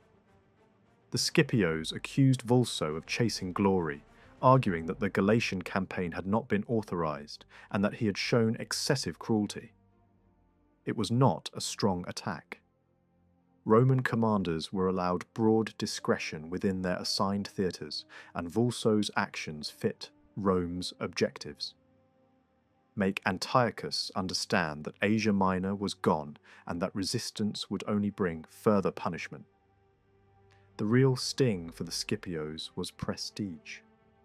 Vulso's triumph threatened to overshadow the triumph Lucius Scipio had celebrated after Magnesia, and Roman politics never forgot a rivalry. Meanwhile, the treaty itself moved quickly. In 189, the Senate ratified the field terms with only minor additions. Antiochus had to hand over his war elephants and reduce his navy to a token force. A large immediate payment was demanded at ratification, followed by annual installments. Rome's financial world shifted at this point. Regular streams of foreign money began to feel normal. The final details were handled in Asia at a conference held at Apamea in 188. The treaty was sworn, the remaining Seleucid fleet was destroyed, and the war ended in a way that made its meaning unmistakable. Antiochus, the strongest monarch in the eastern Mediterranean, had been crushed for attempting to contest Roman influence in Greece. Seleucid control of Asia Minor, already uneven, was now finished. Rome then faced the question that always followed victory: how to arrange the conquered space so that future intervention would be easy and cheap. A 10-man commission was sent to Asia Minor to assist Vulso, mirroring what Rome had done in Greece. The goal was not direct administration across the whole region, but control through friends. With Antiochus pushed out, the Romans could now dispose of Asia Minor's political landscape almost as they pleased. Their primary partners were Pergamum under Eumenes and the island power of Rhodes, both of whom had been vital in the war at sea and in diplomacy. Much of the former Seleucid territory was effectively divided, with major portions assigned to Pergamum and to Rhodes. Former tributaries were redirected to pay these new masters, another sign that the language of freedom could be stretched or set aside when convenient. Yet not every city was handed over. Communities that could claim friendship with Rome were granted a privileged status. They were declared free from paying tribute to Pergamum or Rhodes. The commission decided these cases one by one. Bithynia under Prusias was left intact, in part because his late support had been useful, and because a stable buffer state was preferable to creating another problem. This arrangement also produced an unintended effect. Pergamum and Rhodes were commercial rivals as often as they were partners. The new system forced them into a tense form of cooperation, each balancing the other under Rome's distant supervision. It was the balance of power method exported to Asia. While Asia was being settled, Greece was still unfinished. In Greece, the Aetolian War dragged on, and here Roman policy divided men who claimed to be serving the same republic. Flamininus, presenting himself as the senior authority on Greek affairs, disliked Glabrio's hard approach. Glabrio's siege of Naupactus in 191 looked, from Flamininus's perspective, like an attempt to crush the Aetolian League outright. That would upset the delicate equilibrium Flamininus had been trying to maintain among Greek states. Late in 191, he helped broker another Aetolian request for a truce so that negotiations could be explored in Rome. Glabrio agreed and lifted the siege. The Aetolian embassy reached Rome early in 190, but talks collapsed quickly and the envoys were sent away. Even so, the situation did not snap back into war immediately. In Greece, the newly arrived consul Lucius Scipio granted the Aetolians a 6-month truce. The Aetolians accepted, fully aware of why such a long pause suited Rome. It gave Rome time to finish Antiochus in Asia before returning to punish Greece's most defiant league. When the truce began in the spring of 190, Aetolian delegates travelled again to Rome, expecting formal talks. Instead, they were made to wait for months without being heard. They were trapped in Rome while Glabrio celebrated his triumph, watching the usual parade of treasure and prisoners, including Greeks, taken in their own war. The message was humiliating and intentional. Only in November were the Aetolians finally admitted to the Senate. The delay had a purpose. The Senate wanted confirmation of Rome's success against Antiochus before deciding how harshly to treat the Aetolians. But the truce was nearing expiration, and the Senate had to act without having the latest reports in hand. The Aetolians were expected to beg. Instead, they arrived furious, presenting themselves as leaders of a proud league, not criminals. They launched into complaints about past services and present insults. When the question of surrender on Roman terms was raised, they fell into stubborn silence. The meeting collapsed. The envoys were ordered to leave Italy within 15 days. War in Greece resumed in 189. The new commanders were assigned by the normal lottery of provinces. Vulso received Asia, and Marcus Fulvius Nobilia received Greece.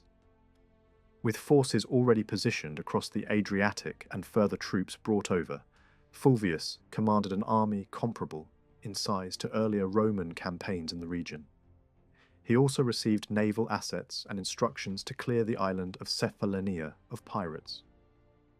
The island happened to belong to the Aetolian League. Even anti-piracy orders could be used as a political weapon. The Aetolians did not wait passively. As soon as their envoys returned with news of failure, they launched a bold winter offensive.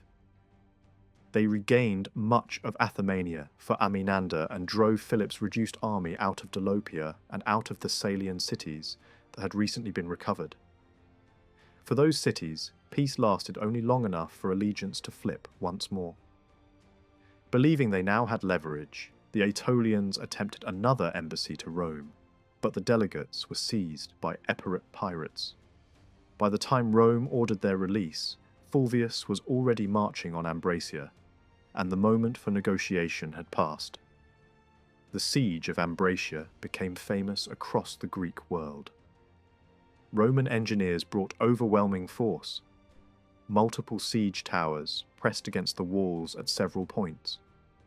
The defenders responded with ingenuity. Cranes were built on the ramparts to drop heavy stones onto the towers. Night raids targeted Roman machines. When a section of wall collapsed, the defenders threw up internal barriers and fought in the breach. When the Romans turned to mining, the Aetolians dug counter-tunnels and drove the attackers out with choking smoke. It was a bitter contest of skill and endurance, and it entered Roman memory partly because a major poet of the age, Quintus Ennius, accompanied Fulvius and celebrated the siege in works that later generations spoke of, even though almost none of the lines survived. Ambracia finally gave in when Amenander, who had lived there until recently, was allowed to enter and persuade the defenders to stop suffering for a cause that could no longer be saved. While this was happening, Philip's son Perseus recovered Dolopia, and the Aetolians found themselves fighting on multiple fronts.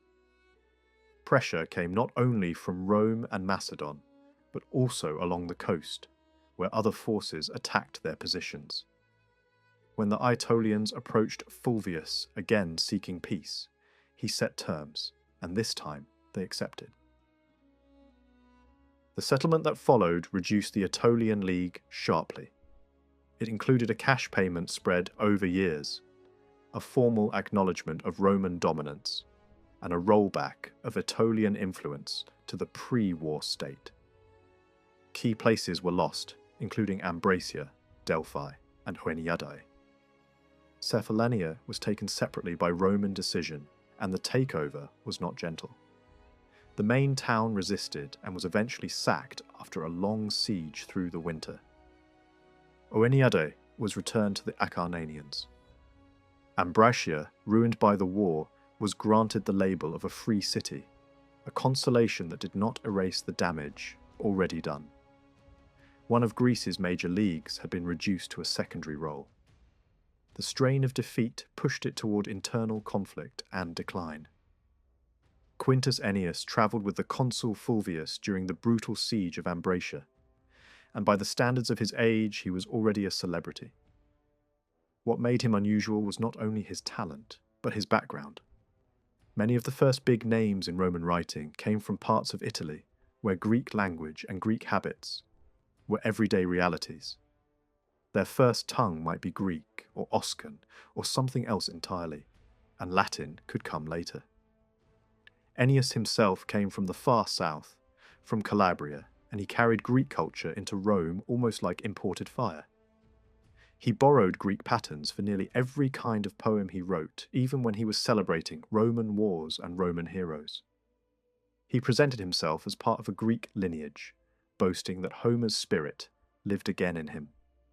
He dismissed older Roman verse rhythms as rough and provincial, and claimed that bringing Greek forms into Latin opened an entirely new artistic world. That confidence paid off.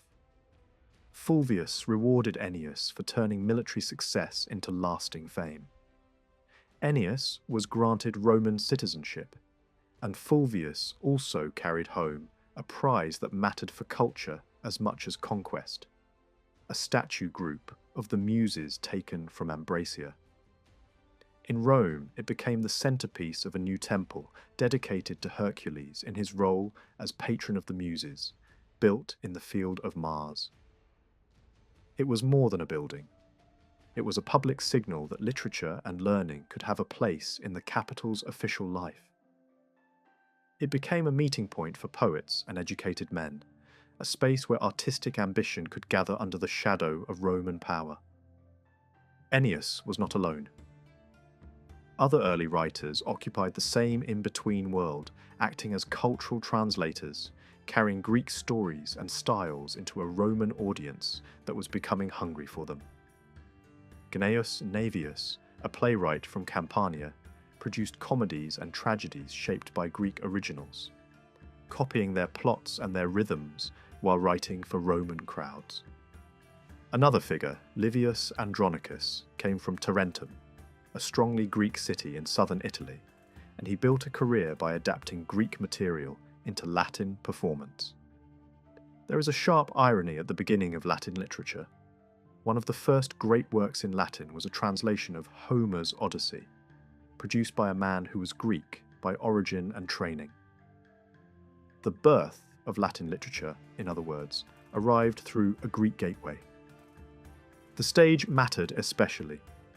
Theatre exploded in popularity in the late 3rd century and kept growing into the 2nd. Festivals multiplied, public occasions expanded, and performances became part of the civic calendar. By the middle of the 2nd century, Rome could devote a large portion of the year to plays, and this was separate from private performances commissioned for elite events. A famous example comes later when one of Terence's major comedies was first staged at the funeral games of a great Roman commander. Drama had become so normal that it could serve both public celebration and a private memorial. Comedy, in particular, dominated. Plautus emerged first, writing in a style that loved loud rhythm, quick jokes, and physical humour. Terence followed in the next generation, writing with a smoother surface and more carefully structured plots. Their differences mattered to Roman audiences. Plautus often leaned into popular Italian humour and broad, almost chaotic energy. Terence aimed at a more refined crowd with a more controlled language and tighter social observation. Yet both writers did the same basic cultural work. They took Greek light comedies and reshaped them for Latin ears. Their characters wore Greek clothing and lived in Greek cities, but their jokes cut in Roman directions. Greek settings were filled with Latin wordplay.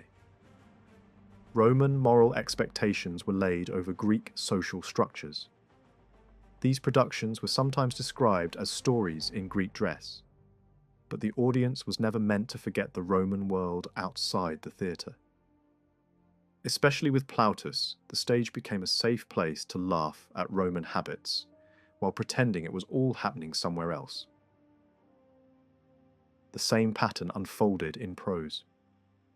When the first Roman historians tried to write the story of Rome at the end of the 3rd century, they used Greek, not Latin. That decision reveals two things at once. It suggests that Greek was still the natural language for serious historical writing, and it also implies that educated Romans already expected one another to read Greek without difficulty. Latin prose on a large scale came later. Cato, in the first half of the 2nd century, is often treated as a turning point because he chose to write in Latin, pushing against the idea that Greek was the only proper medium for serious work. Even then, Latin literature did not become fully independent overnight. It took generations before Rome developed a confident range of distinct genres and conventions. Yet, by the late Republic, the transformation was unmistakable. Latin could carry every weight Greek had carried, and it could do so in its own voice. A poet like Virgil is the clearest symbol of that change. His work is deeply Roman in emotion and language, yet it is built on foundations laid by Greek epic and Greek art. The earlier phase created a hybrid culture, and the later phase turned that hybrid into something that felt organic and complete. While writers were building this new world of words, the political world was also tightening. After the war against Antiochus, Philip of Macedon found himself in an uncomfortable position. In some ways, he ended the conflict slightly better than he began it.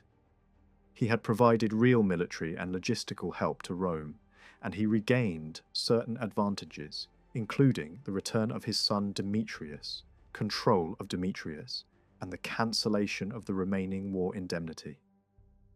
A king in Philip's position might reasonably hope for generous treatment after proving useful. Yet usefulness did not erase memory. Rome had not forgotten that Philip had once been a major enemy, and it behaved accordingly. There were moments that made the snub obvious. When Roman leaders criticized the siege of Naupactus, the complaint was not only that it was inefficient, but that it benefited Philip too much. During the fighting around Lamia, Roman decisions also cut Philip out of opportunities he thought he had earned.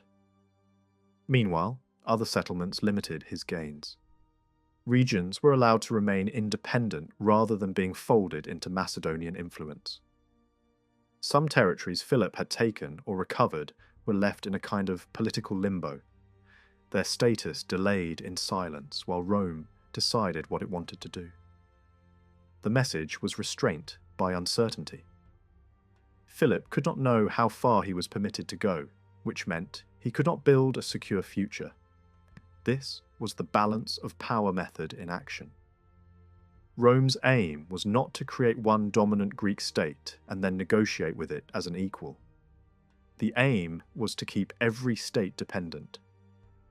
Macedon was meant to be strong enough to be useful and fearful, but not strong enough to dominate Greece. That was also why Philip would have been especially angered by the decision to award parts of Thrace to Eumenes of Pergamum.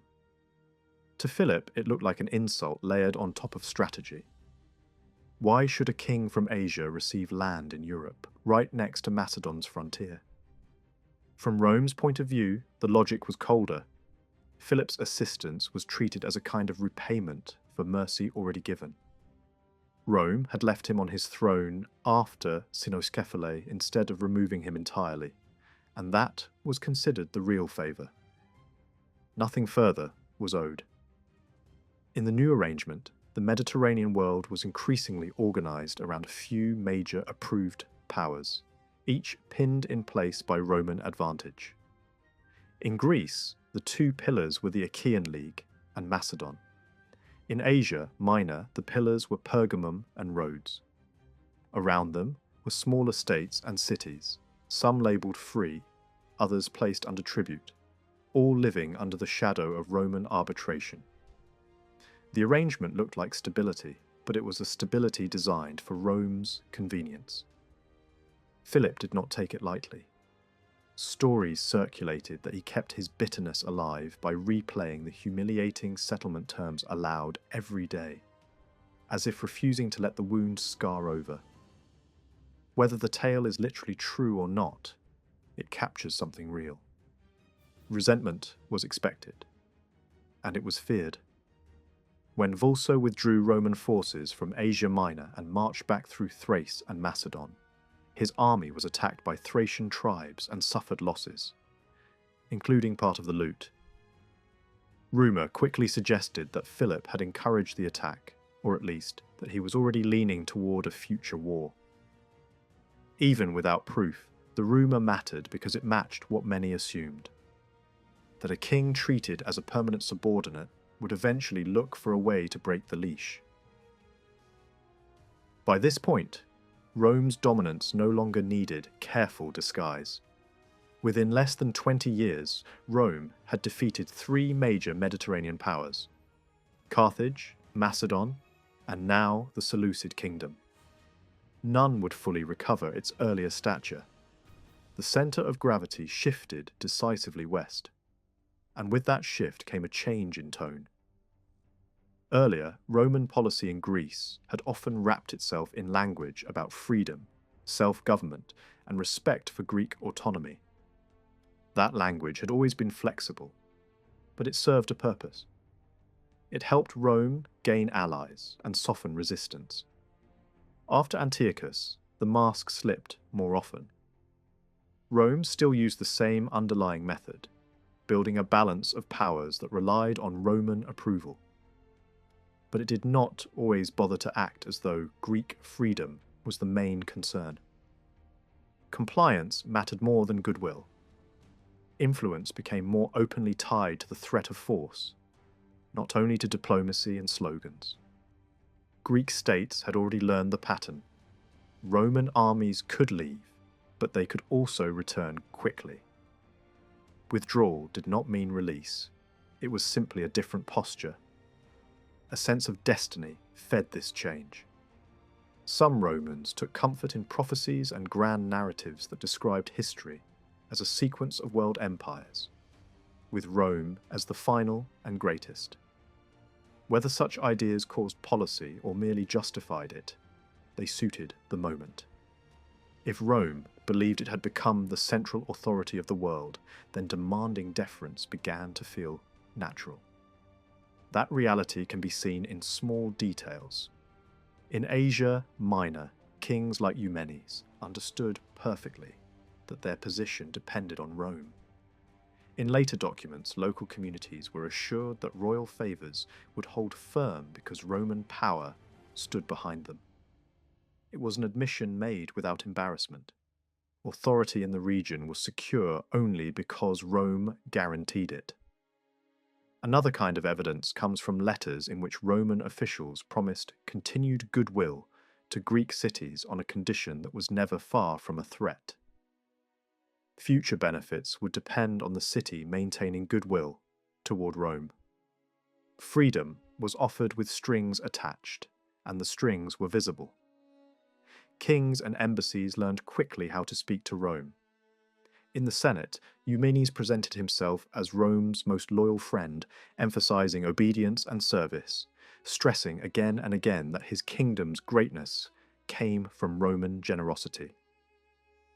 These speeches were not pure submission, they were also tactical.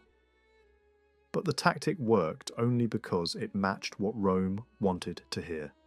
The new path to influence was not equality, it was deference. Over time, the performance became more extreme. Some foreign delegations approached the Senate in a posture of humiliation, even prostrating themselves before senators.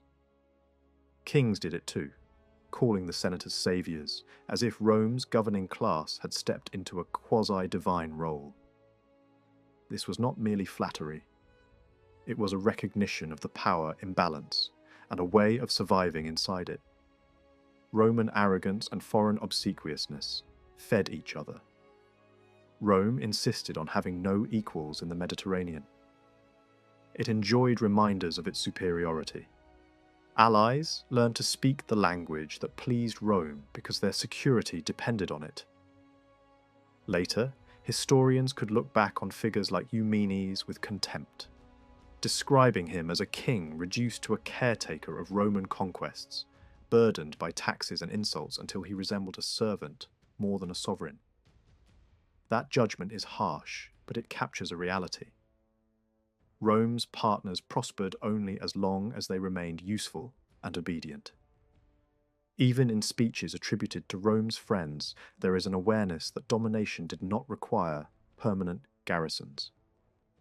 A Rhodian representative could claim that the gods had already granted Rome rule over the world, and argue that Rome could manage the East through authority and legal power, rather than occupation. The idea was simple.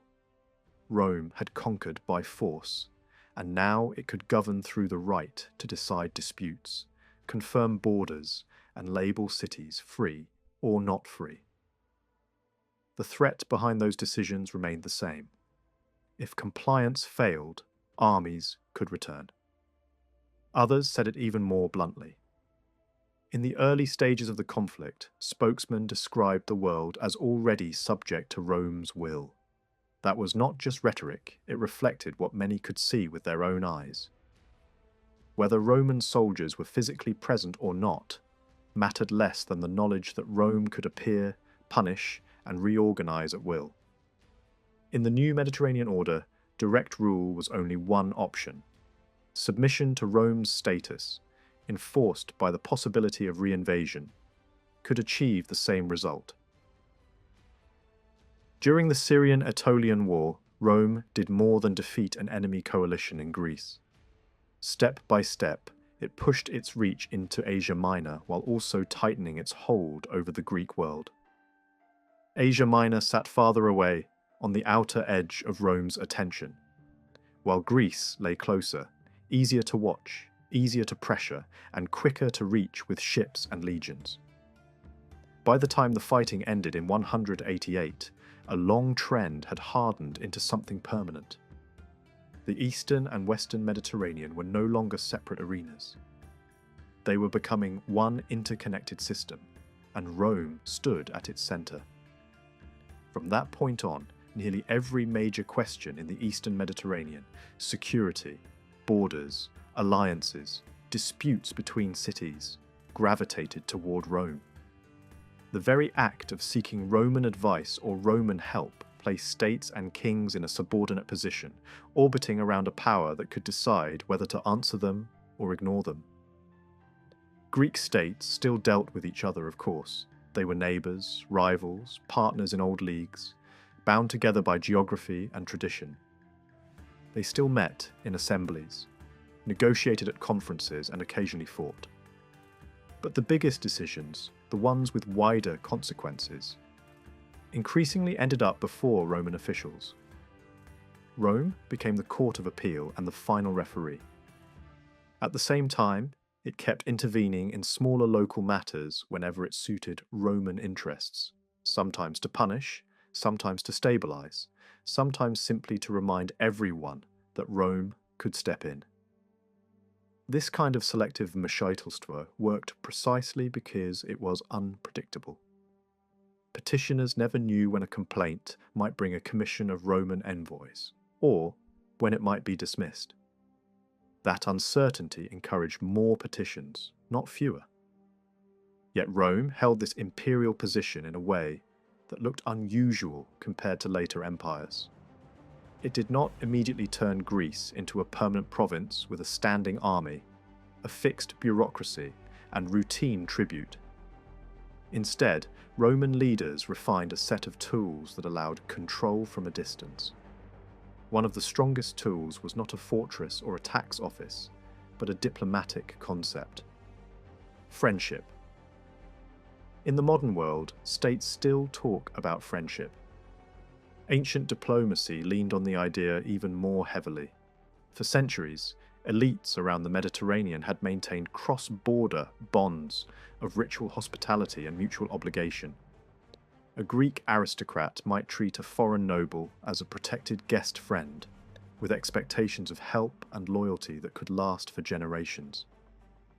That mentality made it easier to extend the language of friendship to relationships between communities and powers. In that older way of thinking, it was often not a state as a territory that formed relationships, but a people as a collective body. The Romans and the Athenians, the Romans and the Rhodians, the Romans and the Achaeans. Seeing politics in terms of peoples rather than borders made friendship feel natural, even when the relationship was unequal. A community could become a friend of Rome in several ways. A formal treaty alliance was one route, but in the Greek world, Rome did not always rely on treaties at first. There were major agreements with key players, including the Achaean League, and peace settlements with defeated enemies such as Philip, the Aetolians, and Antiochus. But many other relationships remained informal. Rome kept track of who had been admitted into its circle, and the Senate carried an unspoken sense of what friends were supposed to do, even if nothing was written down as a contract. This approach differed from places where Roman officials judged local societies to be politically uncivilized, and therefore needed direct supervision. In Greece, cities already had institutions, assemblies, courts, and a dense political culture. That made it possible for Rome to lean on existing structures, and often to govern indirectly through allied powers such as Pergamum and Rhodes.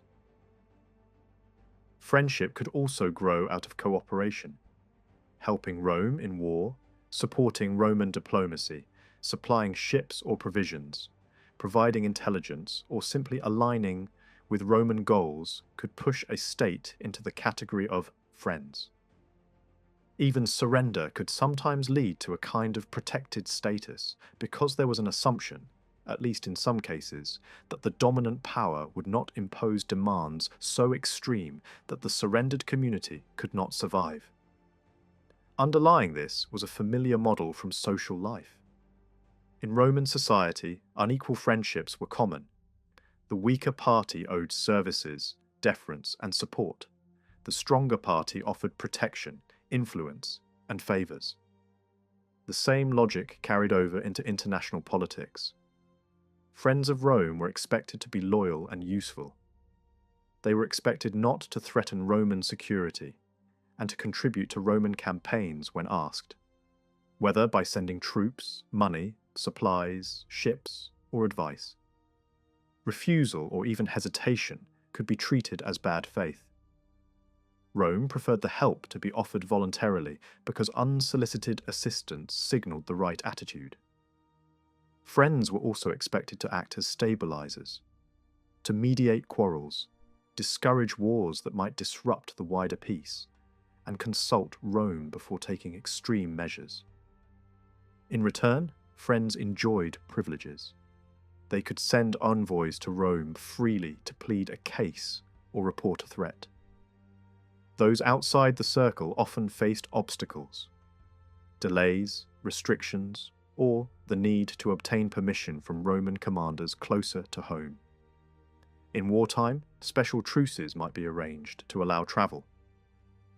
A common workaround for an outsider was to persuade a friend of Rome to carry a message on their behalf, because friends had easier access and higher credibility. There were even symbolic boundaries that expressed the hierarchy. Roman tradition distinguished the civic space of Rome from the outside world in ways that affected diplomacy. Recognized friends could be welcomed in with formal respect, while others might be left waiting, sometimes intentionally, as a calculated slight. These were not minor courtesies. They were instruments of power, reminders of who belonged and who did not. Rome, for its part, had obligations too, at least in theory. The basic promise was protection. When a friend faced a crisis, Rome might act to defend that friend's freedom or position, using persuasion first and force if it judged force necessary. At the local level, Rome often helped particular factions inside a city, especially those groups whose goals aligned with Roman interests. But nothing here was automatic. Friendship was not a machine with fixed inputs and fixed outputs. A request for help could meet a wide range of responses, from silence to mediation to full-scale war. This flexibility was part of the strength of the system for Rome. It allowed Roman leaders to choose what was convenient at the moment, while still claiming to be acting as friends. The disadvantages fell heavily on the weaker side. In any unequal relationship, the stronger partner gets to decide whether the weaker one has behaved properly and how to respond. The weaker partner lives with constant calculation. What can be done without provoking anger? What will be seen as disloyal? What might trigger punishment? Even when Rome had no troops nearby, the fear of what might happen if Rome did send troops could shape behaviour. In that sense, fear became a cheap method of rule. The more unpredictable Rome was, the more effective it could be as a distant master. Inconsistency itself became a weapon. It kept allies and rivals guessing, and that uncertainty produced caution. This is where the language of freedom mattered. When Roman leaders proclaimed Greek freedom, the phrase sounded generous, but it carried an implicit hierarchy. A gift creates a relationship of obligation. The giver stands above the receiver. By presenting itself as the source of Greek freedom, Rome turned many communities into subordinate partners who owed gratitude and restraint. The rhetoric continued even when practice undermined it, because the rhetoric itself strengthened Rome's position. Even those who were treated as formal equals could be pushed into the same subordinate posture. The Achaean League, for example, had an alliance that theoretically placed it on an equal footing with Rome. Yet Roman behaviour in later years often treated the Achaeans as if they were not equal at all, pressuring and bullying them into compliance. At moments of frustration, Achaean leaders could voice what many must have felt. The agreement sounded equal on paper, but real power lay with Rome, and Greek freedom was fragile. Once Antiochus was defeated, the flow of embassies and petitions only increased. Communities across Asia Minor hurried to present their cases, and Greek states continued to do the same. This created an endless workload for the Senate, but Roman leaders came to accept it as the price of remote control. Being consulted on matters large and small was not an inconvenience. It was a form of dominance. The habit of seeking Roman approval trained the Eastern Mediterranean to treat Rome as the ultimate authority. The pattern also fit Greek political instincts. Greek diplomacy had long assumed a hierarchy among states, a ranking system where honour and influence mattered as much as territory. Every petition to Rome reinforced Rome's place at the top of that hierarchy. Even when petitions were driven by self-interest, and they almost always were, they still strengthened Roman superiority. Rival cities could use Rome as leverage against neighbours, feeding the Senate information designed to sound alarming. A complaint could be framed as a threat to regional stability, or as a dangerous imbalance that needed Roman attention. Because balances of power can be fragile, Rome frequently responded by sending investigative missions. These delegations of Roman envoys did not always bring soldiers, but they brought something nearly as effective: the reminder that Rome was watching and could intervene. The regular appearance of Roman envoys became another tool of control. Major states, and even minor ones, were repeatedly forced to acknowledge their place in the system. They were reminded of obligations and warned against overstepping. Behind every conversation stood the memory of Roman violence, and the knowledge that diplomacy could turn into invasion, if Rome decided it should. The balance of power arrangement mattered partly because it ensured that Rome remained the only actor with truly decisive force. Others might maneuver, threaten, or form coalitions. But Rome stood apart as the power that could settle the argument. Rome's influence also worked through local elites. From its earliest expansion in Italy, Rome discovered that many regional leaders were willing to accept Roman supremacy if Rome helped them stay on top at home. This is a classic imperial strategy. Keep local power holders wealthy and secure, and they will tend to remain loyal. In Greece and Asia Minor, Rome often leaned on the same logic. It was not necessarily creating oligarchies from nothing, but it was accelerating trends already underway. Many cities were struggling with financial pressures. Public budgets were tight, and the wealthy increasingly covered civic expenses in exchange for influence. That made local politics drift toward rule by rich men, openly or indirectly. Roman support often strengthened those same figures because they were easier to negotiate with and more reliable as partners. Still, it would be misleading to reduce the wars and settlements entirely to class conflict. For ordinary people, daily life might not look dramatically different under one distant master rather than another. The major political divide frequently ran through elite groups, those who held office, controlled resources, or led factions. Some chose cooperation with Rome, calculating that Roman favour would protect their position.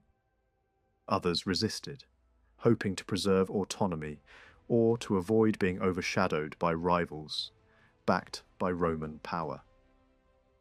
Those elite factions then worked to persuade the wider population, pulling cities back and forth between pro- and anti-Roman attitudes. By 188, the system had taken on its lasting shape. Rome did not need to occupy every city to dominate the region. It only needed to remain the place where decisions were made, the power that could be appealed to, the authority that could punish, reward, or ignore. Greece and Asia Minor still had their own politics, their own rivalries, their own local wars and assemblies. But increasingly, those struggles played out under an invisible ceiling. What Rome would tolerate, what Rome would approve, what Rome might punish. Remote control did not feel like freedom to everyone living inside it, but it was efficient. And once the Eastern Mediterranean learned to look to Rome for answers, the direction of power was difficult to reverse. After the Syrian-Aetolian War, Roman dominance brought one clear benefit to the Greek mainland. The big, league-shattering wars largely stopped. For many communities on the Balkan Peninsula, the 180s and 170s offered something they had not enjoyed for a long time: routine life. Fields could be planted without armies marching through them. Festivals could be held without fear that a rival league would arrive with siege engines, and battered cities could try to repair walls, temples, and budgets. Asia Minor remained more unsettled, and there were still flashes of conflict: Philip's operations in Thrace, and the Achaean League's ongoing struggle over Messene. But compared with the disasters of the earlier decades, the region entered a quieter phase that felt, at least on the surface, like an early version of Roman peace. After Rome withdrew its armies from Greece, peace looked stable on the surface, but tension steadily grew. Complaints from Greek states flowed to Rome, often targeting Macedon, and the Senate showed itself willing to judge disputes, even without troops on the ground. This turned Rome into the main court of appeal in Greek politics and encouraged local conflicts to be framed as threats to regional stability. Early crises, such as disputes around Delphi and factional struggles in Boeotia, revealed how fragile the settlement was. Rome expected its decisions to shape local behaviour and was ready to enforce them when challenged, reinforcing the idea that Greece was no longer an equal partner but a dependent sphere. The most serious unrest developed in the Peloponnese. The Achaean League's efforts to absorb Sparta and control Messene reignited old divisions, property disputes, and exiles. Rome's ambiguous stance, sometimes refusing to intervene, sometimes quietly backing compliant leaders, deepened internal splits within the League. The death of the Achaean leader Philopoemen weakened resistance to Rome, while pro-Roman politicians such as Callicrates gained influence by arguing that survival depended on cooperation. Over time, Roman approval became more decisive than local consensus, and the idea of an equal alliance with Rome steadily eroded. At the same time, Macedon moved toward renewed confrontation.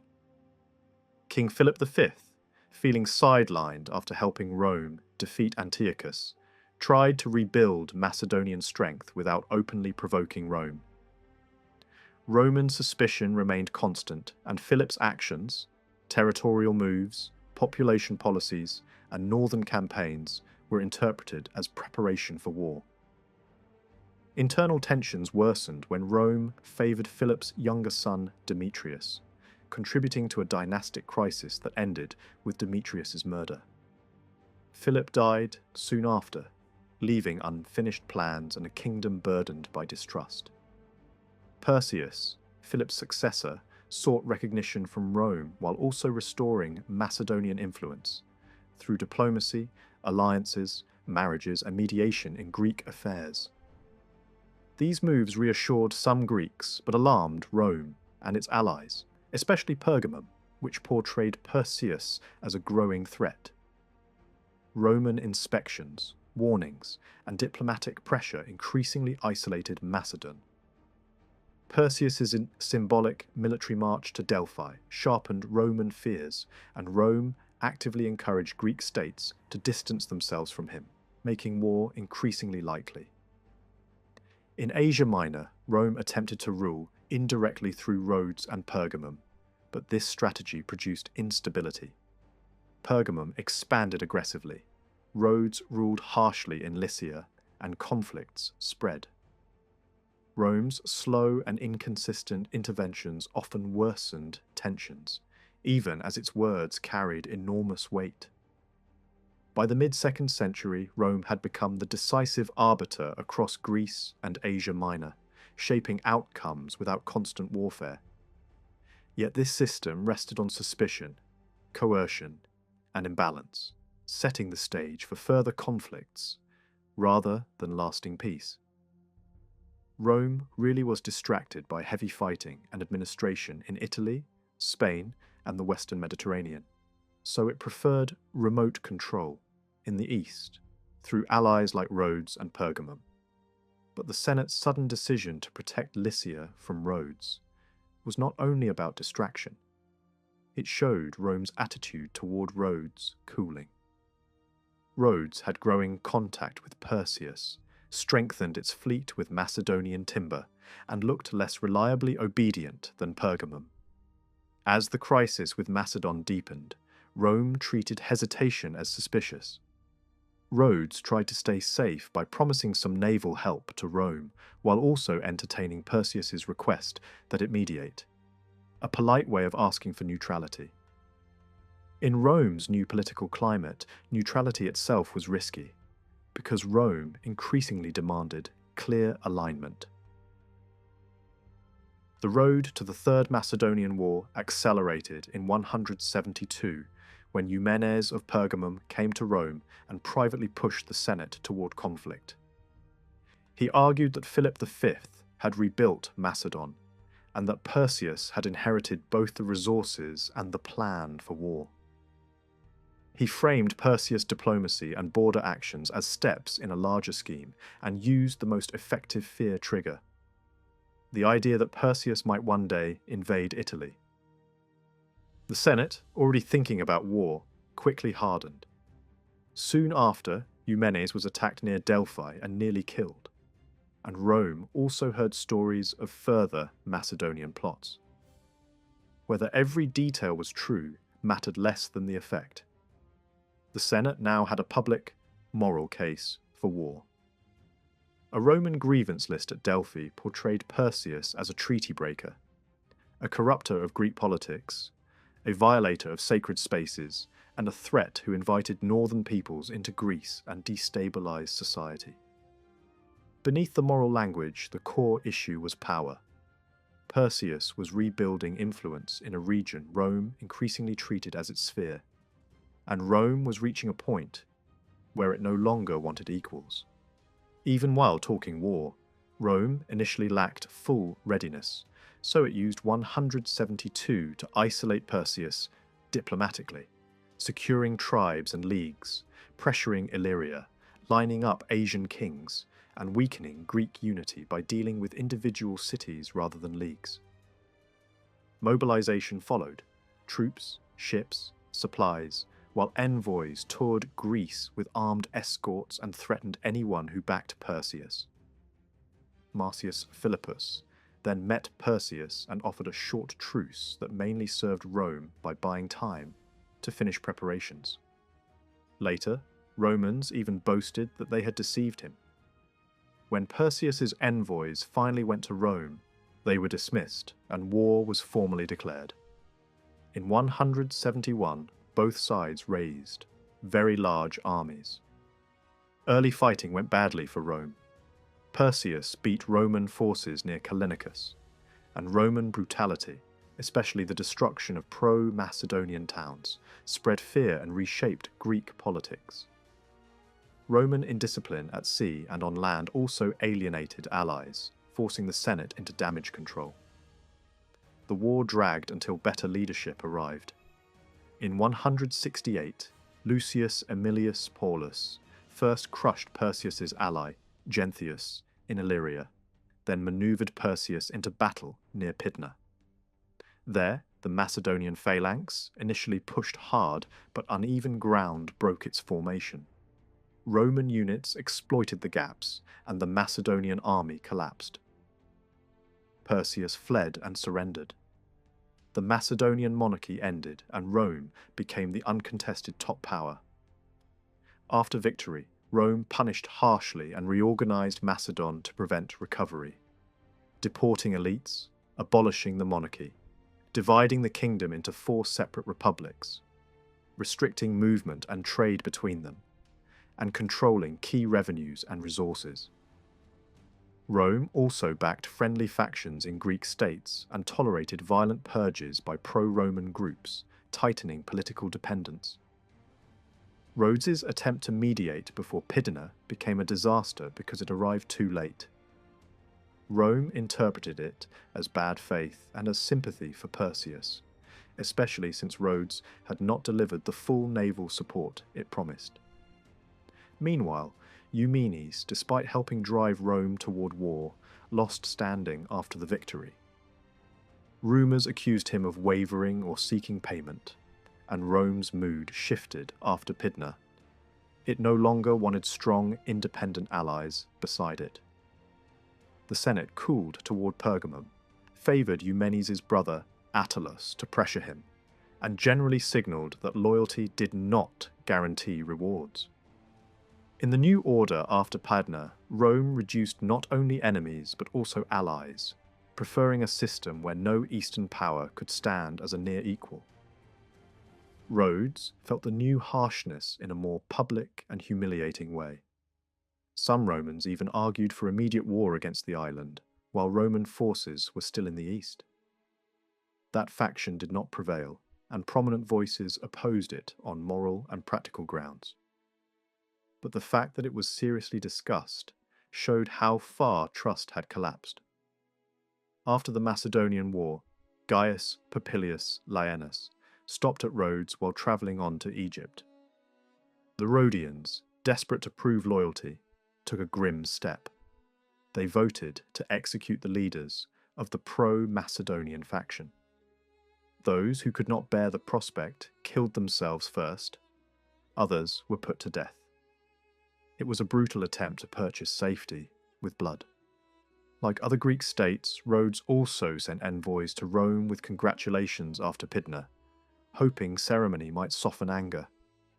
Instead, they were refused an audience and denied even basic hospitality, told bluntly that Rhodes was no friend of Rome. The Rhodians tried abasement, falling prostrate before the Senate in a posture meant to erase suspicion. It did nothing. Rome punished Rhodes by stripping away most of the territories it had gained after the Syrian-Aetolian conflict, cutting into the island's influence and income. Economic pressure followed political humiliation. Rome turned Delos into a free port under Athenian supervision. The official reasons were framed in commercial terms: a freer hub to speed Mediterranean trade, with Delos quickly becoming a major centre for the slave market. Even if the move was not designed solely to cripple Rhodes, it did real damage. Rhodian revenues fell sharply, though exact figures were contested and likely exaggerated in debate. Rhodes kept its role in brokering eastern Mediterranean grain because Delos lacked a harbour suitable for the largest transport ships. But many merchants now had an attractive alternative and could bypass Rhodian controls. On top of that, Rome's hostility weakened Rhodes's reputation abroad. Traders and cities noticed who stood in Rome's favour and who did not.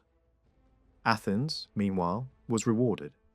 It gained Lemnos, and the farmland of the destroyed city of Haliartus became an Athenian enclave in Boeotia.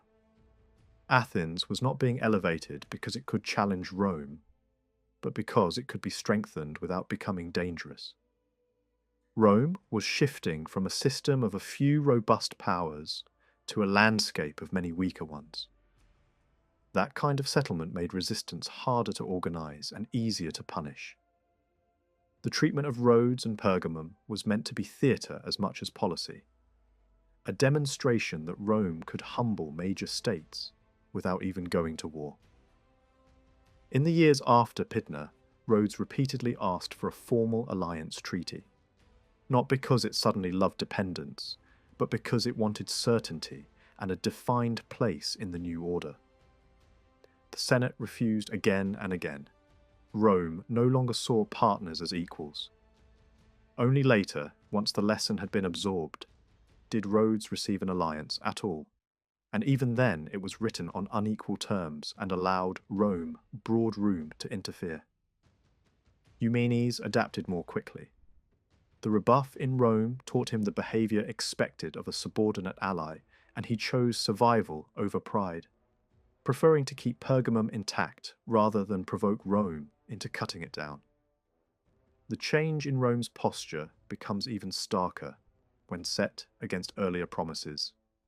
In 196, Titus Quinctius Flamininus had proclaimed Greek freedom to a cheering crowd, declaring the Greeks free of Macedonian control and free of Roman rule, able to govern themselves and shape their own futures. 3 decades later, the reality looked very different. In a single generation, Rome moved from careful benevolence, however self-interested, to a far harsher order: forced settlements, coerced political reshaping, and violence on a scale that shattered communities. Indirect influence hardened into imposed regime change across Greece, Macedon, and Illyria. The polite language of liberation remained, but the assumption underneath it was domination. Victory changed Rome's self-image. Success bred a sense of inevitability. After triumphs in both West and East, Roman leaders began to speak and act as if expansion could not be stopped. Even the meaning of imperium evolved alongside events. Once it referred mainly to the authority granted to magistrates to carry out their duties. Over time, it gained a geographic sense, referring to the places and peoples under Roman control. The imperium of the Roman people was becoming, in practical terms, an empire. And because that empire came quickly, through victories that often seemed effortless, by Roman standards, many Romans came to believe the conquests were sanctioned by the gods. A Mediterranean empire no longer looked like one option among many. It began to feel like destiny. In the wake of the war, the settling of scores in Greece took an ugly turn. After a notorious massacre in Aetolia had been rhetorically excused, ambitious and fearful men flooded into Amphipolis with accusations and flattery, eager to prove loyalty by naming supposed friends of Perseus. Emilius did not stop the process. He encouraged it, compiled lists, and ordered men from across Greece to be detained and shipped to Italy. Aetolians, Achaeans, Acarnanians, Epirotes, Thessalians, Perrhaebians, Boeotians. This was not random cruelty. It was a systematic effort to drain the Greek world of political leadership and organised opposition. Thousands were taken. Most never returned. The Achaean League had tried late in the conflict to recover Roman goodwill, yet 1,000 Achaeans were still deported, among them Polybius. He had been marked out for leadership at home, but his long detention in Italy reshaped his life. He gained powerful Roman connections, including Scipio Aemilianus, the son of Aemilius Paulus, and eventually served Roman purposes as an advisor and envoy, helping Greek cities adjust after later upheavals. He also found another path: history, written with the insight of a Greek forced to live inside Rome's rising machine. The list of Achaeans, assembled by Callicrates, was driven as much by faction as by justice, aimed at domestic opponents, rather than genuine threats. Years later, a small fraction of survivors were allowed to return, helped in part by interventions from Roman figures. But the decision reflected shifting Roman policy more than Greek petitions. At the same time, Emilius performed a kind of royal display, even as he denied kings their place. He organised games, gave gifts to cities and individuals, and received petitioners with the air of a monarch. He exhibited Macedon's wealth in Amphipolis before shipping it to Rome. From above, it looked like orderly settlement. On the ground, it fostered a corrosive system in which neighbours denounced neighbours, often to protect themselves, or to advance grudges. The result was a bitter paradox. Greece was left with many flatterers and very few true friends. After defeating Genthius swiftly, the Roman commander, Anicius, occupied northern Epirus and made Passaron his base. Both his command and Emilius's were extended so they could coordinate with senatorial commissioners who arrived to manage the post-war arrangements. In the winter of 168 to 167, leading figures from Illyria were summoned to Scodra and told their future. Anicius delivered his own proclamation of freedom, promising to withdraw garrisons soon. Communities that had surrendered at the last minute received lighter burdens, while others continued to pay tribute at previous levels, now divided between Rome and their own administration. Those identified as hostile by local pro-Roman strongmen were executed or sent to Italy. Monarchy was abolished. Northern Illyria was broken into 3 separate republics, divided by geography, each constrained by rules that limited cooperation and recovery.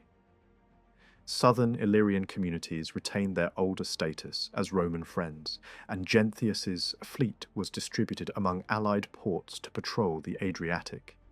Rome still avoided, for the moment, the costs of turning large parts of Greece into permanent provinces packed with Roman troops, as had happened in Sicily, Spain, Sardinia, and Corsica. Even prominent Romans argued against formal annexation, warning that resources were stretched and that the conquered lands could be left free. There was also a strategic excuse. Greece's freedom would be threatened by northern peoples, so Macedon had to retain enough strength to serve as a buffer. Yet the freedom being offered was a hollow kind. Macedonia and Illyria were made tributary states, a steady revenue stream, and their capacity to act independently was systematically crippled. They were prevented from accumulating resources, stripped of experienced administrators, and denied meaningful military strength. Their monarchies were removed by force and replaced with oligarchic structures that suited Roman oversight. The language of freedom survived, but the purpose was clear: to make these societies too weak to resist and too dependent to ignore Rome. Roman supervision could be maintained without constant garrisons through diplomacy, the reports of merchants, and the ever-present threat of intervention. Freedom had been granted, and Rome wanted it understood that it could also be withdrawn. If Rhodes and Pergamum could be punished without lifting a sword, what fate awaited the Molossians, who had actually backed Perseus? By the autumn of 167, their lands had been occupied for months, and one community after another had learned its sentence. Molosses had not. Whatever was coming would not be gentle.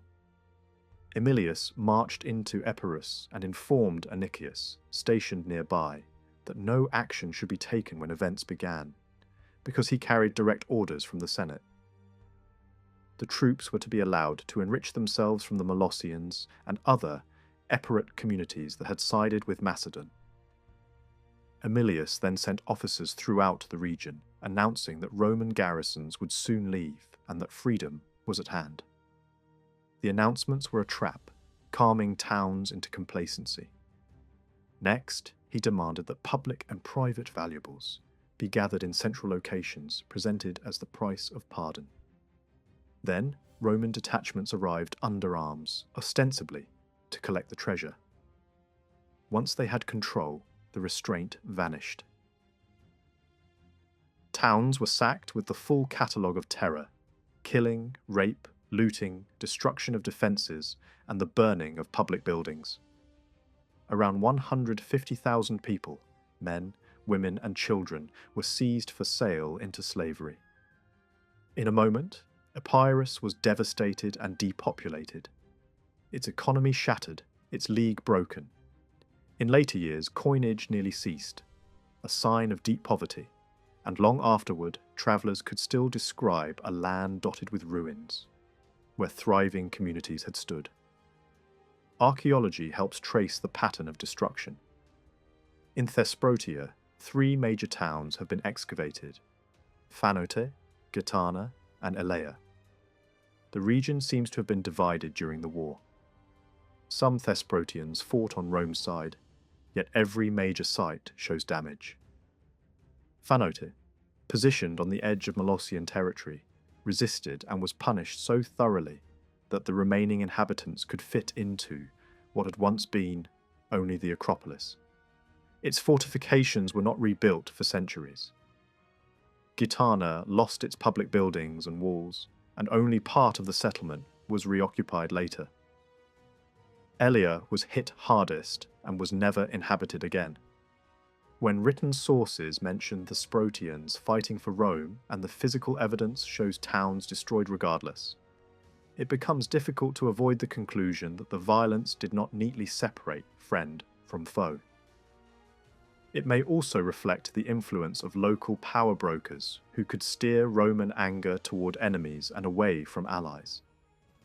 One such figure looms in the background. Charops of Chaonia, described by hostile observers as brutal, unscrupulous, and for a time effectively dominant in Epirus after the war. His own homeland appears to have been spared, suggesting that personal networks and vendettas mattered alongside Roman policy. Stories also claim that 70 towns were sacked, a number that does not fit neatly with the actual settlement pattern of Molosses and its allies. That mismatch hints at a broader intention, not a careful punishment of specific culprits, but a scale of terror meant to crush a resistance, force submission to a favoured local regime, and frighten the wider Greek world into obedience. Later, political thinkers would argue that empires sometimes conclude there is only one secure way to hold a rebellious province. Destroy enough of it that rebellion becomes unthinkable. This operation also stands out for another reason. It was the largest slave seizure Rome had yet carried out, and it appears to have been ordered by the Senate itself, rather than left to a commander's judgment. That suggests calculation as well as vengeance. In Italy, economic change was accelerating. Wealthy families were buying up land, reshaping agriculture into large estates and labour-intensive production. And the expanding supply of slaves from Spain, Africa, and Greece made such projects more feasible. If disease in the period had also reduced the slave workforce, the demand for new labour would have been urgent.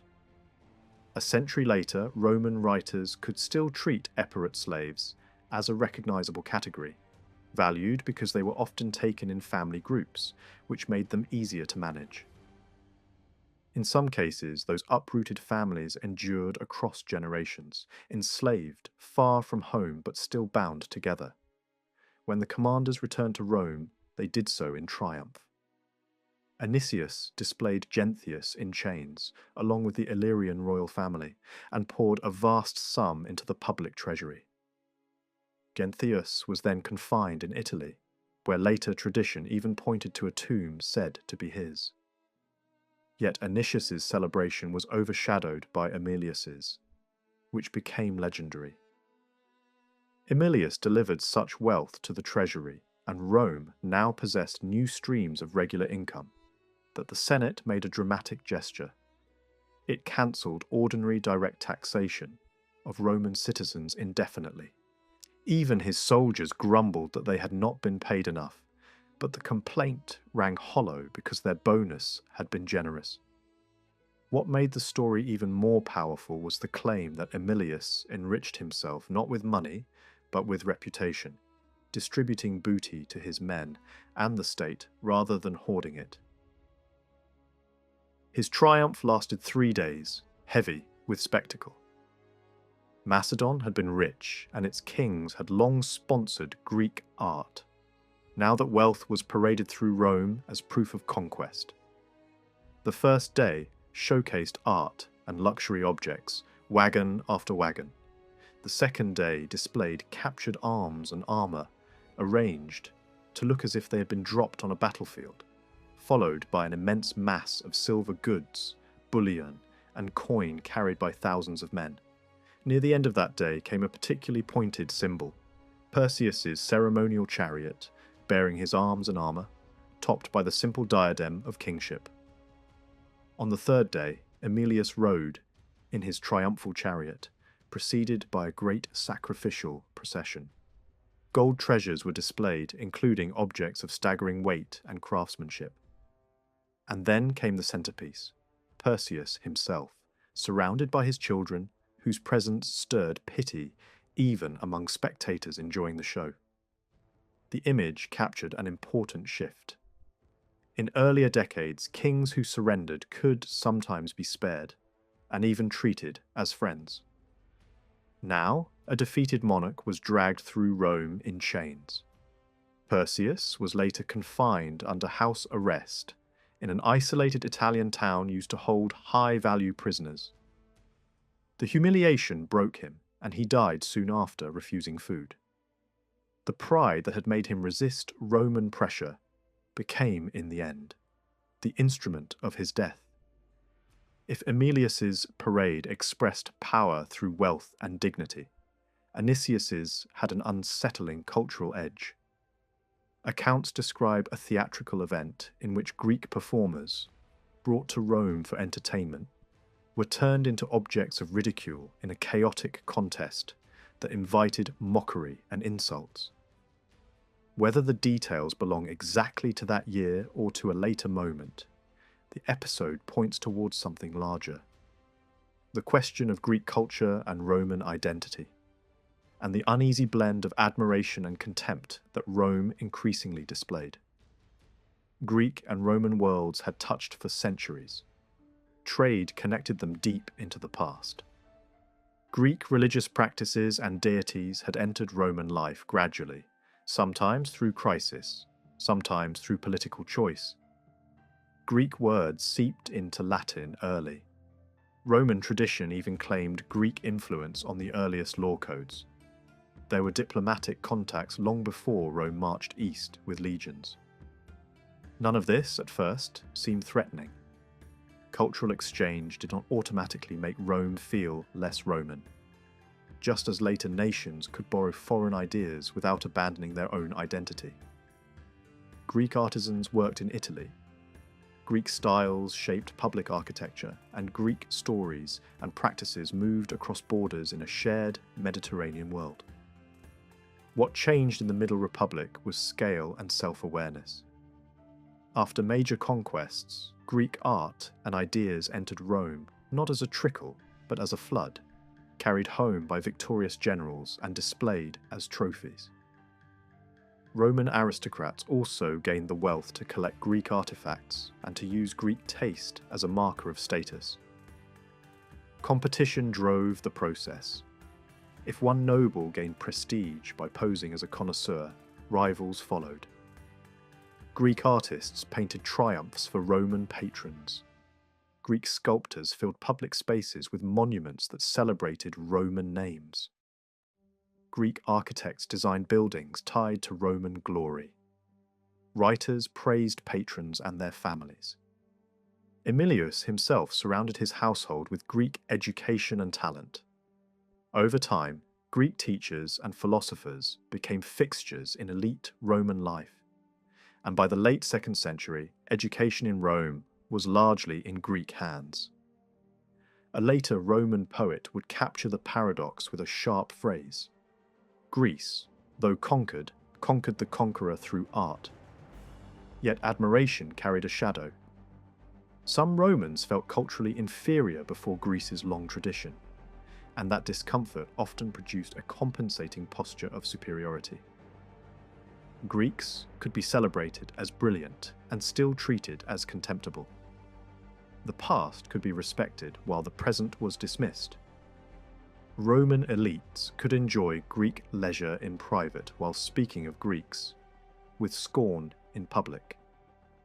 Even the act of collecting Greek masterpieces could imply dominance, as if Rome had become the rightful guardian of Greek heritage, because Greeks were no longer trusted to protect it. That attitude encouraged plunder and rationalized it.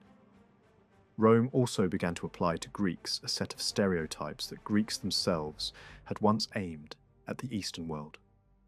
Softness, emotional excess, luxury, servility. Greek theatres and gymnasia, with practices that offended Roman sensibilities, became targets for moral outrage.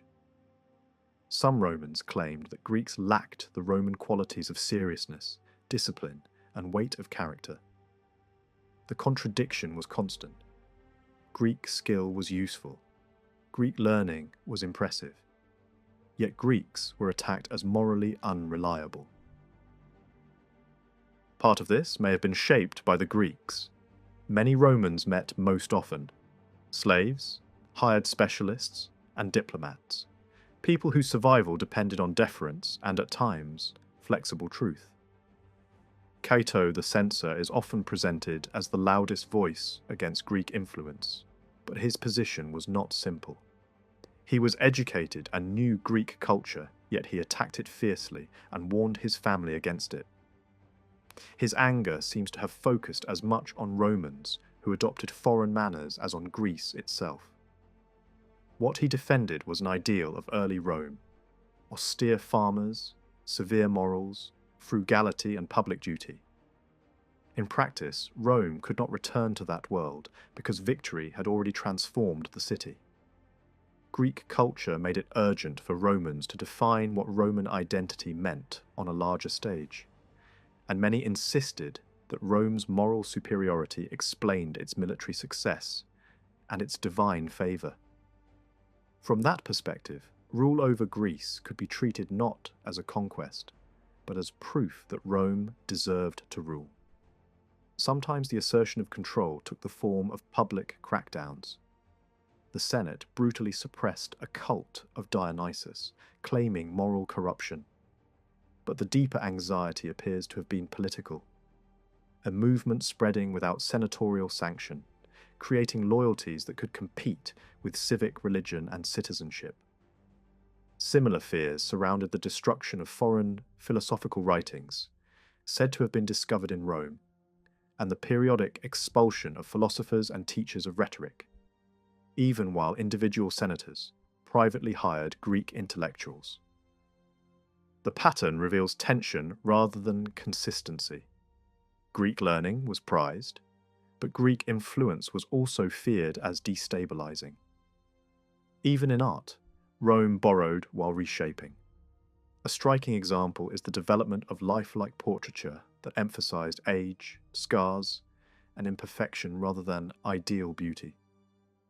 Many of the artists were Greek because Rome did not yet have a strong native tradition of high art, and sometimes even treated art as an unsuitable profession for Romans. But the commissions were Roman, and the message was Roman. No flattering fantasy, just the hard face of service and experience. Wrinkles were displayed like medals, suggesting a class of men forged by war, politics, and duty. Greek skill was harnessed to Roman self-presentation. Over time, the process became less like switching between two separate cultures and more like grafting one onto another. Rome did not stop being Rome. It absorbed Greek forms and made them part of Roman life. The city became fluent in both worlds, not only in language, but in taste, education, and public display. Greek influence exposed how thin Rome's own written tradition had been in certain areas, pushing Romans to create new literature and new cultural forms at higher levels than before. Hellenization and Romanization moved together, each feeding the other in a constant, evolving transformation. Throughout all of this, the power relationship never disappeared. Rome's embrace of Greek culture did not cancel Rome's dominance over Greek peoples. In many cases, it sharpened it. Greek artifacts displayed in Roman spaces became quiet symbols of control. Greek experts in Roman households became tools of Roman competition, and Greek states, whether punished, humiliated, or rewarded, learned that the new Mediterranean order was not built on equal alliances. It was built on Rome's victories, Rome's decisions, and Rome's insistence that the world adjust.